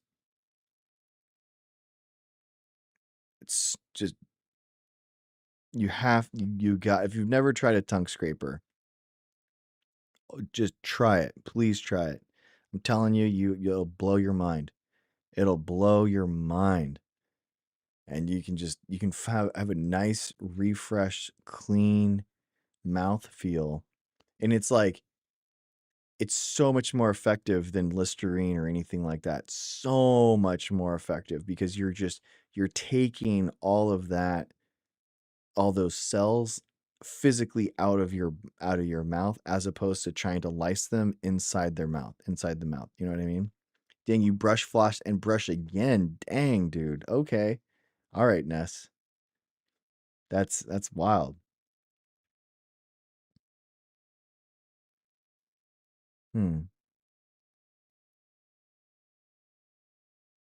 Oh yeah, yeah, Hannah, you're gonna love it. It's really good. Yeah, we were just talking about it.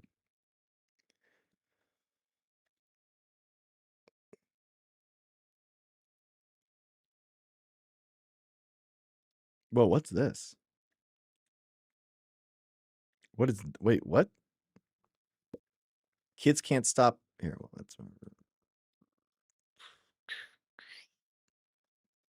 kids can't stop watching Moana. There's a scientific explanation why. The 2016 release has become the most watched movie on Disney Plus. Experts and parents explain why they can't get enough.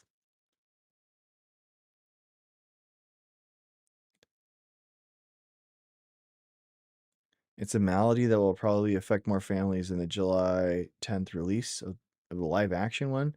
The live action one does not look good, guys. I'll be honest, it's not.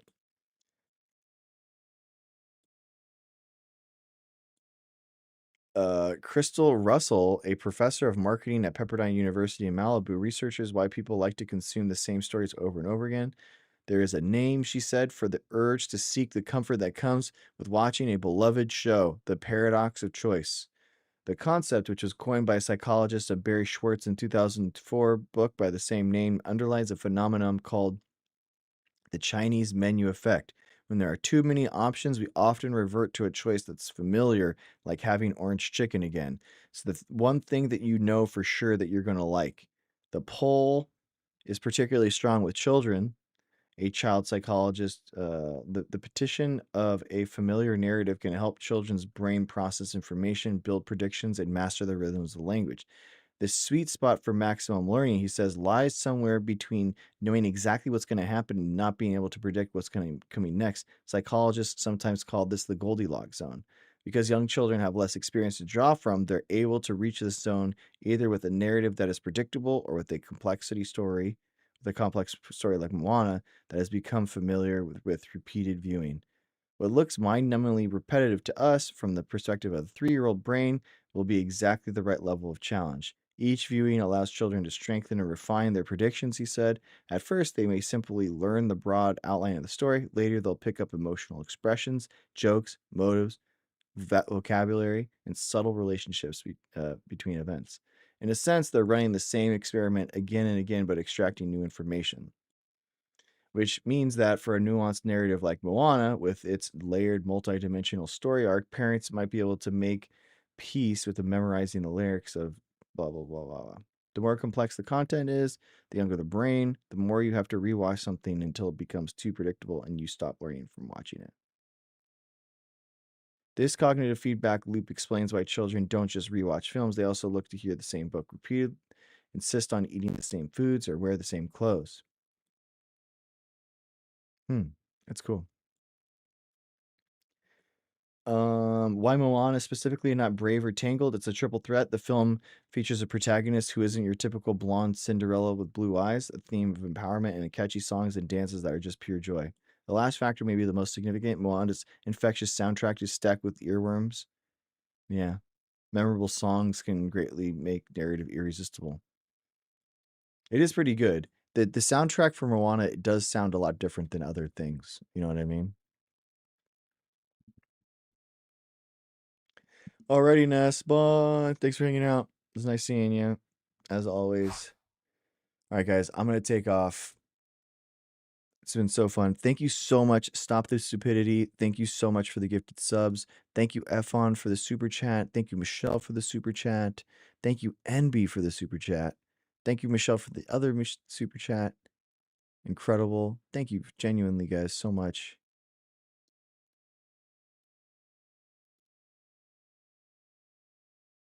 Thank you, Objective Ethics. Oh, that's right. Objective Ethics with the super chat, too. Thank you, guys. Thank you in TikTok. Thank you, Helen. Thank you, Souls, DN, Patch, Boab, Heather, Bill, Theme. Thank you, guys. Maui Wise, the Plant Spectrum. Thank you, guys, so much. Thank you. I will see you guys mañana. Hasta mañana. Check out my YouTube if you haven't already. Dr. Greg Show on YouTube. And thank you. Oh, thank you, Bill. I'm glad that you liked it. Yeah, I'm gonna we'll post it on YouTube. And guys, whiteboard. Where we have a whiteboard now. So thank you, guys. Thank you for being here. We have texts. We have things we can say. Look at that. Look at that. Nobody has this. Who has this? Nobody has this. Nobody does this. Who has this? Nobody. That's what we do, though. That's what we do. This is what we'll put here. A going out message. Okay, we have to end on something, a good note. Okay.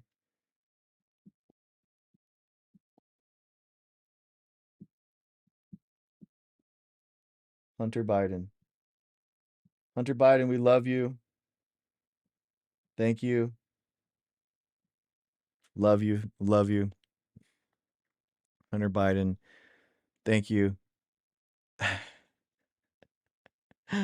Oh, I draw. I love the you draw clearer than you write. Okay, I like that. Hey, I have to be. It's all caps. You know what I mean? DN, DN, you better come. You better be watching tomorrow. My denim shirt came in the mail, and Mrs. Dr. G approves, likes it a lot. So there you go. There you go. It's gonna be good. I think we're gonna debut the denim shirt tomorrow. The Hunter Biden. Some call it the Canadian tuxedo, but we call it the Hunter Biden here. That's what we're gonna do. That's what we're gonna do, guys. It's gonna be good. It's gonna be good. So it'll be good.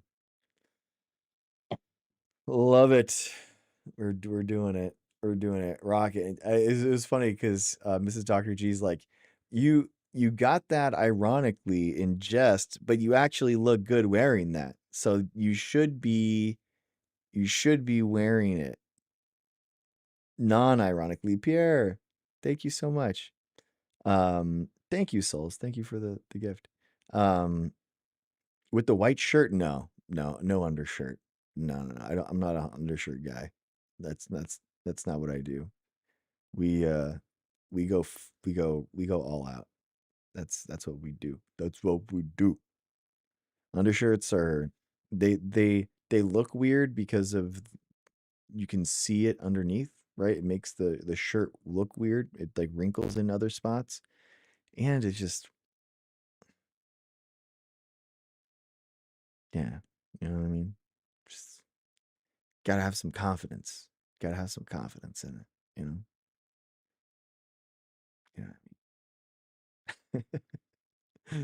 But yeah, she was like, "Oh, you can like what?" But Helen, my Mrs. Dr. G thought the same thing. She was like, "Oh, you could wear that with a white shirt underneath it and have it open." And I'm like, "Nah, no, probably not, probably not." But yeah, it was honestly a lot more comfortable than I thought. In that 10,000-degree heat, no to layers.